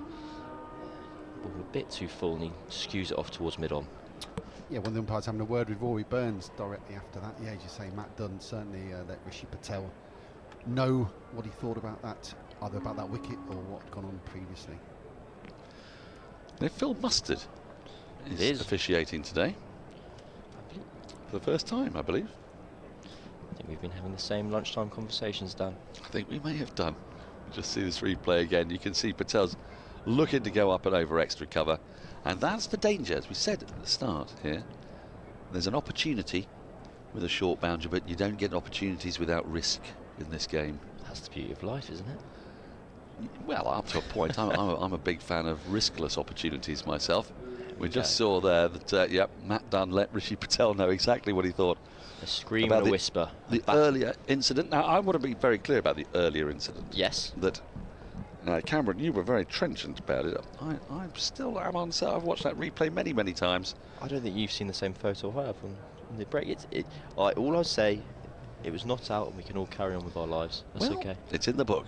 It is in the book. That is true. It's in the book. Officially, it is out. I forgot that. And I think it's perfectly reasonable for the umpires, in the one glance that they get. I don't disagree with that at all.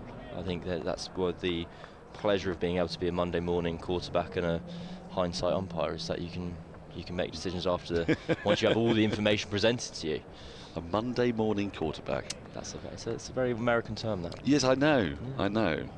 But you bring these terms to sully the great game. I mean, if you start talking about golf, I'm literally upping sticks and leaving. That's a nice way for Hill to get off the mark, just guiding the ball down to deep third for a single. 34 for 1, 4 overs have gone.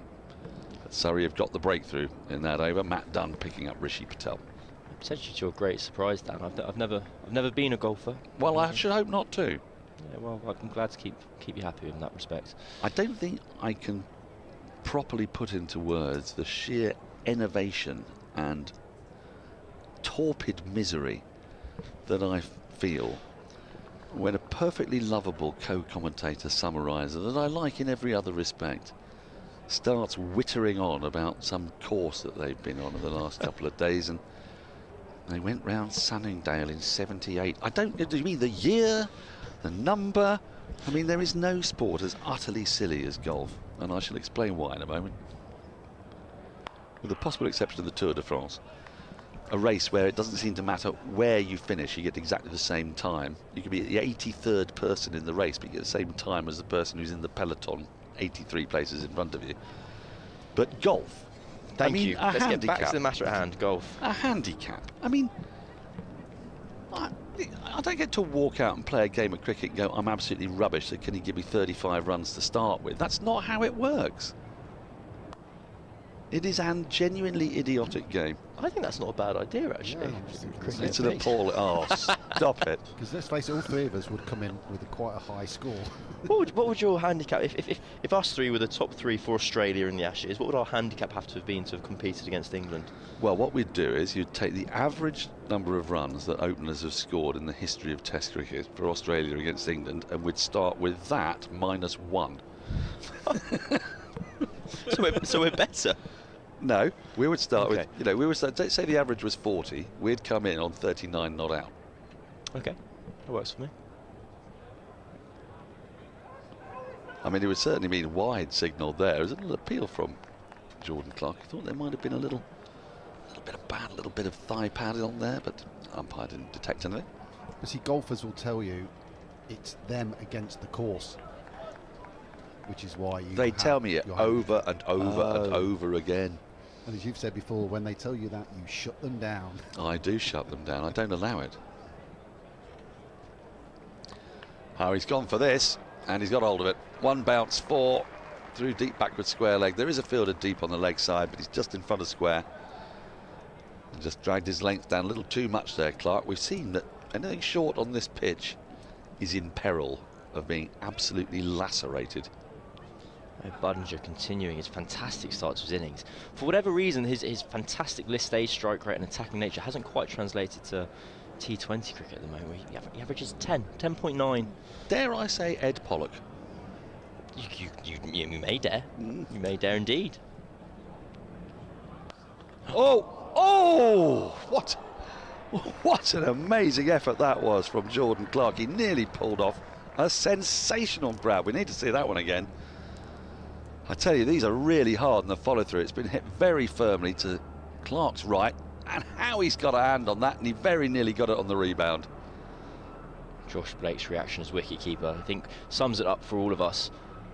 You see, sticks one hand out, sticks out the other. And now finds the leading edge. Almost completes the most that would have been a type of catch that I hadn't seen before, and that doesn't happen very often. It doesn't, does it? You often see great catches, you go, that's an excellent genre of a catch I'm familiar with.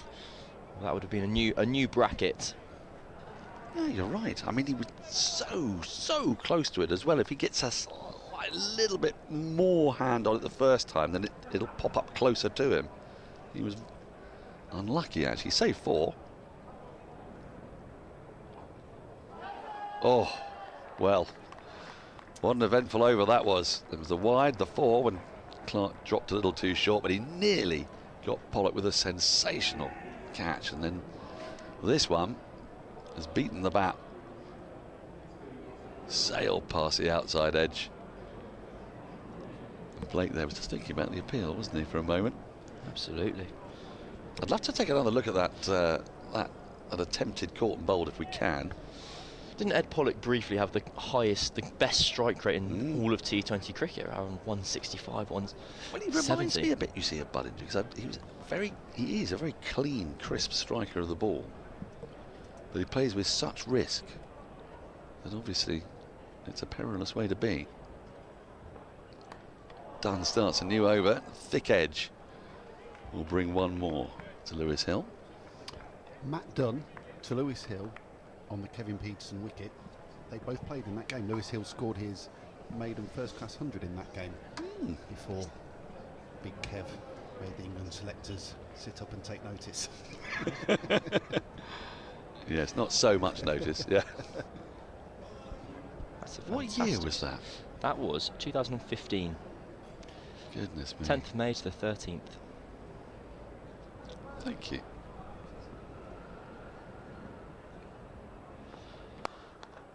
Again in the air a little bit there from Budinger, but falls short of mid-off. I think Dunn and Hill are the only 2 survivors from that game, aren't they, that are playing today? Who else do we have in the Surrey team at least? So Rory Burns. Rory Burns, of course, Rory Burns. Tom Curran obviously not playing today, so it's just Burns, Matt Dunn, and Matt Dunn. Yeah. And then for Leicestershire we have Lewis Hill, and that is indeed the only representative. Yeah, that's right.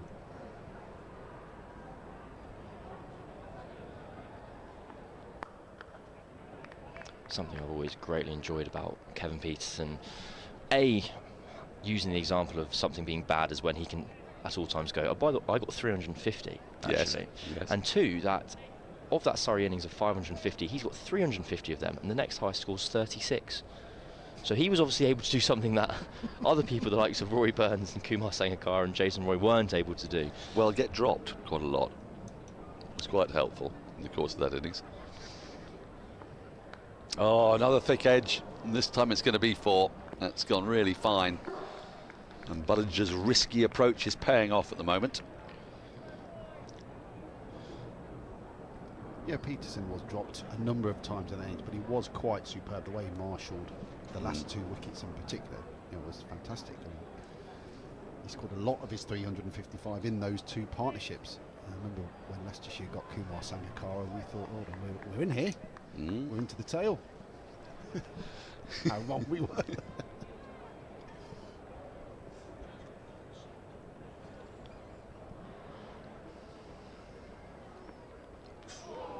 Now, swing and a miss again. It's a shot every ball here from Budinger. It's fantastically entertaining. You're loving it, aren't you? I absolutely am. You're bouncing up and down on your chair, Cam. It's reminding me of a story told by a journalist colleague, about interviewing a certain player known for being able to hit the ball an incredibly long way. and he was sent off to interview him and be told, I want a really technical breakdown of how he hits the ball. I want power positions, L shapes with ankles and knees. I want everything. And so he goes, go on then, how do you do it? And the guy goes, I belt it as hard as I can, every ball. It wasn't Harry Brook, was it, who said that? It wasn't.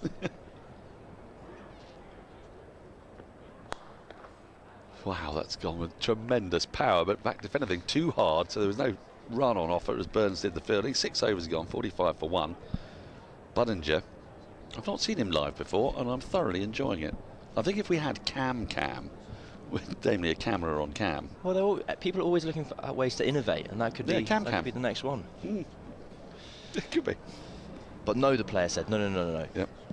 I'll just try and whack it as hard as I can. So he didn't. Every ball. So he imparted absolutely no acknowledgement at all. The journalist went 2 or 3 times. No, but tell me something about your hands, like hips rotation, shoulders. And he went no, and he inserted the odd expletive. I went no. I'll just try and belt it as far as I can, every ball, and that was it. And he's very good at it. So we can have a look at Yusuf Majid. Well, this is intriguing, isn't it? Going to spin early, especially after that last over from Jordan Clark, where he could have had the wicket of Budinger a couple of times. But I like this move, a little exploratory. It's also the right end for the left-arm spinner, 2-bowl to Budinger, who will have no qualms of trying to take on the left-arm spinner to the short boundary, whereas from this end, it will be that more conventionally sized hit down towards the Vauxhall end. Well, he might go inside out, I suppose. I hope he does, because that'll be very entertaining. It'll bring its own peril. First ball beats the bat. Now, I've not seen Majid live. Are you familiar with his oeuvre?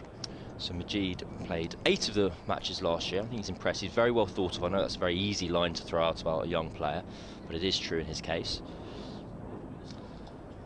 Well, that's going to be 4. That is the short boundary, and Hill has accessed it again, this time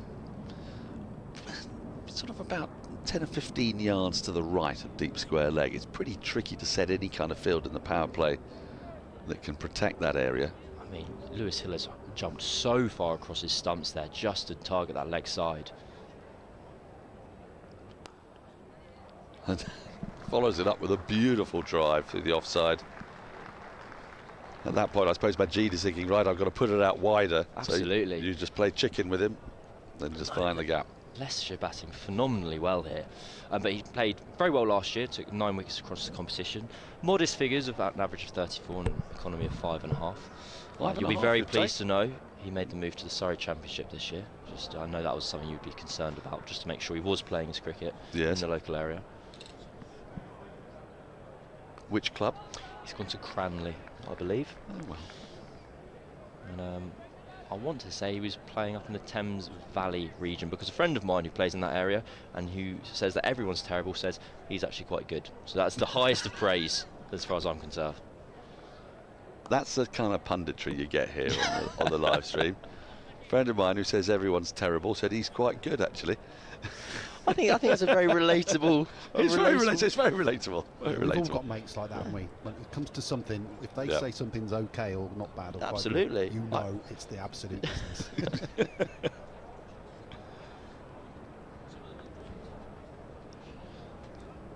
Now, just going to let you know the score is now correct, 54 for 1. Just another 3 overs and 1 ball of power play for Surrey to endure, and then they can start putting those fielders out. But for Budinger, there's 5 in the ring on the offside. Where's he going to go? Ah, that's a wonderful shot. It's delicate. He's found the gap. There's 5 in the ring, certainly, but there's no one that fine. And Budinger has just waited for that and guided it away. We've seen a lot of bludgeoning and whacking, but that was a shot of some class. 58 for 1 after 7. Budinger going nicely on 29. Just showing he's shot an all-round game. You kind of need to get a room, I think. I was excited. I was looking forward to learning. Budinger's a player I've seen from far and thought this looks very entertaining. And I'm just having a moment of confirmation bias. I wanted something to be good, and it is happening in front of my eyes. Well, I'm very pleased for you. Thank you.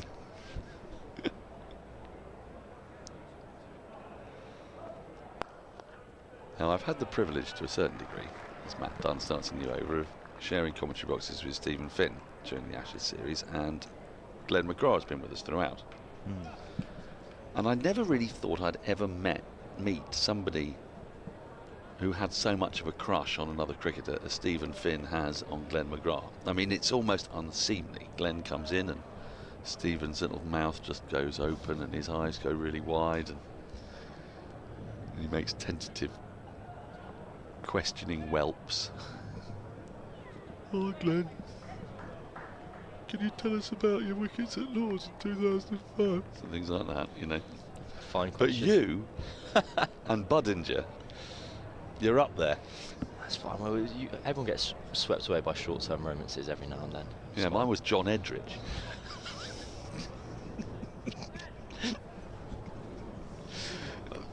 We've all been there. We've all been there with John. In fact, I'm not sure we have all been there, but he was certainly mine. Now then, he's not actually timed that perfectly, but he's got enough on it, and crucially, he's got it very, very straight back past the bowler, and this is just continuing. And if Cam was on now, you would just see a Cameron Ponsonby in a state of wild rapture. Well, with hands as fast as his, you don't need to be able to time the ball, do you? Evidently not. It's incredible how hard he hits it. I think that's the real notable thing, isn't it? Everything is being hit very hard. Mistimed that. Still went for 4. A bit of pad on that, I think. Despite the leap of Blake, they're going to get through for a leg by, signal by the umpire, which I think for Matt Dunn will be a bit of a relief. He doesn't have to bowl at Budinger at the moment. But this is where Sol Budinger's done really well for Leicestershire over the couple of years he's been there. He's got to 20 or 30, looked absolutely great, got there and well over a run of ball. Then he's got himself out, hence the low averages across the various forms of the game.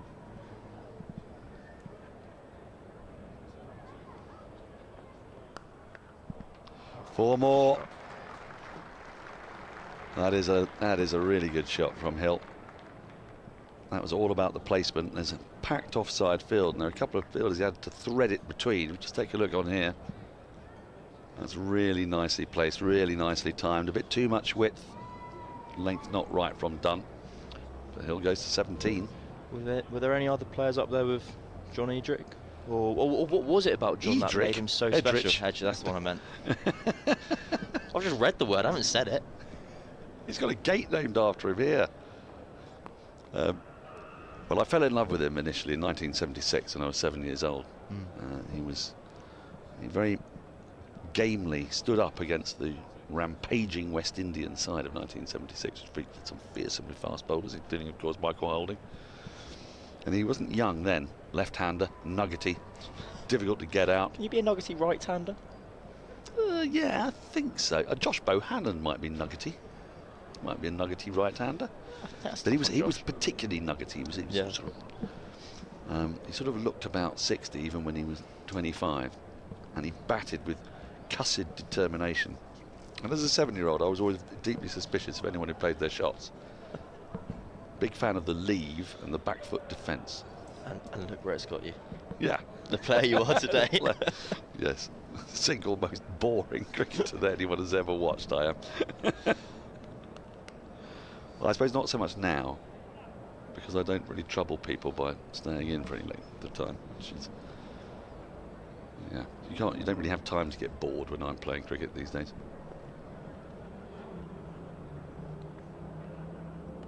That'll be another wide. Other favourites of mine would have to be, Dennis Amiss, Geoffrey Boycott. Big fan of Boykes. It's a theme here.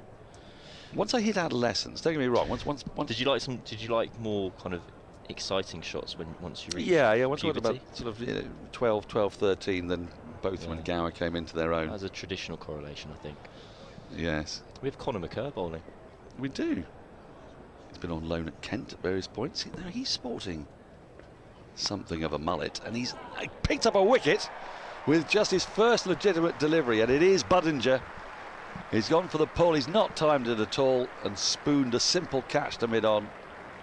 And Surrey have picked up their second wicket. McCurr into the attack, and he strikes straight away. No, live by the sword, die by the sword. It's a cliche for a reason. Are you okay though? I'm just disappointed from an entertainment point of view. I think even in his final throws, Sol provided entertainment for us all. Once again, going for the boundary. He's flat battered that. I think you've done him a disservice by saying he's not quite timed it, because, well, he hasn't quite timed it, but he hasn't clothed it, I'd say. And Matt Dunn takes a very good catch running over to his left. He's not clothed it, but he's got a bit. It's on the down slope it's there. A slice. So, he's managed to slice the ball. Yep. And you can see here it's a remarkable shot. He's in no position to play that, and you could well make the argument that's why he's out, and it wasn't an effective execution. But the optimism, the attempt, that's what I'm here for as an observer. Well, has he done the job for his team? That's the question. He's got them off to a flyer, but probably wanted him to stay in just that little bit longer, than they would have wanted him to get them up to around about 100, see them through the power play at least. I think from Surrey's reaction, they know, and they told everyone here how important they feel that is, because Budinger doesn't have to bat for very long for his impact to be felt. But with a target as large as 320 or 326, you'll see there they're going at 8.5, so they've got off to a flyer. That required run rate is still above a runner ball, and any time there's a run rate above a runner ball in one-day cricket, that's much easier said than done.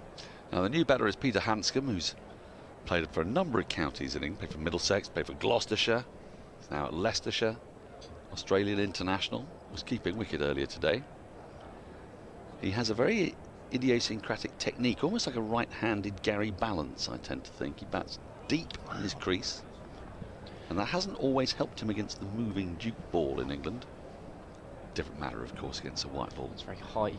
I think Handscomb always cocks his wrist, so his bat's always facing kind of a periscope-esque. Like Tammy True Beaumont. North, very much so.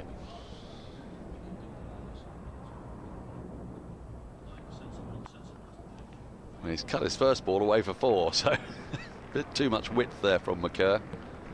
Again, too short, too wide, and slapped away. Yeah, Jinko Mahani was due to be Leicestershire's overseas player for far more of the season, certainly for the 50-over competition this year, but of course he got that recall back into the Indian side, and then also went on to play in the West Indies, played in that series, and has decided, BCCI have maybe decided, he needs a rest, so Peter Handscomb stayed on. He's playing today.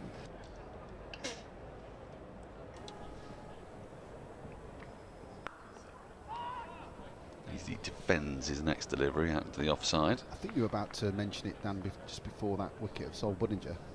The Vauxhall end is certainly the mullet end, isn't it, today? It is. It's mullet galore. We see Connor's mullet. Again, I'm pleased to say that he's not gone too long on the back. Now, the classic Western Australian mullet will go a good 7 or 8 inches further down the back and then flare out, a bit like Michael Bolton.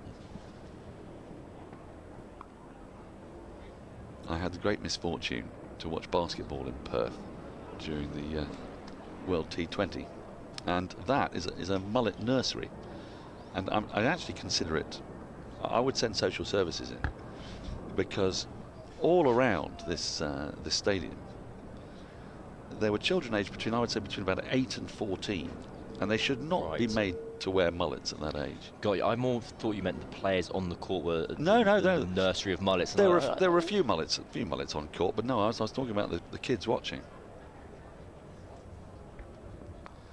Did you see Josh Hull? Oh, wait a minute, this has been guided very fine. Is that going to be cut off? It is, just about. And that was, again, a really deliberate shot. We've seen a few of those today, especially down to that boundary. Hit very fine indeed. I wanted to just see how deliberate that was. It was entirely deliberate. Into the ground, no slip in place. That feeds into your earlier points about Handscomb, as has been known to bat very deep into his crease. He plays the ball very late. That was another example of that there. And he's managed to thread that through as well. Is that going to make it the boundary? I don't think so. Should be just cut off. It is. It's cut off with much more certainty than the Leicestershire fielder did earlier at deep backward point. And restricts the scoring to 3. So 12 off the over with the wide, 11 off the bat, and the wicket. Expensive, 80 for 2. This is why we support teams, don't we? Because we admit we see things with one eye. I suppose we do, yeah. And I think as long as you can admit that. As long, yes. Yeah, then it's not a problem. Well, I've never had a problem with hypocrisy. In fact, I'm extremely good at it. I think it's a natural talent. Yeah. You develop over time as well. It's also a very English thing to have, and if we want to be true to our forefathers, hypocrisy should be something that we embrace. And it is why it is very difficult, even with your closest friends, to watch any sport where you support opposing sides, because you see everything completely differently. I mean, that was 4, wasn't it, Dan? I wouldn't say so. No, I thought it was expertly hauled back in. Right. Dunn is going to continue. The last over of the power plays, bowled manfully under the circumstances. Not easy bowling in the power play with the dimensions on one side. So short. Thick outside edge will just bring the 1 run for Handscomb. I do think that Handscomb does struggle a little bit in English conditions, though, because of that technique, because he insists on playing so deep. I think he has had past troubles. I know he had a very tough time at Middlesex previously, but this year he's batted very well for Leicestershire. He's averaging in the 40s. He's had that fantastic game up at Headingley, where he was the kind of guiding light of the miraculous victory when they're chasing millions on the final day. Now that's been flicked away. Fine, that's going to be 4 more. Straying onto the hip on this occasion, Dunn. On the note of a kind of one-eyed, kind of just out and out.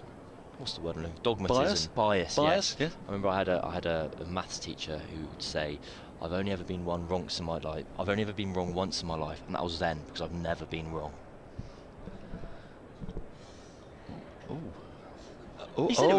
Yeah. Oh gosh. Oh, that paradox is awful.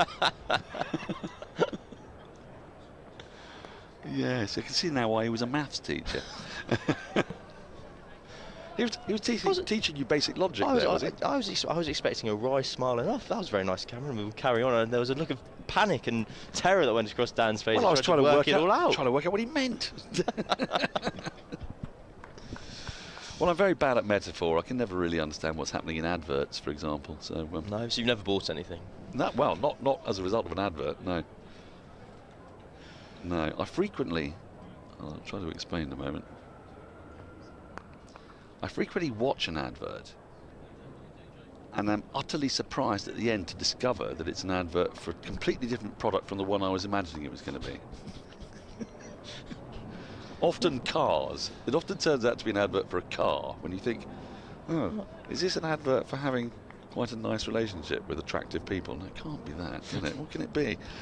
On those lovely open roads with no other traffic. On those open roads, yeah. It's a holiday advert, isn't it? It's a holiday advert. No, it's for some car or other. And essentially, to me, all cars are basically the same. They're bigger and smaller. Aside from Kias, which are phenomenal. Aside from them, of course, which are phenomenal, but yes. Oh goodness. It's not been a major part of my life. Fantastic transport links from Tooting, so why would it be? Well, exactly. Exactly, on the Northern Line, which gets you easy to many mainland railway stations.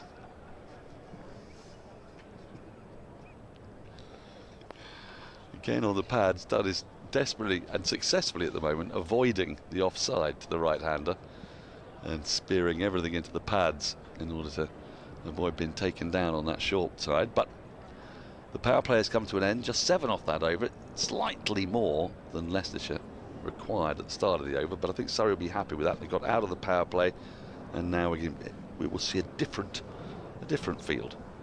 Yeah, comparison with the power play, Leicestershire 87 for 2, Surrey were 50 for 2 at the end of 10 overs. So yeah, well, they lost their 2 wickets a little earlier, didn't they, as well? That's right. We have seen a stark difference in tactics, though. Leicestershire have been much plainer in their efforts to target that short boundary, whereas I think Surrey potentially just batted slightly more conventionally through that period of the match. Sol Budinger has lit up the oval today, however briefly. A man whose name, I have to say, always just sort of has me in mind kind of 1950s Hollywood producer. So imagine him sucking on a cigar. Being a kind of baddie in a film noir. You think? I think he's Saul Budinger. You know what I mean? Yeah, that's worse. Yeah, I'm happy with that. I can see him as a character in Mel Brooks's The Producers.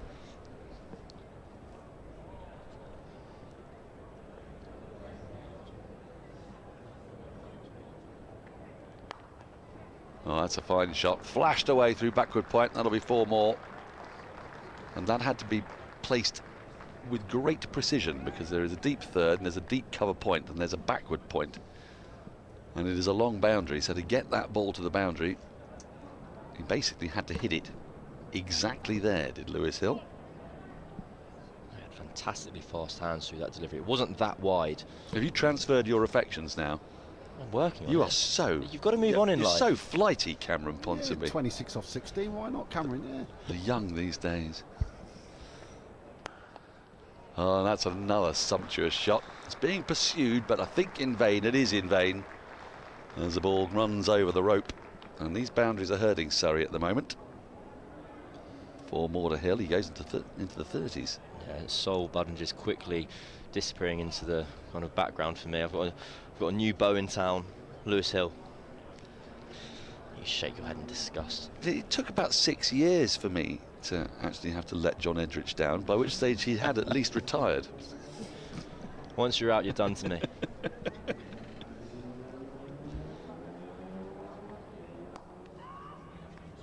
Don't let me forget, I've got to go to the John Edrich gate on the way back. Why would you forget to do that? Is that not the way home? It's not the way home, no. I just go out. I normally go out the Gaffer's gate, Alex Stewart gate. So, what's your purpose? Well, somebody for the trip? very generously left me a gift, but it was a gift that couldn't be brought into the ground. Wow. I mean, it's illegal. Well, not illegal. What the plans to sit in the Oval?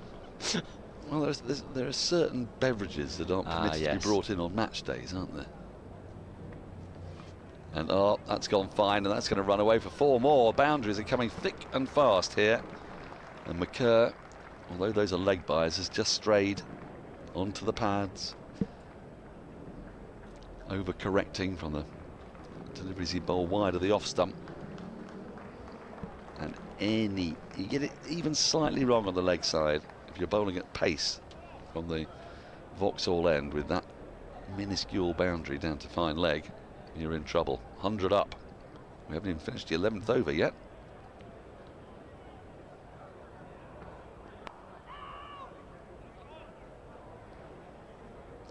End of the over. 11 gone, 100 for 2. Hill has 30. Handscomb 14. And I'm impressed with Leicestershire's pugnacious approach, albeit that I'm churning inside. I think there's been 2 different things. All jokes aside, Budinger was very plainly there to try and advance the rate as quickly as possible. Lewis Hill and Handscomb haven't really looked like they're trying to be overly aggressive. They've kind of found their runs. Both the bad balls have been put away, and then kind of good balls, which you'd expect just to be dots, they've managed to kind of rise to the occasion and kind of exaggerate that run rate. We said that before, like they got off to this amazing start and the run rate was still kind of at 6.5. Overs like that against McKerr, which have gone for 13, make a huge difference in the context of the match. I mean, we are now seeing Leicestershire having already made a significant kind of inroad into Surrey's total. We'll have a look at some spin. Dan Moriarty from the pavilion end. Now then, this is fascinating. He's got 2 right-handers to bowl at. He's predominantly turning the ball away from those right-handers. What's this field going to look like? We have got a deep cover at the moment, but there's no one over extra cover.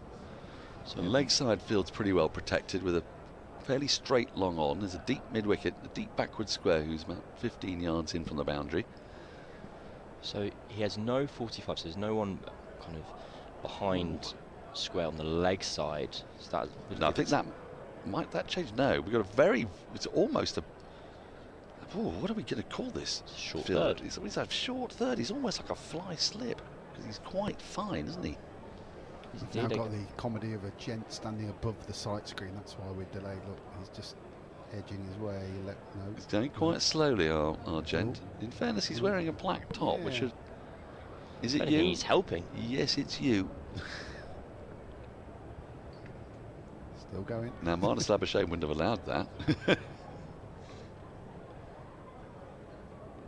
Down the leg side, or another wide. That's been another feature of Surrey's bowling today so far.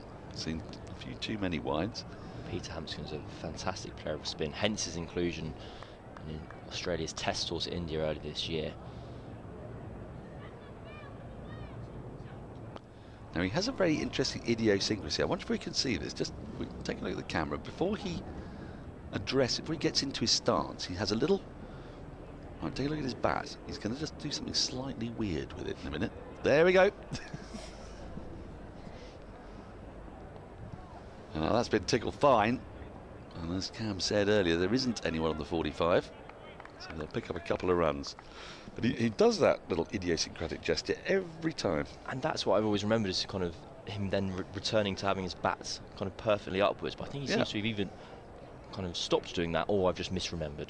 It's almost like he's slicing through a hard-boiled egg. Which is one of the more satisfying experiences of life, I find. With a good sharp knife. Never with a blunt knife. You wouldn't want to do that. No. Then it goes horribly wrong. But if you can slice perfectly through a hard-boiled egg that's been shelled, oof, creating perfect discs of orangey goodness surrounded by the white.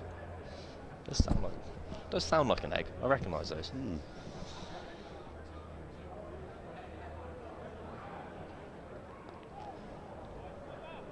Tapped in the onside again for another single. Now, Surrey obviously need wickets here to halt the progress of Leicestershire. How do they go about it? Not seen any spin so far for Moriarty. Ball just drifting down the leg side on all occasions. Nice use of the feet from Handscomb. Get him another single. 6 runs have come off this over with nary a risk.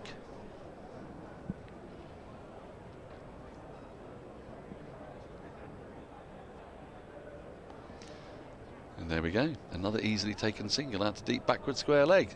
12 overs gone. Leicestershire going very comfortably. That's why Phil Long is here, happy and scoring. That's why Cam Ponsonby has got over the terrible disappointment of seeing Sol Budinger go. He's transferred his affections to a new man, Lewis Hill. Hopefully we can bring some sanity to proceedings. Yas Rana is going to come and replace me. 107 for 2 after 12 as Yas takes his seat. I think Moriarty's bowling a very difficult task, bowling from that end. With the lack of spin, he has to bowl at such a tight line. Anything that gets too straight is going to carry on down the right-hander's leg side with very little protection out there, and anything too wide brings in that shorter boundary into play. Which meant that over, with, as you mentioned, with no risk whatsoever. Absolutely. Leicestershire were able to score seven runs. Afternoon. Hello, Yas. Hello, Yas. Leicestershire not wasting any time at all in this run chase.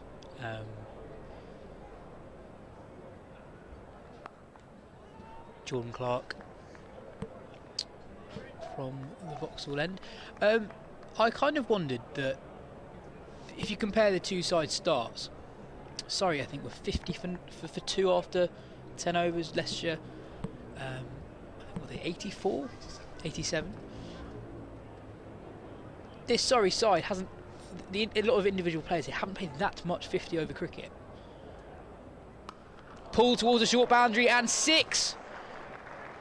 Just short of the length from Jordan Clark, and Lewis Hill rocks back and pulls that over mid-wicket for 6. A theme of the Leicestershire innings has been they have targeted that short boundary more than Surrey did over the course of their innings, and once more that reaps rewards for Leicestershire. Again, it's not the kind of shot you play if that's a big boundary. You probably roll your wrists over it and you're happy to take 1 or 2.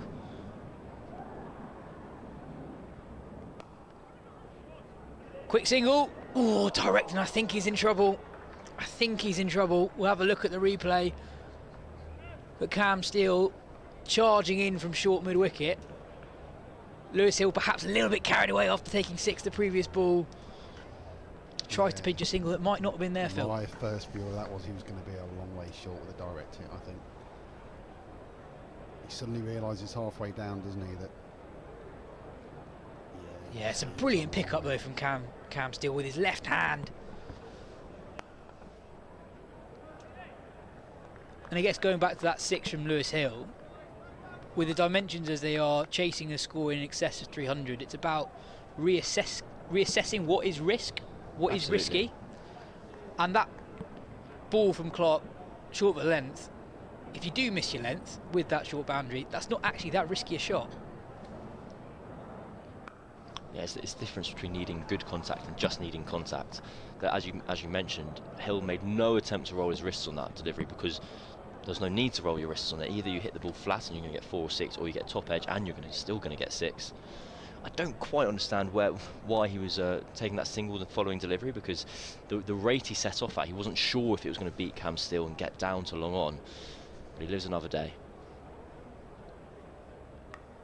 Oh, finds the outside edge, but that will race away for 4 again. No luck for Surrey at the moment. Handscomb picks up 4, and Jordan Clark, through no fault of his own, concedes a boundary off the last ball of his 4th over. So we have a look at the replay now. Handscomb prods at one, outside off stump, and does Blake just get a hand to it? I'm not sure. I think he does. Ben Foakes off the field at the moment, complaining of soreness in his knee after scoring that 100. Not on the field at the moment, and Josh Blake, with the gloves on at the moment, it's a difficult chance, but it is a chance. He just about gets to the ball. I think in terms of sliding doors moments in matches, at the rate Leicestershire are batting at the moment, that over will be remembered. We had a missed run-out chance, and both difficult chances, don't get me wrong, but if chances are 50-50, you hope one of those 2 are taken, for instance. Moriarty has I was about to say swapped ends, but he's not swapped ends. That would be a lie. He's going to continue from the pavilion end. We do have a slight change of field. We've lost one fielder from the offside, and they've hopped across, so we now have 2 in the ring on the leg side to give a bit more protection for that ball just sliding on, not spinning. So talk us through the field again, Cam, because we've got no conventional fine leg. We've got a fielder at what is more of a long leg than a fine leg. So what line's Moriarty trying to bowl here?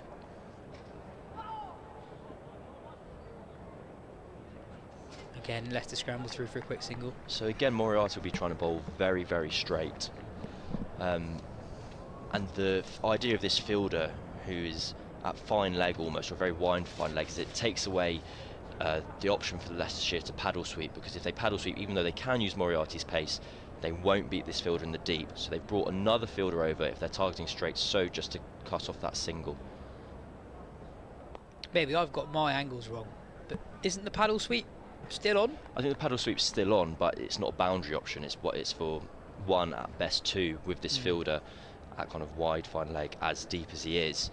And just the idea is, if you're targeting that inside edge of the batter, you want to plug a gap at square leg, so you don't just go for 1 every ball.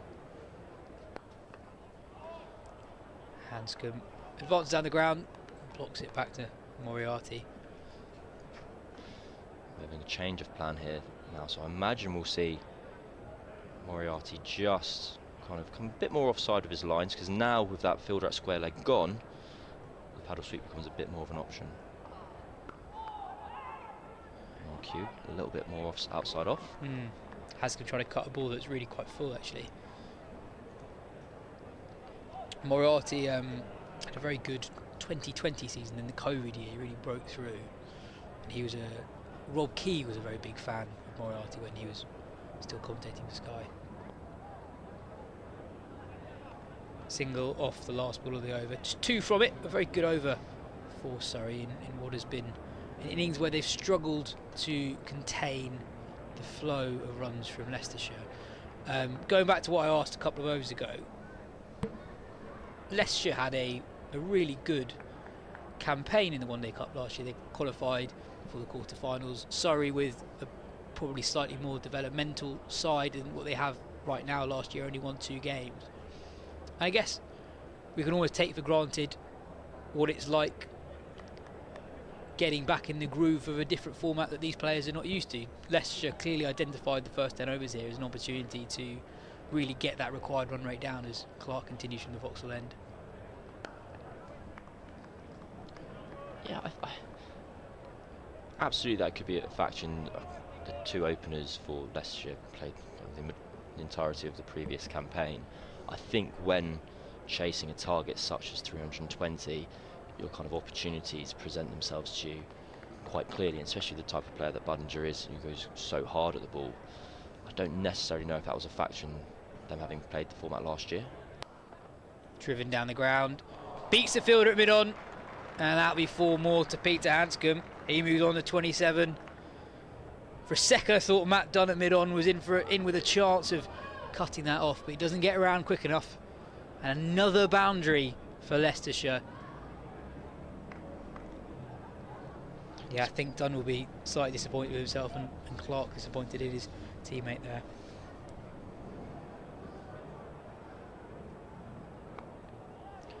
Just go back to Surrey's innings. I'd expected kind of Ryan Patel to play that Budinger role in a way. He was so aggressive last year and the year before, and kind of found success through that.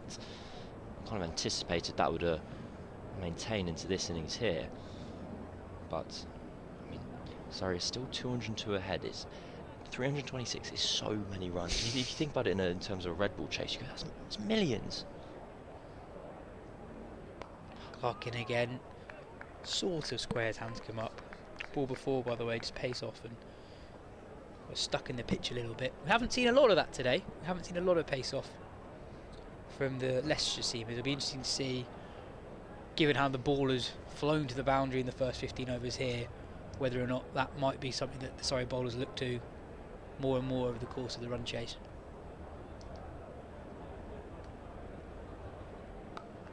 Pulled again for 6.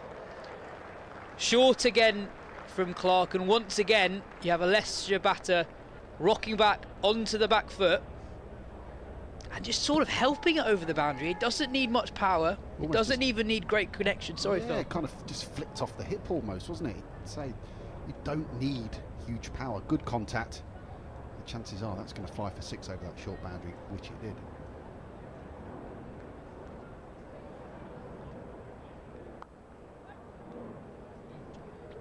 That's remarkable. That really was just back of the length as opposed to particularly short. Leicestershire have obviously come out with the game plan to target that short boundary relentlessly in a way that Surrey didn't, because that ball did not go far. It's beating the boundary by 5 or 6 yards, but on a 60-yard boundary, that's settling in the hands of Ben Geddes there. And also, just look at the replay again, it really isn't that short a ball. It really isn't at all. That is back of a length rather than short. And I actually wonder if this is where you almost have home disadvantage for Surrey, because they play so much red ball cricket with similar boundary dimensions, and in red ball cricket you're obviously a bit more risk averse.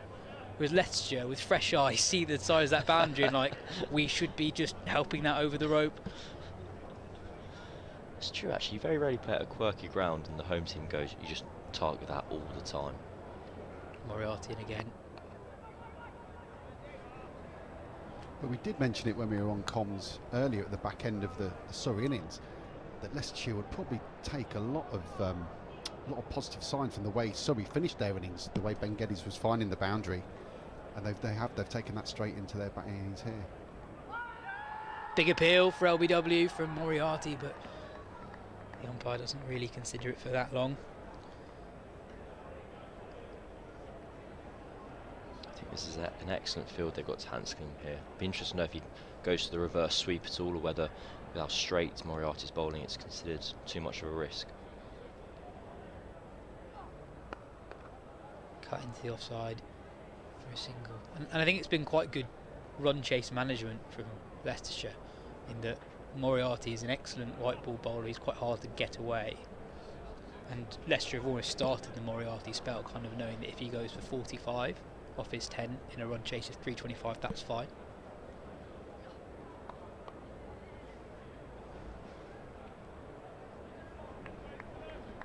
I think what also helps Moriarty is the ball he misses, he's missing short outside that off stump, and that allows Leicestershire to cut the ball. There's almost a saying in white ball cricket, which for spinners, which is bowl for cut shots. It's a bad ball, there's only one place you can hit it, and that's out to that fielder on the offside.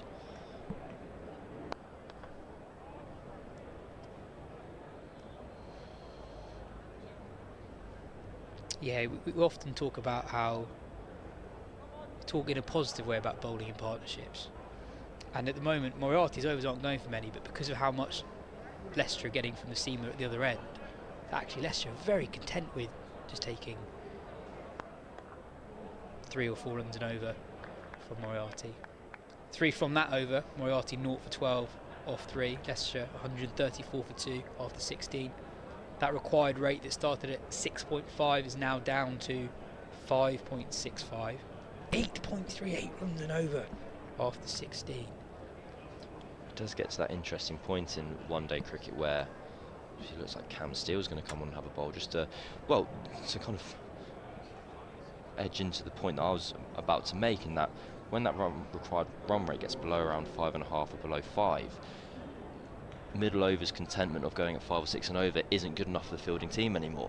That's not a kind of score draw for them. They've got to take wickets. And this is Surrey chancing their arm a little bit here and going to the third spin option in Cam Steele's leg spin with the short boundary to the leg side, rather than returning to the more kind of conventionally reliable Majid. Trying to work out what the game plan is here for Surrey. It looks like Ryan Patel at mid-off is starting in the ring. Got 2 men behind square on the offside, short fine leg, short cover, deep point, 3 men front at square on the leg side boundary. Steele in, rock back, and you pick up for first delivery from Cam Steele. It's short, and Handscomb, in a more measured way than some of the boundaries off the seamers from this end, rocks back onto his back foot, plays it along the ground, and pierces that gap between long on and deep mid wicket. That's slightly unforgivable, that from Cam Steele, isn't it? You know, Leicestershire, as we mentioned, 5.56 required. They're happy to go along at 5 or 6 and over, to go for 4 for the first ball. This time, Handscomb cuts Steele for 1. I think, especially to Phil's point, why that will be a frustration to Steele when it's his first ball as a leg spinner is that we know that Leicester are going to target that boundary against the leg spinner, so you want them to have to take a risk when they do target it. That was just it was a short ball and got pulled for 4.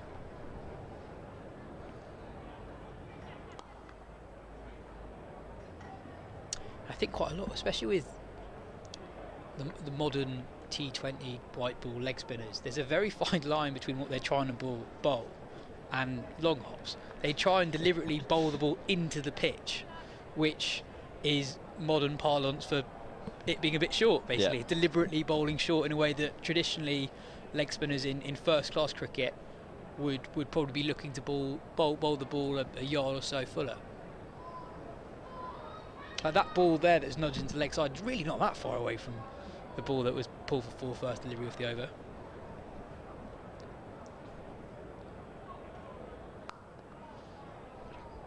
So that's cut away for 1.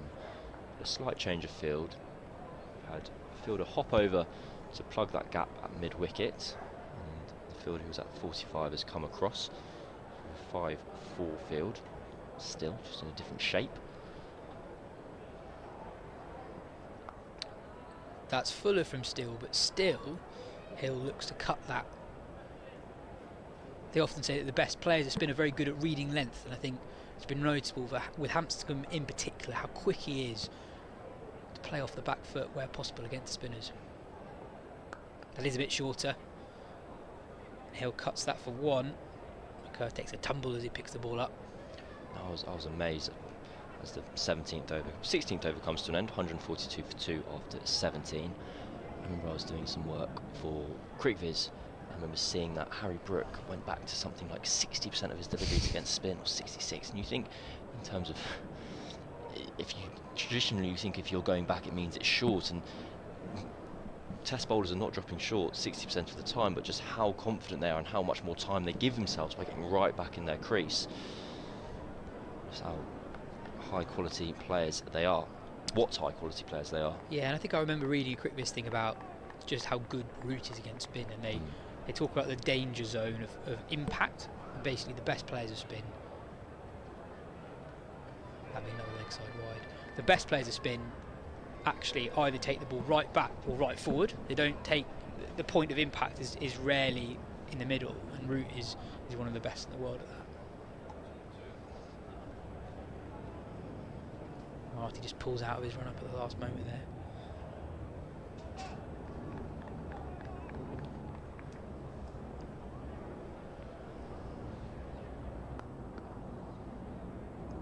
I remember I've read that same piece as you, and it was written by... No, buzzers. No. I remember speaking about it with Ben Jones, who wrote the piece, and it was that interception point. So if you intercepted the ball less than a metre or something after it bounced, or more than 3 metres, you averaged about 50. But if it was between 2 and 3 metres, that drops all the way to about 17. Again, Handscomb looks to play off the back foot. You're right to mention earlier, he's a very good player of spin, Peter Handscomb. Not only was he back in that Australia squad for the tour of India early this year, but I think he's got an ODI 100 in India.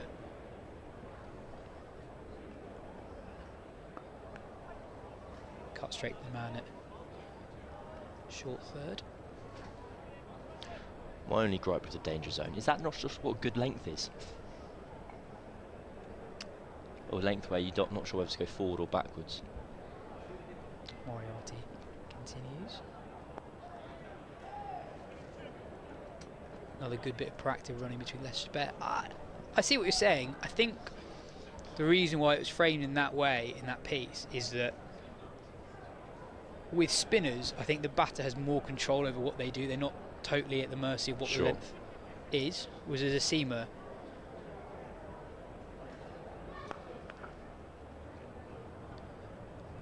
cut back, cut again for one. Whereas I think, off a seamer, if the ball's full, you look a bit silly if you go back to it. Whereas you can actually do that, and some players are quite comfortable doing that against spin. I guess that's the difference.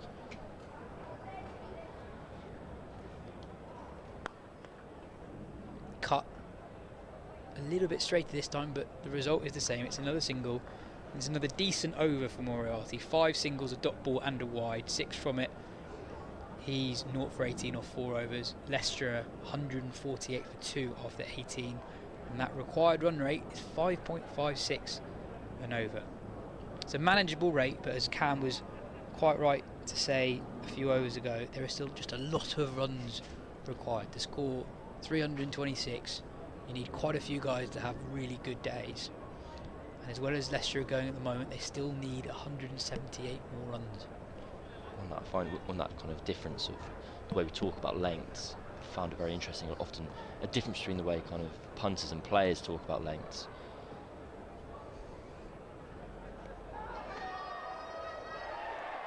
Got him! Steele strikes this time, top edge, I think, from Lewis Hill, and Josh Blake, who shelled a very difficult chance a few overs ago, does really well to first work out where the ball is and then dive to take the catch. Leicestershire lose their 3rd wicket with 148 runs on the board. Surrey really needed that wicket after an excellent few overs from the visiting side. It's a much better catch from Josh Blake than I'd initially realised, having to dive away behind him. That ball sneaking down the leg side, taking Lewis Hill's glove. Josh Blake well aware. That's a really good catch. Looks better on replay as well, doesn't it? Really good catch. That's a satisfying catch for Josh Blake then. Cam Steele's done exactly what he's been asked for. Come into the attack as the kind of risky option, high risk, high reward option for Surrey, and it's worked because that delivery in itself, just sneaking down the leg side, probably when he released it, he went, oh, that could be getting swept for 4, but enough action on the ball to take the glove of Lewis Hill. And Phil, we actually haven't seen, for how well spin has gone in this game, we actually haven't seen that much of it.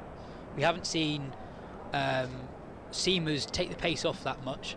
Leicestershire, when they're out of the field, Colin Ackerman bowled very well. Dan Moriarty's not gone for many runs so far, and Cam Steele's first over went for 8, but that's actually less than what the Leicester run rate is at the moment. I do wonder if both captains, both sides, are very wary of this short boundary. I know we keep mentioning it, but it has been and will be an integral part as to whether Leicestershire chase this target or not. Here is Ackerman now, followed by Vian Mulder. They are the two key wickets now, I think, for Surrey, the 2 key batters for Leicestershire. As the floodlights just come on, it's just gone a little bit dark out there, I think, a little bit murky.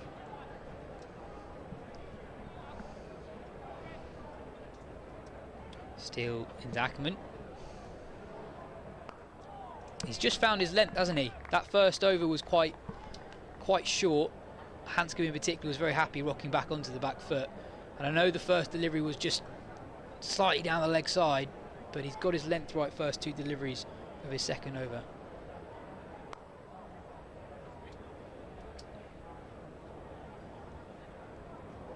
He's definitely settled into a nicer rhythm immediately after that wicket. Just to quickly finish that point on lengths, and that I found interesting that we often refer to lengths as kind of good, full, short back of a length. When players often talk about lengths in metres, they'll talk about this is a 6 to 8 metre length pitch, for instance.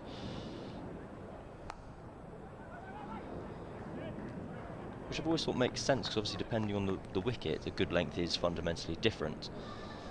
And so if you kind of then, in your language, you go, right, this is more of a 5 metre length, this is more of a 6 metre length pitch we're aiming for, get more precise.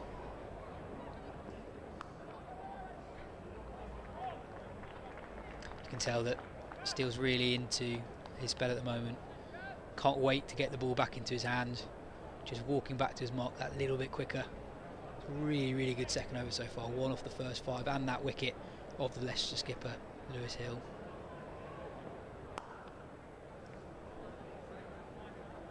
And that'll be no more than a single. A really, really good over for Surrey, just as Hill and Handscomb look to be threatening to take the game away from Surrey as Cameron Ponsonby departs. In a second we'll be joined by Jo Harman. But yeah, that wicket really was required by Surrey. Say, Handscomb and Hill had settled in. They batted really without risk, hadn't they? Kept that run rate required down around the 5.6, 5.7 mark. And I think Lewis Hill will be disappointed. I think you two called it right though. That was a far better catch on replay than it appeared in real time. Moriarty continues from the pavilion end.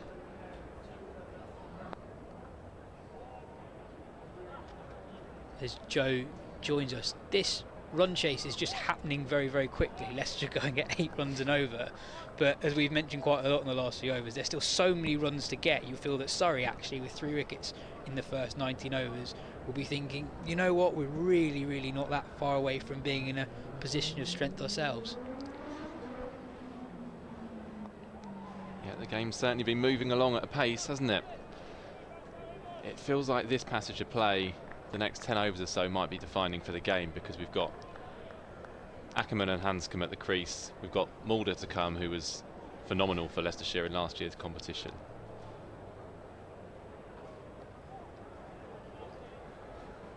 If Surrey can get a couple of wickets in the next passage of play, I say the next kind of, within the next 10 overs, I think they'll be right in the game.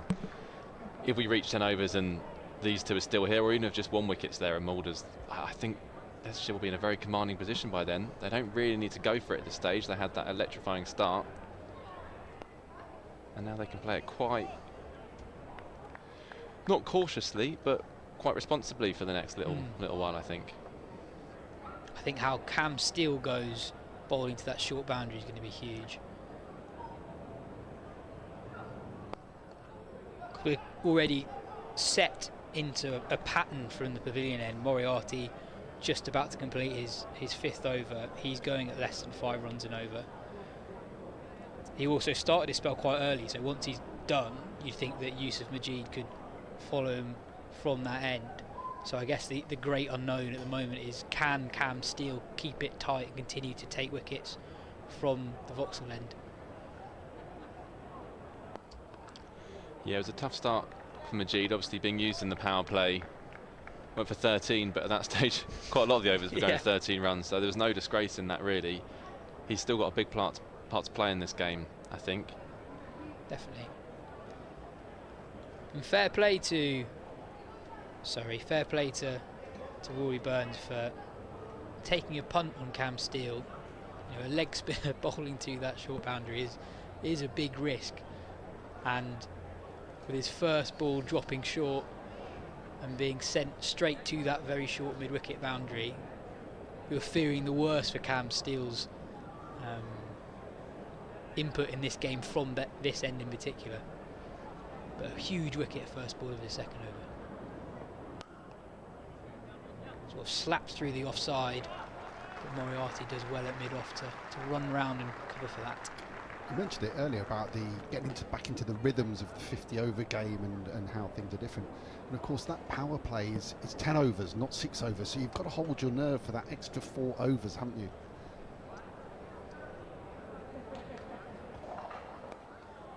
Really nice from Steele, finding a slightly fuller length that's much harder to just knock into a gap for a single. I feel like off a leg spinner, as soon as they get some action on the ball, it's just that little bit harder to just drive it down the ground for one.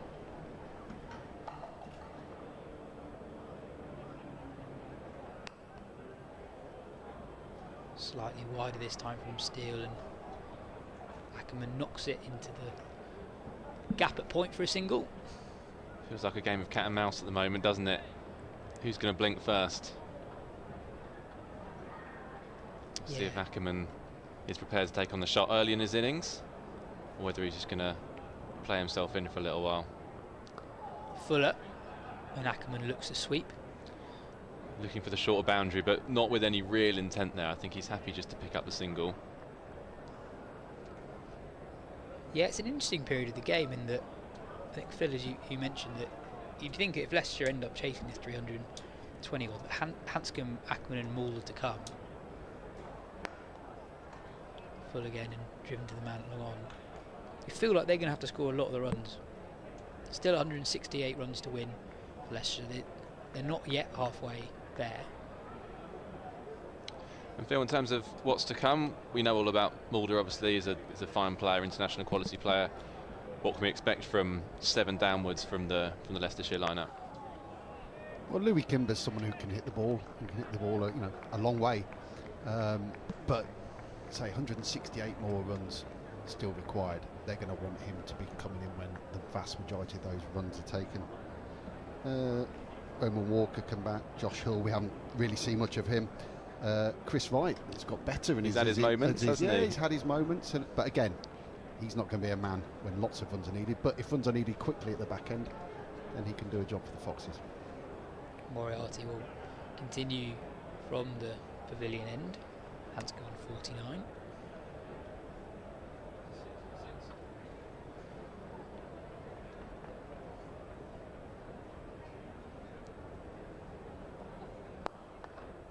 I just think these two at the moment are experienced enough to realise that it's either one or a boundary, isn't it?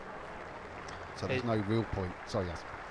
Handscomb drives down the ground, picks up a single, and that takes him to his 50 off 46 deliveries. Really, really impressive innings. He was brutal against the quicks when they dropped short, and against the spinners he's been very, very content, just knocking it around for singles when they've been available. A more expansive shot from Colin Ackerman. We haven't really seen anything like that from the Leicestershire batter since the fall of Lewis Hill. Really good bit of fielding at fine leg from Cam Steele to prevent the boundary. Moriarty's got his hands on his head. That really wasn't very far from being a drag on as we take a look at the replay now.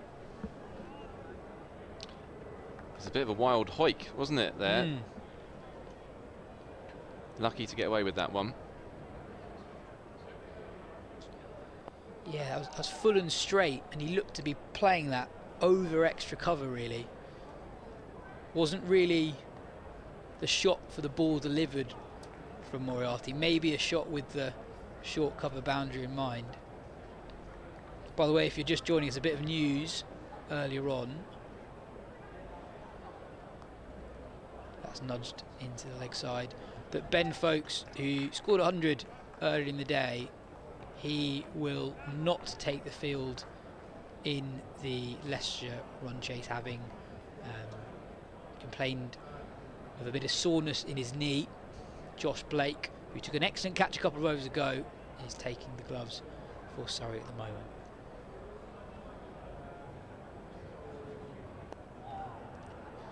Just looking at some other scores around the country, a very inexperienced Essex side have had a day to forget at Chelmsford against Nottinghamshire. Bowled out for 69, chasing 237 there.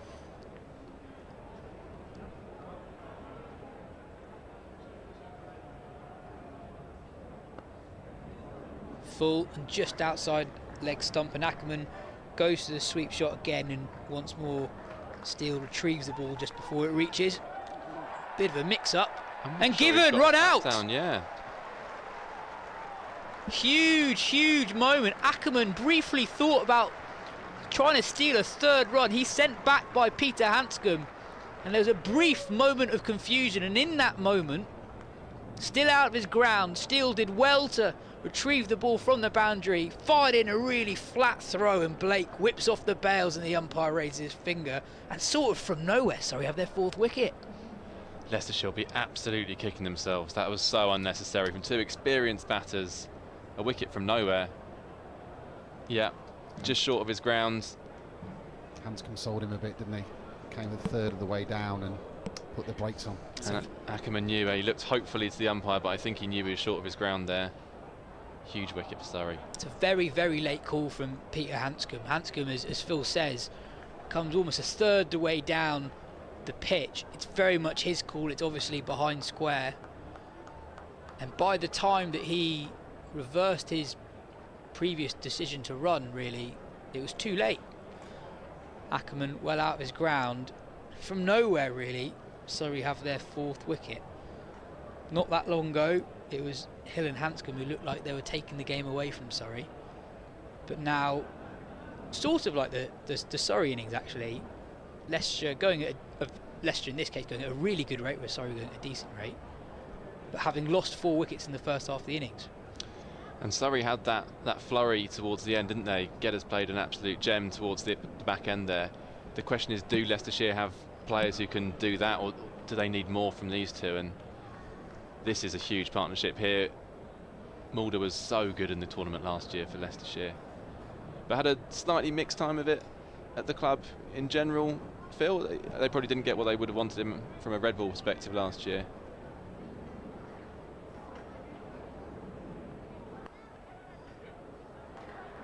Yeah, he was so absolutely outstanding in this competition in 2022. I think that everything else he's done has almost been a disappointment. He got a South African Test recall on the back of his performance in this competition. Had a career best red ball score down at Hove in a crazy high scoring game last year. But I think you're right. I think he hasn't transferred the form he showed in this competition last year to his sort of full Leicestershire career so far. Interesting that he won that South Africa recall off the back of the One Day Cup. When UCB described it as a development competition, that's probably not what they had in mind, but it's worked for William Mulder.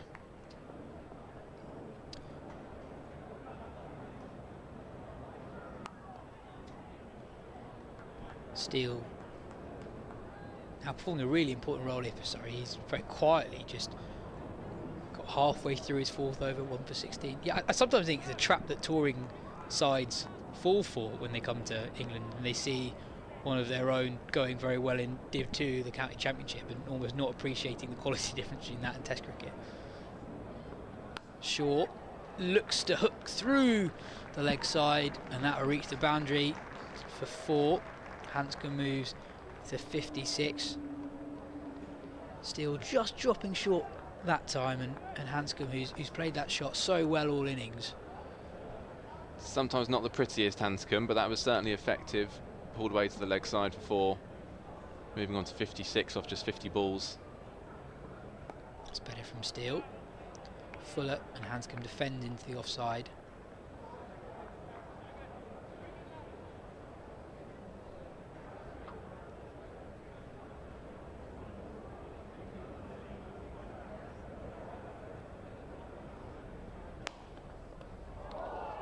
Full again, and Handscomb has drilled that into his partner Mulder. That would have gone for at least 1, maybe 2, maybe even 4 in Mulder. Not got in the way of that one, but it deflects off Mulder into the stumps for a dot ball as we take a look at the replay here. Yeah, just off his bat. Rory Burns is going to have some interesting decisions with his bowling attack here as well. There's some pretty ugly figures floating around from his seamers. Jordan Clark's going at 50 from his 5. Conor McCurr at 21 from his 2. Matt Dunn 33 from 5, so tidier figures there. He's going to have to go back to his seamers at some stage, but he's sticking with spin here. We've got Yusuf Majid coming into the attack.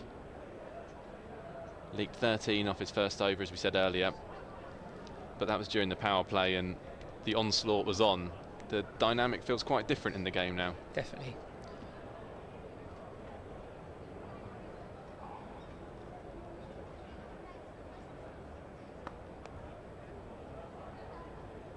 It'd be really interesting to see if Majid can sort of carry on the job that Moriarty was doing so well from the same end. Similar types of bowlers, both quite tall left arm spinners. Moriarty did a really good job of containing the flow of runs when Leicester were going really quickly at the other end.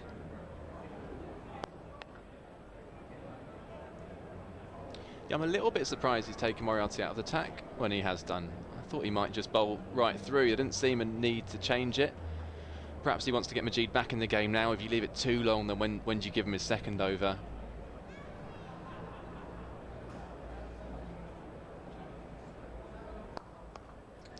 Rock back, and Mulder punches it through cover for 4. It's not a bad ball at all from Majid, but Mulder had enough time to pick his spot on the offside, and it beats Ryan Patel at short cover, and it's 4 more for Leicestershire. That's classy stuff from Mulder. Just rocks back onto the back foot, pierces the offside field. Just a nudge, really.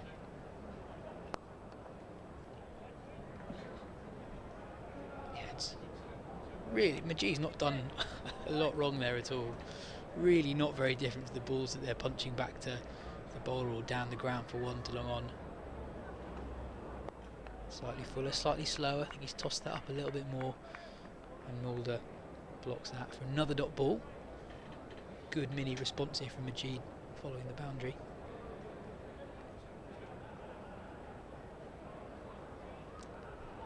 Oh, well bowled from Majid. Squares Mulder up a little bit, finds the outside edge, and it runs away for 4. But a moral victory for Majid, whose first over back into the attack goes for 10. But I think he's bowled much, much better than those numbers suggest. Yeah, that's unlucky, isn't it? A little bit quicker, fired into the pitch, and that's a foul stroke, just taking the edge and running away for 4 down to third man. 10 off the over, but as you say, it was a better over than that. Hope he can take encouragement from that, even though he looks up and sees his figures read 23 for none off 2 overs. Yeah, so close to...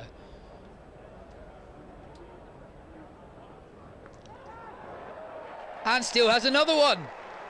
Oh dear, oh dear. Handscomb won't want to see that again.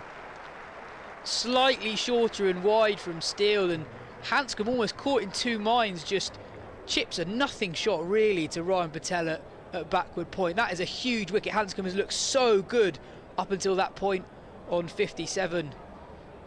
It's a very strange shot. I don't know if he's got caught in 2 minds there, whether he's going to take the shot on and then thinks better of it, but in the end he just loops the catch up.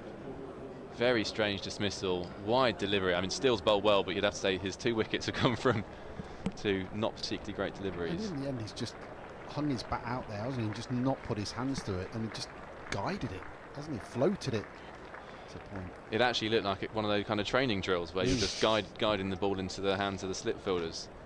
I think if you're doing that in training, you'd probably complain that you're not hitting the ball hard enough because it doesn't come at you at that speed. Yeah. But you could tell from Handscomb's reaction, he sort of collapsed onto his bat well before the ball reached Patel. Yeah, a really poor shot from Handscomb. He was looking so good up until that point. And Cam Steele, we thought it was a risky option bringing him on at the end where you got a shorter leg side boundary. He's completely changed the game. He's taken 2 wickets of the set batsman, but he's also got the run out from deep fine leg as well of Colin Ackerman a couple of overs ago, and suddenly in quite a short spell of time Surrey have taken 3 middle order wickets. Yeah, not a 10 minutes that Handscomb will want to remember. He's run out Ackerman essentially, and then he's got out himself to a shot that was uncharacteristically unsure in what had been a very assured innings up until that point. I'm still trying to work out what he was trying to do, because it was short, it was wide, it was there to be hit. Yeah, what 2 minds was he caught? Yeah. Yeah.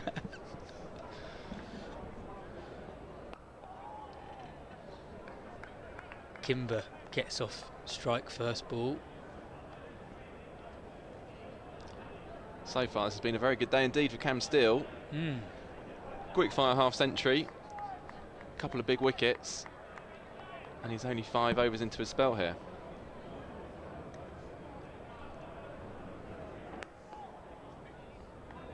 And we'll have a look at the field changes here.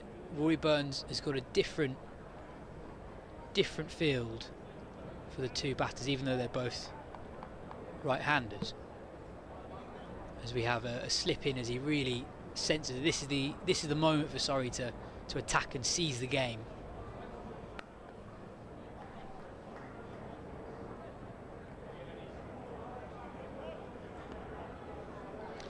Yeah, well, Leicestershire still only require 5.5 and over, which is very manageable. Certainly with that short boundary, a decent pitch, a relatively inexperienced Surrey bowling lineup. But those 5 wickets down, I think you'd have to make Surrey favourites at this stage.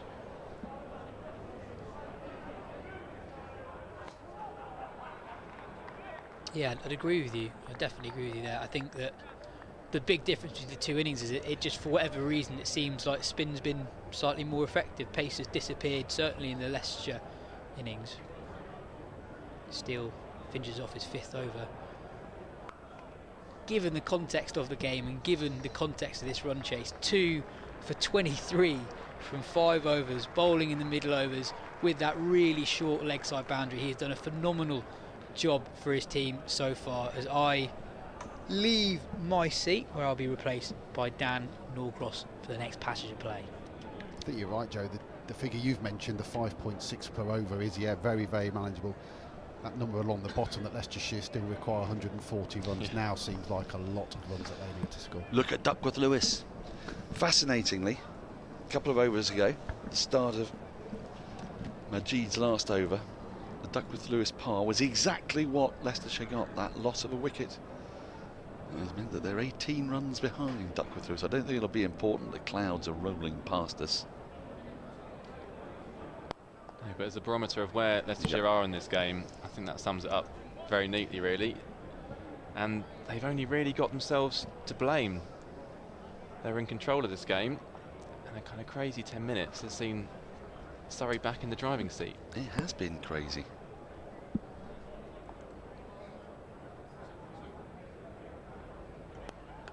Well, I would say, though, that Riyad Mulder looks in pretty decent touch. He does, doesn't he?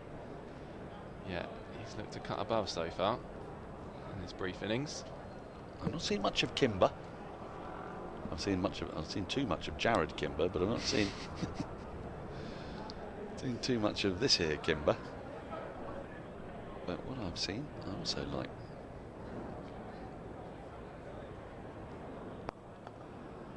Yes, I was interested to hear you say what 2 minds was he in. It's baffling, isn't it, the Handscomb dismissal? You watch it a few times and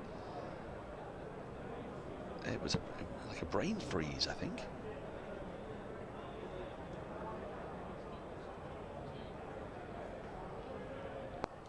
Especially from such an experienced player who's scripted run chases for Australia and India. He's got a huge amount of experience in all forms of cricket all around the world. It looked like a situation made for him. And just, yeah, as you say, that brain fade has cost him his wicket. And now Leicestershire have to rebuild. They can't really afford to take any risks. They don't need to with the run rate, but I think they're going to have to sit in for a little while. Well, I think that's what Surrey are banking on here.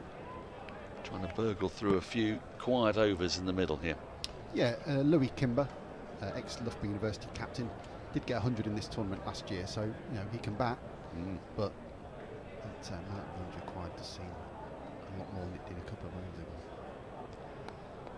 Ironically, since it has actually gone down a bit.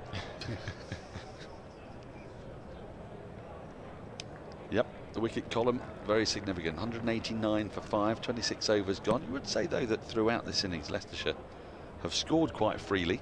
There haven't been many passages of play where Surrey have been able to get the squeeze on. The last few overs, that's when they just suddenly brought themselves back into this. But that required rate has, you know, hovered around the 5.6, 5.71 now, which makes Handscomb shot even more odd to decipher, doesn't it? Because the singles were there, the singles were being scored, and then that nothing shot as we described.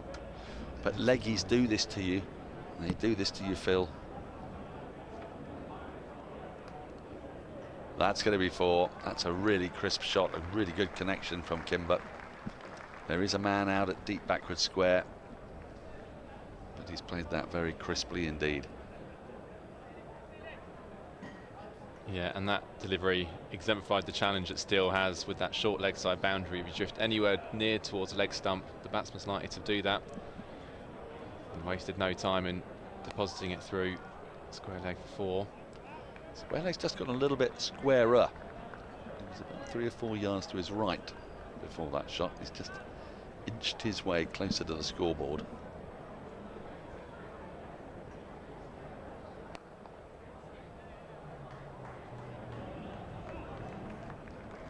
But you're right, I don't want to put the markers in him, but Kimber's come out looking very confident as well, hitting the ball cleanly. Even there, just a single to mid-off, but played very crisply, nicely timed.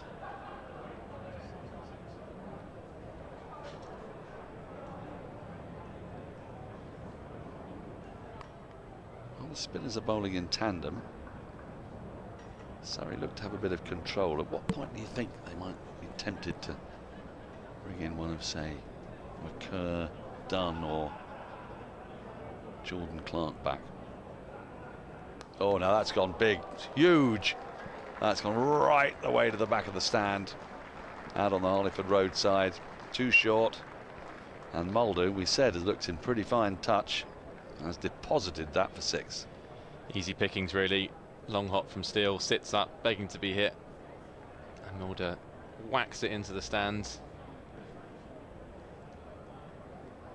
I wonder if that'll just make Rory Burns think about a change here.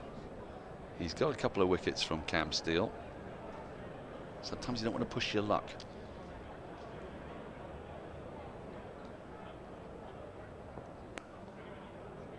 Good finish to the over. 11 from it though, nonetheless. The 200 up, 200 for 5, and now Duckworth Lewis par. Leicestershire are just 7 away from it.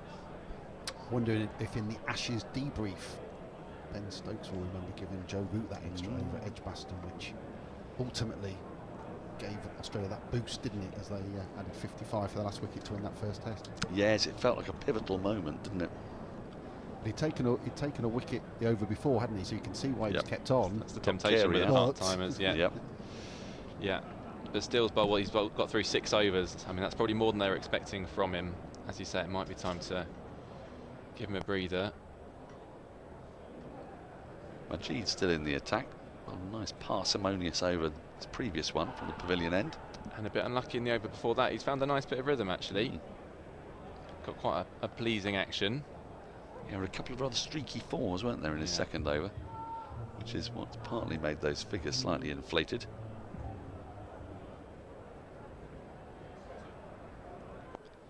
Have you discussed the Essex scoreline? I mentioned it briefly and then a wicket fell, so we didn't really come onto it, but dispatched for 69.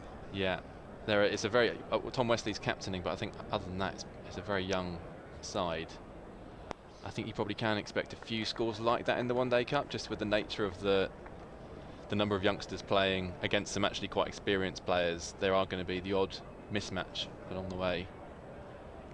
I know Hamid was captaining Notts, and I think Dane Patterson was in the South African attack. Sorry, the South African was in the Notts attack. So some good players to come up against for an emerging Essex side. Well, Brett Hutton's there as well as Patterson White. So there's a fair few. Lyndon James is playing, so quite a lot of their first choice championship side. Whereas Essex, very few, I think. I'll run you through them in a moment. That's nicely played, but fantastic effort in the deep. Keeps the scoring to 2. We've seen some courageous fielding on that short boundary today.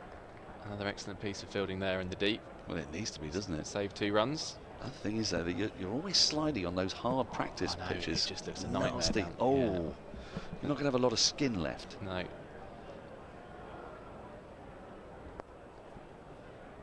Yes, the Essex team, well, there'll be certain players that you recognise. Robin Das, Tom Wesley. Is that Bo Webster playing for them? Yeah, the Aussie. Yeah, been doing well in club cricket round there, apparently, so they've recruited him for the One Day Cup. Aaron Beard, Nidjar's playing and Jamie Porter. Okay. So there's a few familiar faces, but they've lost 7 wickets to Hutton and Patterson. Porter doesn't play a lot of white ball cricket usually, does he? I think he makes their T20 side. Actually, it was Aaron Beard who did the damage for them, and Bo Webster picked up a couple, as did Wesley. It does add an extra dimension to this tournament, doesn't it? That you're not quite sure who is going to be playing, who teams are going to put out. As we mentioned, last year, only lost 2 players to the 100. It's rather fun, though, isn't it? Relatively strong team. It's not a tournament you get too many big predictions for, is it? Because I think you can land flat on your face. But I think for Leicestershire, they're a great example. They haven't had to change their best team very much, only missing Rian Ahmed and Callum Parkinson. For a side that doesn't have that much opportunity to win silverware, it's a great opportunity. We saw that with Kent last year. Colin McCurr back in the attack from the Vauxhall end, who wondered when Cam Steele experiment would come to an end, and it duly has. McCurr starts with a bouncer. And then for supporters of other teams, it gives them an opportunity to say, you know, I saw so-and-so when he maybe when he played for the first time or took his first 5 for. Well, you know, we try to get to as many games as we can, but it isn't easy to get to all the second 11 games as well with the packed schedule that we've got. So this is a very handy fact-finding exercise as much as anything else. And it's clearly pretty popular because the crowd we've had in today has been both sizable and vocal. And they've stayed with us. It's not the sunshine we had earlier seems to have left us. The clouds have rolled in. It's not cold, but it's not warm, but we still seem to have pretty much everyone in that we had earlier. Heading for a potentially exciting finish. Now, I'm glad you mentioned clouds, because I have to confess to you all that I am scientifically illiterate. That makes 2 of us, so careful where you're going here, otherwise we might find ourselves out. Oh, wow. Hello. Watch out, the cars, the buses. That's gone miles. That's out of the ground. Goodness me. I don't know if we've got a camera that should be able to see where that's landed, but it's out of here. They're going to need another ball. What a shot that is. Well, Phil told us that Kimber packed a punch, and there's certainly evidence of it there. Wow, that's the biggest hit of the day, isn't it? That's out of it. That's gone into the road and beyond, surely. We had a big one from Jordan Clark earlier, out towards the Archbishop Tennyson's, but I think that has gone a few yards further. That's one bounce into Vauxhall Station, isn't it? Yeah, that's a sensational hit. I hope it hasn't hit a car. There are a lot of cars on that road, and they're often quite nose to tail. Yeah. So if you get one into the road, the chances are it is going to hit a car. Goodness me. Yeah, a busy bus route down there as well.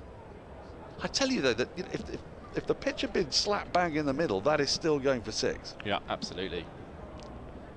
That would have been a 6 on the back tier, I reckon. That is a mammoth hit. I think Conor McCurr might be advised as they take on that sharp single. Very well completed. Just to think back through this day and remember that short pitch bowling from the Vauxhall end has not fared well. Not the way to go. Bit of pressure on McCurr now. He went for 21 in his first 2 overs. He's gone for 6 in his comeback over. Surrey need more overs out of him. But if he continues to be this expensive, they might not be able to. Well, they're hoping that his extra pace is going to wheedle out another wicket or 2 and get Surrey down to the genuine bowlers. Where does a genuine Leicestershire tail start? Would you say, well, Wright and Hull? Yeah, Wright and Hull, genuine tail. Scriven and Walker tailish. Tailish. If we're going to be generous, yeah. Yep. I think this is a big, big partnership.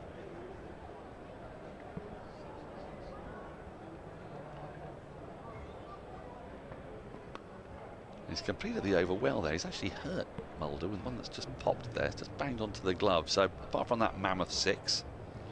Well, that length for the last 2 deliveries, that's where he needs to be bowling, isn't it? Yeah. Just on a good length, just slightly. He's a tall bowler. He can afford to be just back of a length, but certainly not halfway down like the delivery that got deposited out of the ground from Kimber. 7 off the over. Now, a ball's just been handed from one umpire to the other. Do you think that was the original ball that was out in the road? Well, let's see how mangled it looks. I mean, I'd be amazed if they could have retrieved that ball. That went out of the ground, didn't it? It looked like it did. It went over the advertising signs there. Well, you haven't got to travel much further beyond those advertising signs. It went over quite considerably, didn't it? So we're going to need a correspondent at this rate that's actually outside the ground. Majid's continuing here. He's bowled a good few overs. His first one went for a few, and the second did as well, but as we said, he was a bit unfortunate on that occasion. So he's finding his line and length. And he must be well thought of, Majid, because Surrey have gone into this game already with a left-arm spinner and the leg spinner. And Amaverdi's in the squad. He's come out, he's brought drinks out. He would offer a different direction of travel, being an off-spinner. Yeah, I thought exactly the same when I saw the side come through this morning, that they must think highly of him if Amaverdi doesn't get picked above him. Verdi's a hugely talented spinner, hasn't really got the opportunities that we might have expected over the last couple of seasons. My spies tell me he's been tearing it up in club cricket, though. Right, okay.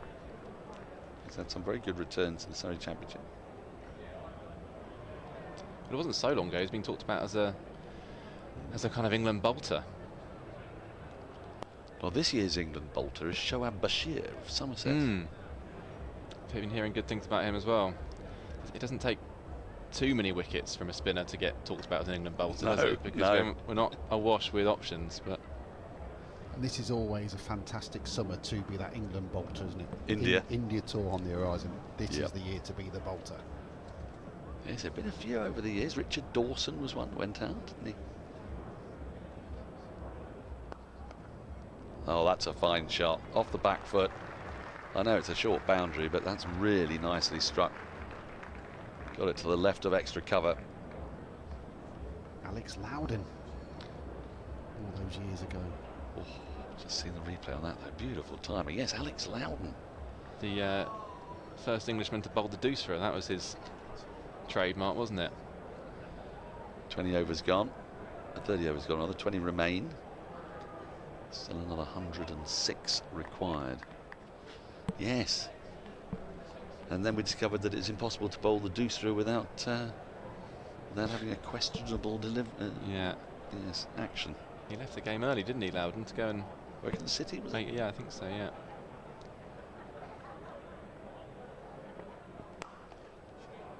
That's a sumptuous shot. Beautiful cover drive. Mulder has looked superb since he's come to the crease. And although Surrey picked up that little flurry of wickets, this partnership is now looking very dangerous indeed.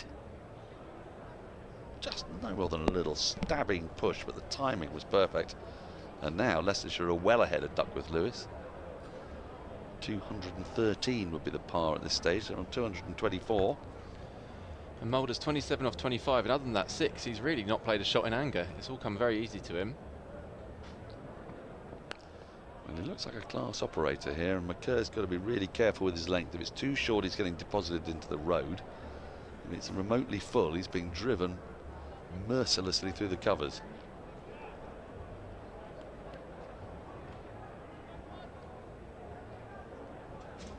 The balls remain nice and hard, of course. 2 new balls, 1 at each end. Yeah. You don't want to be a bowler in this competition. Well, on this pitch, and there goes another one. That's going to be another 6. Not as big this time, back about 15 rows. But McKerr cannot afford to go short on this. I think he'd have known as soon as he released that ball that's where it was going to end up. Yep. Meat and drink for Mulder. And again, McKerr under pressure.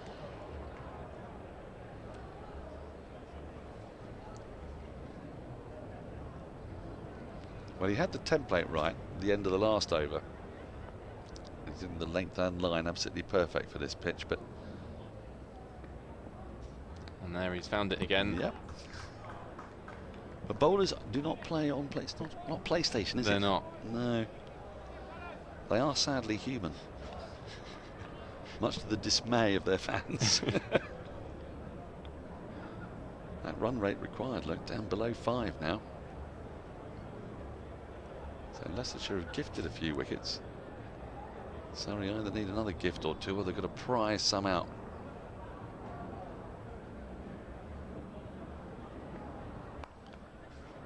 Clattered away, but it'll only be the one. McCur's another player that is a kind of victim of Surrey's resources, and that he was very, very highly thought of a couple of years ago. Hasn't really got that many chances, been shipped out on loan to various counties, and this is the kind of tournament that's a real opportunity for him to remind them what he's got, really. And it's been a tricky start to this competition for him. Just the 3 overs proving quite expensive, struggling to find that consistency. He's 4 overs now, and he's going at 10s. 1 for 40 he's taken. And Leicestershire at the end of the over, 232 for 5, 19 overs to score just another 94 runs. And this partnership has now put on 49 in double quick time. And I think we're going to see seam from both ends. I think this might be Jordan Clark coming back into the attack.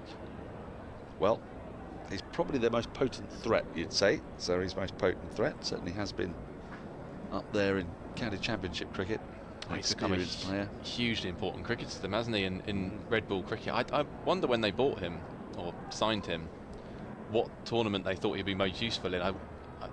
I suspect it might have been more as a white ball cricketer, but actually it's been as a red ball cricketer that he's really shown his worth. He was a huge part of that championship winning side last year with ball and bat, often taking the new ball. Well, his re-entry into the attack slightly delayed, sticking with Majid. Was there a late change of heart there? It looked like he was all set to come on, but Majid has another into his 6th. Well, I've seen him bowl from that pavilion end frequently enough, so I don't think it could be about a preference for ends, can it?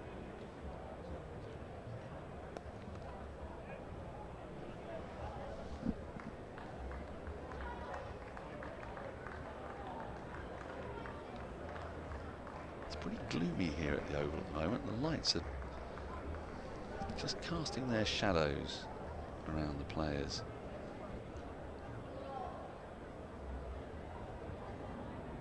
It's been a chilly, damp old 5 or 6 weeks, hasn't it? Just when we didn't need it. Just when we didn't need it, yes. Not sure anything can quite beat the summer of 2012, though. That just seemed to rain continuously until the Olympics started in August. God, you got a good memory. It was awful.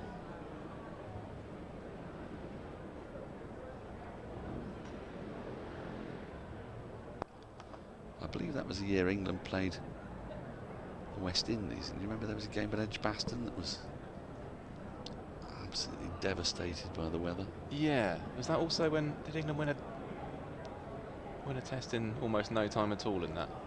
Yes. That series? Day-night game. Day-night game, yeah. I remember Anderson taking a lot of wickets, I think.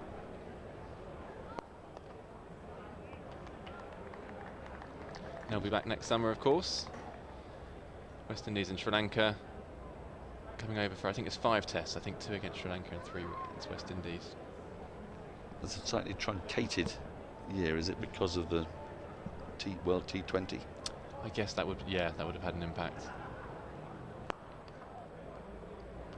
It's neatly picked up there by Rory Burns. Dot balls crucial for Surrey, as are wickets. 32 overs gone, 235 for 5.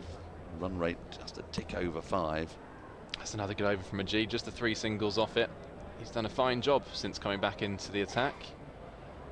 The question is, what does Burns do from the other end? McCur's been leaking runs. Been deposited out of the ground on one occasion, into the stands on another. And now we're going to have spin from both ends. We've got Moriarty, who was bowling from the other end prior to Majid coming back into the attack. And he bowled nicely from that end as well. Just get his figures up, but he was fairly economical. 6 overs for none for 31, which in the context of the game is pretty good, really. Oh, it's splendid on a day like today. I mean, it's been a lovely pitch for batting on, hasn't it? It's a good advert for 50-over cricket, assisted by the short boundary as well. Well, this is what Moriarty's going to have to contend with now. As the left-arm spinner coming from the other end, that short leg side boundary, he's got 2 boundary riders, but it's such a short distance that if the bat gets a real connection on it, it's just going to split those fielders. Well, that is a nice line. Now, if he goes up and over, there's no deep extra cover. There's a deep cover, but he's quite square really on the offside. Long on his back. 2 shot, he's got away with it there. It's a result of a quite brilliant piece of fielding. It's that Ryan Patel there. It's fine piece of fielding. One-handed stop. Diving to his right.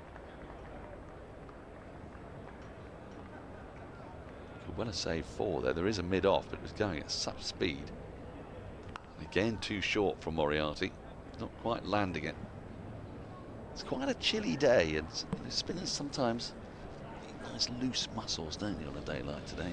Yeah, and he had a good 6-over spell before, but he's had a little period out of the attack. Those fingers would have got a little bit cold. That's nicely bowled. Yeah, it's more like it. Absolutely more like it. Just a 2 coming from the over so far.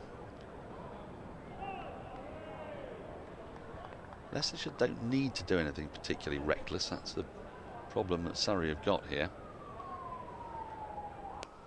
And that is a super shot. Gone inside out, and it's going to make it all the way.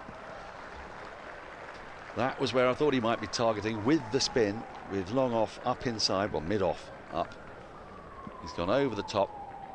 Good use of the feet. And planted he's that. played that beautifully, hasn't he? Isn't it? We've seen more brutal shots today, but that might be the most majestic. Just a couple of steps down the wicket. Clearing mid-off comfortably and going over the ropes. Kimber's moved on to 34 from 25 balls.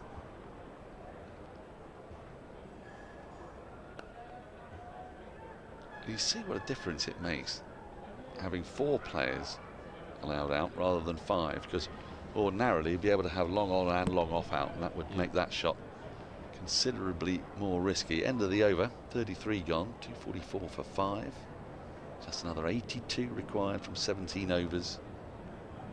Leicestershire don't need, as I say, they don't need to take any risks at all here. Surrey have got to try to find a way to take wickets. They know that there's a relatively brittle tail, but they've got to get through this partnership first. And ever since these 2 came together with a score of 183 for 5 when Leicestershire were in trouble, they've added 61 without really alarm. G's going to continue, so left arm spin at both ends. And that's been flayed away. That's going to be 4 more. Really well struck. Kimber's playing a wonderful knock here. Oh, it's been hugely impressive from a young player coming in a tense situation. Leicestershire up against it when he walked out. And now they're seizing control of the game again. His timing has been absolutely lovely, hasn't it? Mulder's playing a fine knock himself, but it's telling that it's actually been Kimber who's led the way, really. Well, 39 off 28. When his side were in trouble, his nerveless contribution. Missed out there. He's lost his length a bit, Majid. Kimber couldn't find the gap.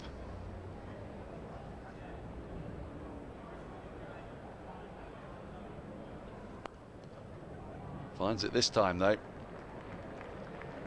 And he'll pick up at least a couple. He does. Good work out in the deep.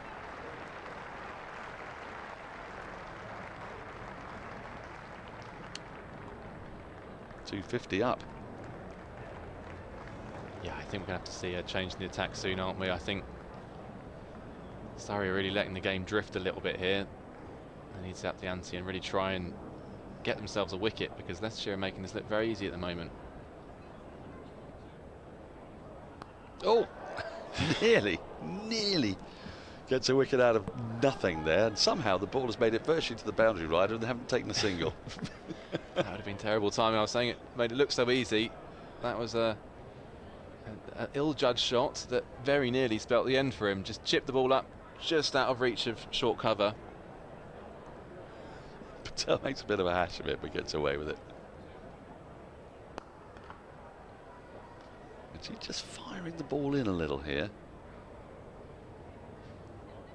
Which is all well and good, but it's not overly threatening. 7 off the over, 49 from his 7 overs, 251 for 5. So who are you bringing on, Captain Harman?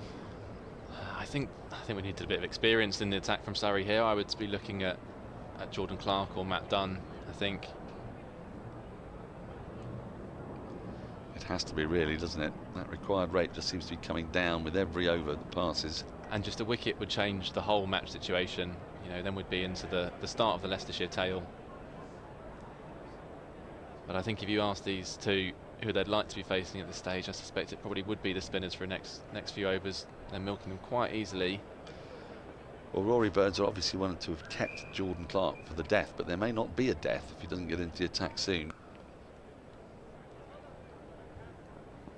Could be 2 here, this could be tight. It was tight, but good running in the end. Mulder does well to get home.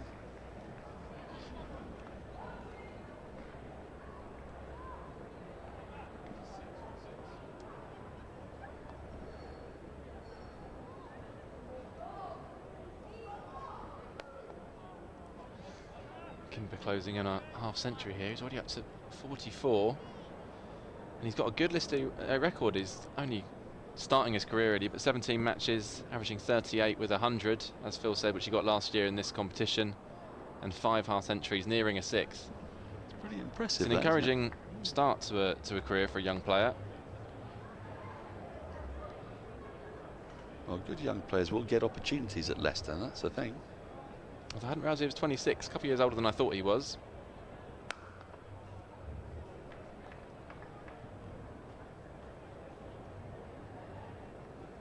He's been pretty brutal out there, but he's also been sensible, as that shot shows. No need to do anything daft at this stage, just use the gaps, milk the singles where they're on offer.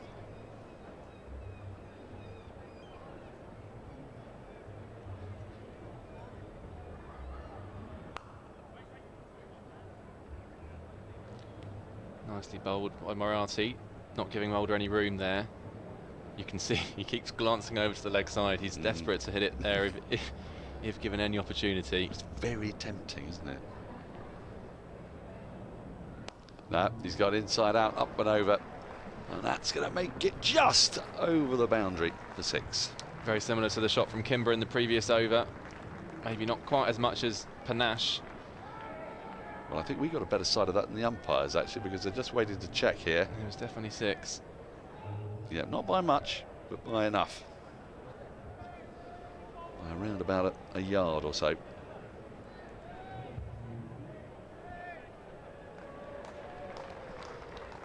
And that's ruined what was otherwise a very good over, and continues Leicestershire's victory charge here. Are we calling it a victory charge now, Dan? It feels like it. It feels like it. 66 needed, 15 overs to go. 5 wickets left. It's going to take a flurry of wickets from Surrey, I think. And Rory Burns has, I think, got to choose the moment. This is the moment to go on the attack. Is this Matt Dunn coming back? Yep. I think that's right. Yeah, I suppose he's probably the closest they've got to a strike bowler in this side, him and McCurr. Just take a look at that replay and you can see clearly, as we've seen a couple of things quite clearly from our vantage point today. You're not letting that go, Dan, are you? No.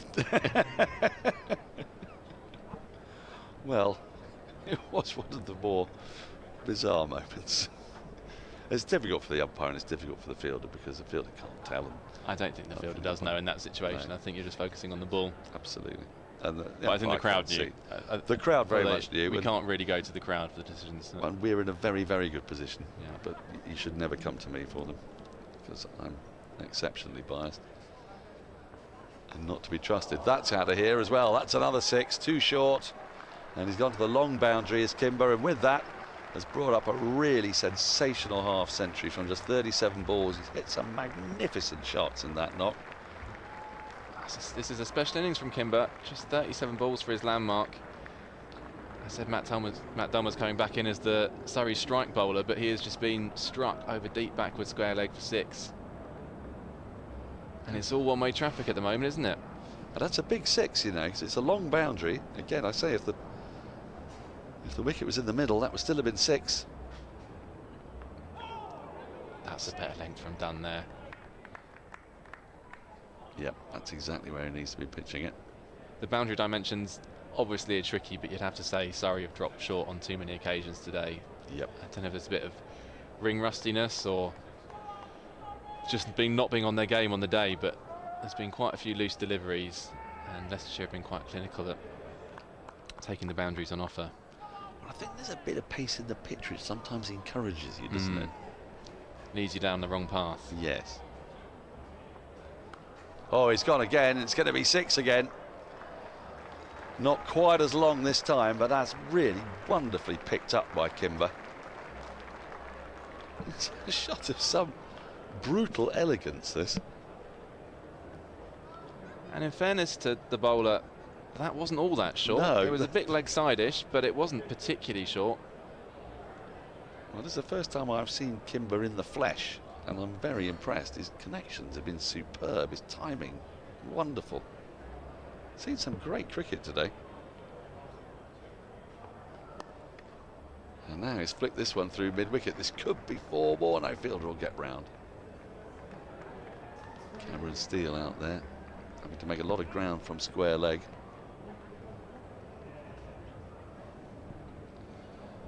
We've said it before, but one of the great things about this tournament is you do get to see cricketers you otherwise wouldn't. And sometimes you hear kind of murmurings from the second 11 circuit that so-and-so's going to come through, so-and-so's got this and this about them, and it's a great opportunity to see them do it, and also see them do it against some top quality players as well, because it's not as though all the quality is picked off for the 100 by any means. There's plenty of good cricketers out there, international cricketers. Oh, 6 again, another short ball from Dunn. This time that's almost made it into the crowd. That is a huge hit.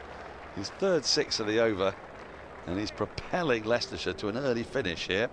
20 have come from the over. We've still got a ball left. That's the biggest of the lot so far. We talked about Matt Dunn making an impact, but unfortunately it's not been for the right reasons so far in this over. 3 6s in the space of 5 deliveries. Well, the only good thing I can say about that is that Leicestershire fan Phil Long has missed them all because he's decided to go and stuff his face at the T-bar. How many? He's got 3 finger sandwiches and a scone. as if the fish finger burger, the chicken and the double salad and the vegan steak. Potatoes as well, and the vegan steak. An extra fish. Oh yes, he had an extra fish burger. Single to finish the over. 21 from it. Matt Dunn's figures 1 for 54 from 6. Don't look impressive, but I tell you, Kimber is playing a beautiful knock here. Unbeaten on 66. Mulder has 42. Jo Harman is leaving us. He won't be back today to take us through to the end. Cameron Ponsonby, when he's finally swallowed the food that he was been wolfing into his mouth. 14 overs left. It's not going to take that long. 45 runs needed for victory. Early finish on the cards here, Cameron. It is indeed. I've genuinely just messaged my friend to our meeting this evening saying we'll be around a bit earlier. Can you meet at 6:30 rather than 7:30? Where are you planning on going? So I've recently moved into the Finsbury Park area. Oh, have you? And, you're doing well. Oh, thank you very much. And freelancer life is going very nicely. Absolutely. Well, you know me. That MLC money goes a long way. Major League Cricket, that is. Thank you. That's Major League Cricket. And yeah, so I've moved in very recently, and I haven't been there, so I'm going to have a little bit of a tour of the area this evening, I believe. Okay, Steele into the attack. I've got to unpick that. I've moved in recently, but I've not actually been there. Well, I haven't. So I moved in about 7 weeks ago. I spent a week in Nottingham for the Women's Ashes Test match. Yeah. And I spent 4 weeks in America. Right. So. Well, it's very charming and easy to get to from Vauxhall. Oh dear, misfield. That's the last thing that Surrey need at this stage, and it's going to cost them 4 runs. And the 100 partnership, I've just been told, is up. And it's been a pretty spectacular one. I mean, it feels like only about 40 minutes ago that the 5th wicket fell. Suddenly, let me have a look. How many balls has this partnership taken? Really not many. Is not a very full answer. Well, Louis Kimber's got 70 from 44, so there's half of your answer there. 24.1 overs it was when the 5th wicket fell. We've now had 36.3, so 12.2. 74.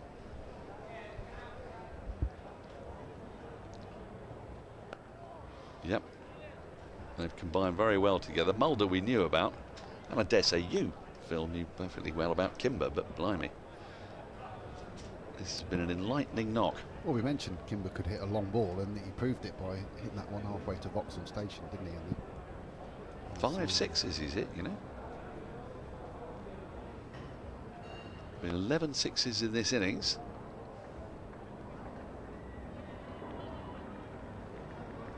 And 28 fours.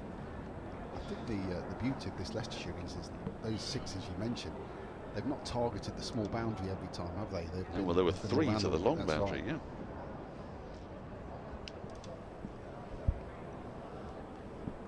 Steele back in the attack as he picked up those 2 wickets. But with so few runs to play with, I'm just wondering. There's got to be a little dart with Jordan Clark, hasn't there? End of the over. 13 still available to Leicestershire, and just 37 more needed to win. I mean, they need 2 wickets now.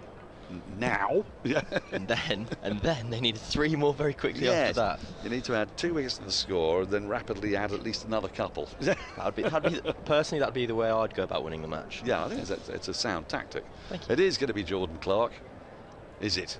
Well, we thought it was going to be Jordan Clark at some other point, and it isn't. It looks like Dan Moriarty changed ends. So I don't know if there's an issue with Jordan Clark, or maybe if it's just deemed needless at this stage. Well, there was that feeling going into the game. Surrey sources were saying they were going to protect him for the county championship run-in. Right. And then he opened the bowling. So, yeah. So I don't know how reliable this source is. He's bowled just the 5 overs, and this first ball of Moriarty's over's gone for 4 as well. Leicestershire are getting at least 1 boundary and over at the moment. Across the course of this innings, that's the 29th 4 to go with the 11 sixes, and we're only in the 38th over. I must say, the lack of dive has not gone down very well with Dominic Sibley at square leg there. It's a bit of a hands on hips and hands held out. Wonder. Well, net run rate's also important, you know.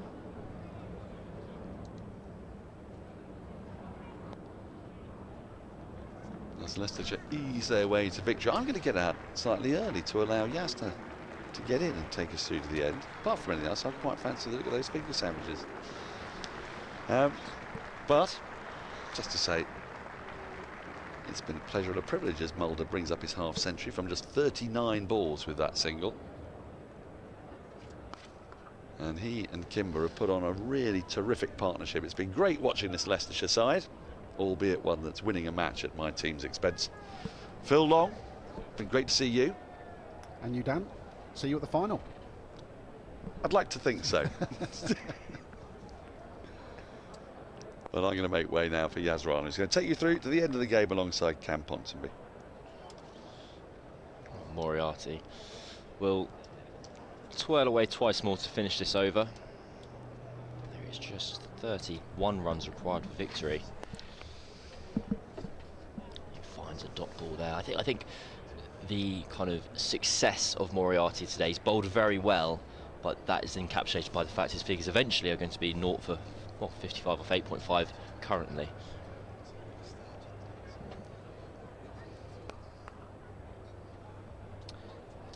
As Mulder cuts that away to the man at deep point, he picks up another single. He moves on to 51.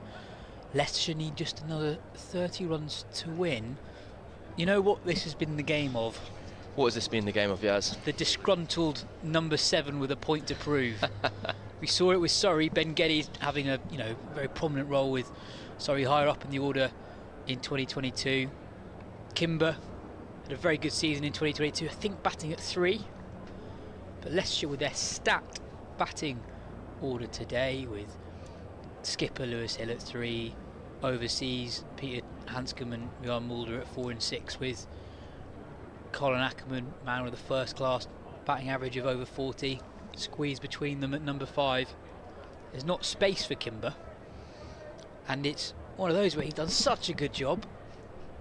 Why don't you just stay there, Louis? Do it again next week. What's the problem? Cam Steele will continue from the Vauxhall end. As I said, just 30 more required for victory, 12 overs left. Digs that into the pitch, and Mulder places that in between the two fielders on the offside boundary and picks up 4 more. Surrey have just had no control over the last 15 or so overs.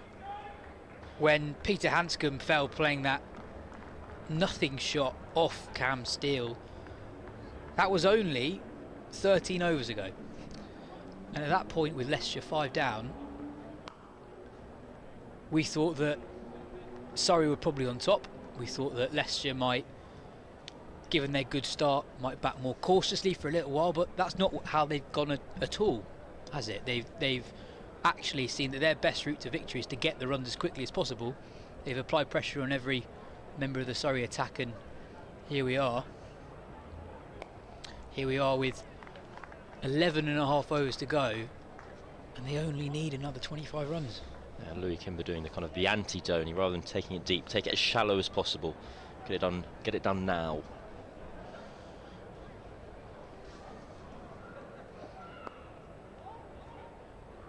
That's been a remarkable innings from Kimber. The natural kind of rhythms of a one-day game, you often you have your heroes in mind from the start of the day, so you think Ben Foakes played brilliantly well today.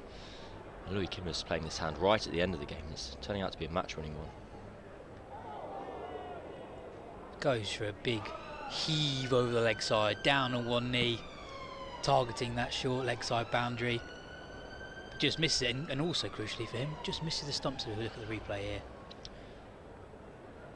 Yes. Maybe a wrong-un from Steele, who's taken a few wickets in the county championship with his googly. That's a drag down, and that's cut behind point, just for a single. Kimber will feel that he's really missed out there. What I'd also say, in the last 45 minutes or so, I think Surrey have been pretty sloppy in the field. Not necessarily in a way that's cost them loads of runs, but we talked about the non-dive from Majid in the last over. Quite often the ball being thrown into Josh Blake that's miles over the keeper. Just things like that might not have a direct consequence of the game. Majid might not have stopped the ball even if he did dive, but it kind of gives you a flavour of what the atmosphere out there is in the field, and that, I think, can have a contagious effect on the team around you. You can imagine a grizzled captain and keeper, standards, and that's what it's felt like. Say, there's not been many errors, it's just felt a bit messy. Moriarty continues. Kimber gives himself a bit of room, really proactive footwork, cuts it to deep point for another single.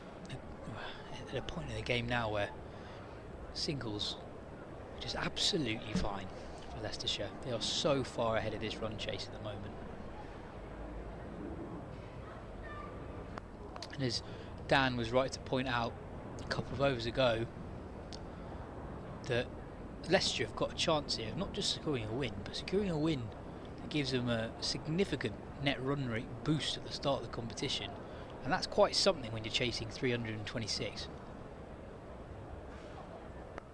Kimber gives himself room again, swats it away just behind square on the offside for a single.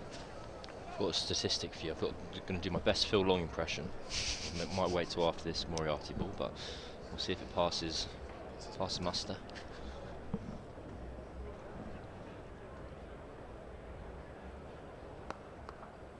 Cut in front of square this time, and 4 more for Jan Mulder.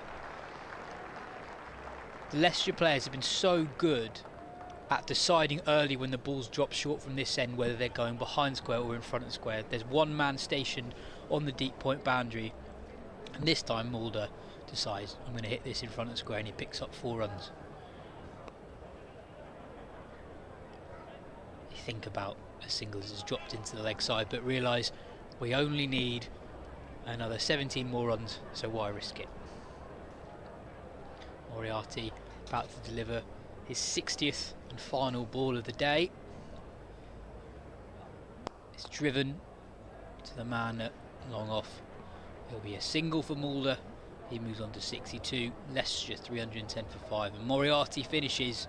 He's bowled well, but he finishes with figures of 0 for 64 off 10, which, as Cam said a couple of moments ago, probably sums up this game, probably sums up what par should have been.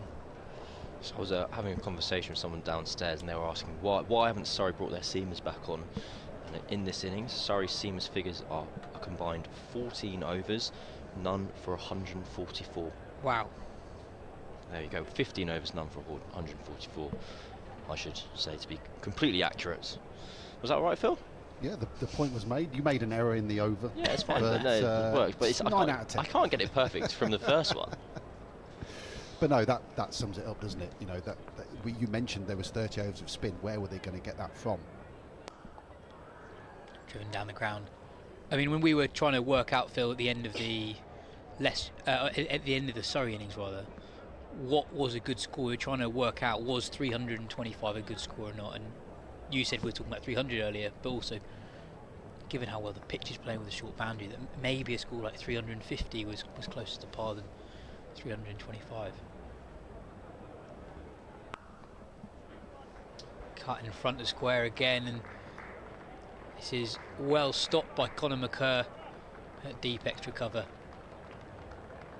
Well, I think both teams' innings have been very similar in that whenever anyone looked like they were sort of getting ahead of the game, they lost a wicket. Leicestershire did exactly the same thing. You know, they were, 183 for 5, and this partnership of 130 is what's going to propel Leicestershire to victory. A partnership like this at the same stage from Surrey would have propelled them to 350, 360, 370, wouldn't it? Definitely, and I think that I do still get the sense that Leicestershire strike me as a side more used to playing 50 over cricket than Surrey, and having had success in this format. And I know that when we were on commentary earlier, we were discussing whether or not they came out and batted this way because of the game situation or more recent 50 over experience, or it's just the players that they've got. Bollinger is a player who, he's got a strike rate of 135 in List A cricket. But I do think a part of it is that there was a real clarity to how they went about those first 10 overs. And not just the first 10 overs, but actually when they went 5 down, that they were going to keep going hard. They weren't going to get there in the 50th over.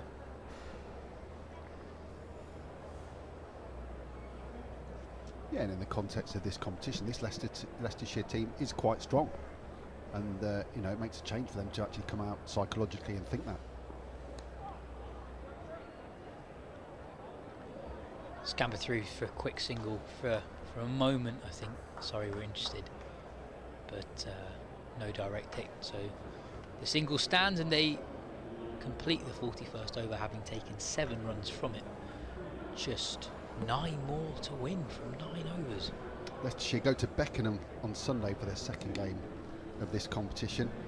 They play 4 of their first 5 games away from home, so if they can get to that stage 3-2 maybe, then they'll fancy their chances of qualifying for the quarterfinals again. Chance for revenge as well. It was Kent that knocked Leicester out last year in the quarter-final, and if it's the sort of pitch that we're used to seeing at Beckenham, you'd think that's another high-scoring game. As Conor McCurr comes into the attack to bowl what could be the last over that we see today.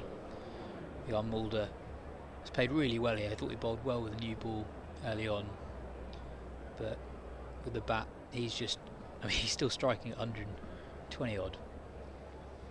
He's played the perfect foil to Kimber's pyrotechnics at the other end.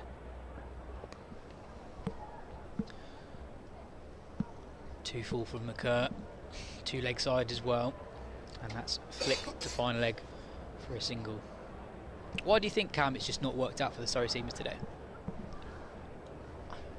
It's a very good question. I'm not sure I have an immediate answer. I'll be interested to know in the captain's talk afterwards what they consider to be a par score, because it's Leicestershire's attack was very seam heavy.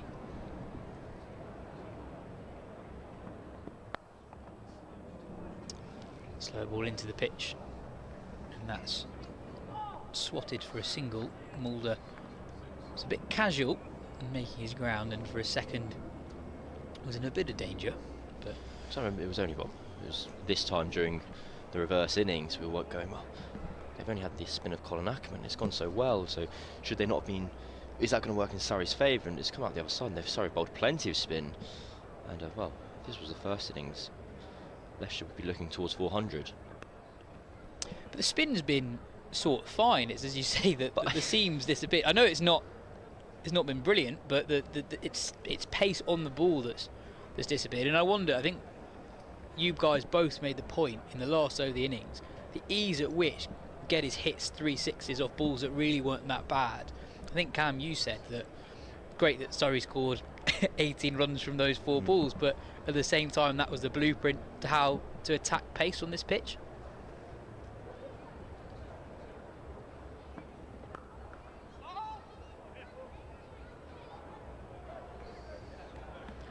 I think perhaps there was a bit more movement in the wicket or just in the general conditions in the first innings of the game. Both Patel and Burns were kind of nicked off, and that potentially put a little bit of a brakes on the innings in the way it wouldn't have done if those Leicestershire wickets had fallen. I get the feeling with that being wanting to be disrespectful to the Leicestershire openers, they're a bit more disposable in terms of their game plan. It's like, right, you guys are going hard now, whereas for Surrey they're kind of built more around the likes of Rory Burns.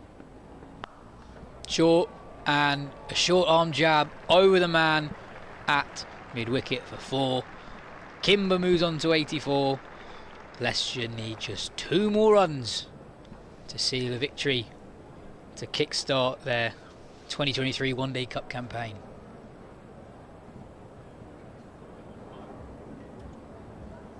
There's a resigned look around the field at the moment. Still an impressive crowd for this stage of the game. McCurr runs in to Kimber on 84 not out. Dabs it into the offside for a single. And even with my most pessimistic Leicestershire cap on now, I cannot see us losing this.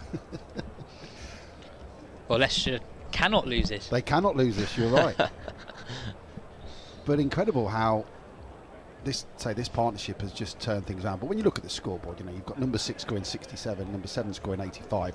That's going to knock the stuffing out of a lot of teams, isn't it? And see a lot of teams home to victory. I think that's a good point in that we can now say in this moment, well, I've got a comfortable Leicestershire victory. They've won with 7.5 overs to spare by 5 wickets. That is courtesy of a sublime partnership. A partnership that's added 140 in next to no time at all, and that's an unusual occurrence to happen at the fall of the 5th wicket. Surrey potentially consider themselves favourites.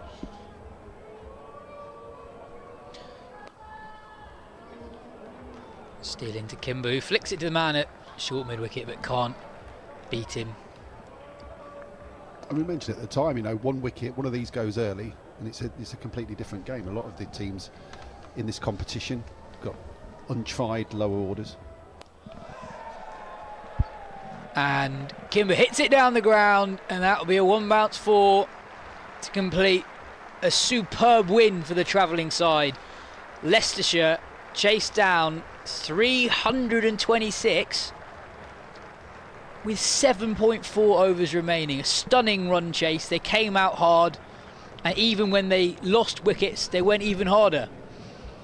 At 183 for 5, Surrey were right in this game. They were arguably on top. They were ahead of the DLS par score, that's for sure.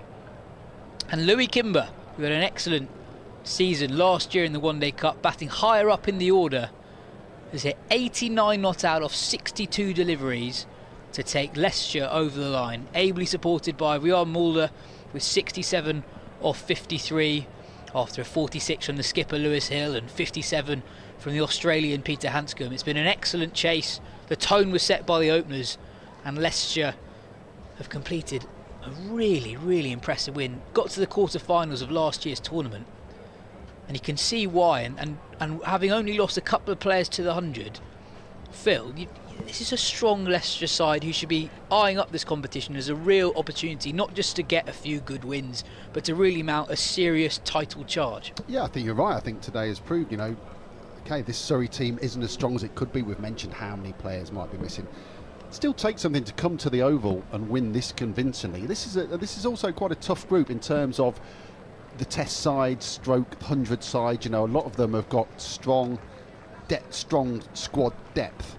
But Leicestershire today, yeah, they've been excellent throughout the start. They definitely had a game plan. They probably wouldn't have wanted to chase 325. In the end, it was probably less than they wanted, but they certainly had a plan about how they were going to chase that. And in Mulder and Kimber, 2 players from last season, have carried on their great form here. Vian Mulder, I mean, his strength within this team can't be underestimated. Opens the bowling, bats at 6, scores runs. Partnership in the end there, Mulder had him 57 and Kimber's 89 in that partnership that got them over that got them to the total. In the end, 7 or 8 overs to spare? Incredible. Almost with the lack of 50 over cricket that the top players play now, it almost gets lost on you that some players 50 over cricket is their best format, and Mulder is clearly one of those players who particularly is suited to the 50 over game. There was a period in the middle of the Leicestershire innings, despite their excellent start, that you thought Surrey might be on top. Cam Steele took a couple of quick wickets. There was the sort of inexplicable run out of Colin Ackerman. There was the inexplicable shot from Peter Handscomb caught at point. But that amazing 6th wicket stand, and we were talking about, Leicester have batting after Kimber, but it's probably not the sort of batting where you back them to get 150 between the tail. A lot of work had to be done by Kimber and Mulder, and they did all the work. Yeah, and Cam mentioned it a number of times, didn't he? The difference, we have mentioned it, that the flow of a 50 over game is very different to a flow of a 20 over game. And when those wickets fell, Leicestershire still needed to score a lot of runs. They needed to score a lot of runs from the start. And that is the difference. You've then got to have the psychological thinking that, yeah, we can get these runs. Someone's got to score these runs. We will score them. In 20 over cricket, if you stay in the middle, those runs just generally come, don't they? But Leicestershire had a plan. They stuck to it, and it's paid off in spades, I think, really. Cam, how impressed were you by that partnership between Kimber and Mulder? I think it can be best defined as you went to the loo and you came back and there'd been another 30 runs, and they kind of, I'm kind of torn. I know we just went over this, but flipping between what a comfortable, excellent win for Leicestershire and going, actually no, that was actually quite extraordinary, where 2 players have had one's had a very good day and Kimber's had one of his best days in his List A career at least. And I think you will take some confidence from that. If you're Surrey, you'll sit down and you go, okay, we've had 2 guys there do something very special. With 140 to win, 5 wickets down, I know it sounds so obvious, but even if they put on 40 together or 50 together, that's 90 to 100 runs to win once you're into the tail. It was a lot of runs to score for Leicestershire once at the fall of that 5th wicket, and the pace at which they scored was phenomenal. Yeah, and Surrey would probably think, if we get in at that position 5 or 6 times in this competition this year, we'll win most of those games. So maybe just put that one to bed. It was one of those things. Fantastic partnership, but maybe going forward, Surrey, other than that last few overs there, will be happy with the way they've played today. Well, it's not the start to the Surrey One Day Cup campaign that the home side were after. It's a sensational away win for Leicestershire, chasing down 326 in 42.2 overs. Thanks so much for joining us, folks. That's goodbye from me, Yas Rana, Phil Long, Cam Ponsonby, Jo Harman and Daniel Norcross earlier. Keep your eyes peeled on the Surrey social streams for details of the next round of games. And thanks for joining us today, folks.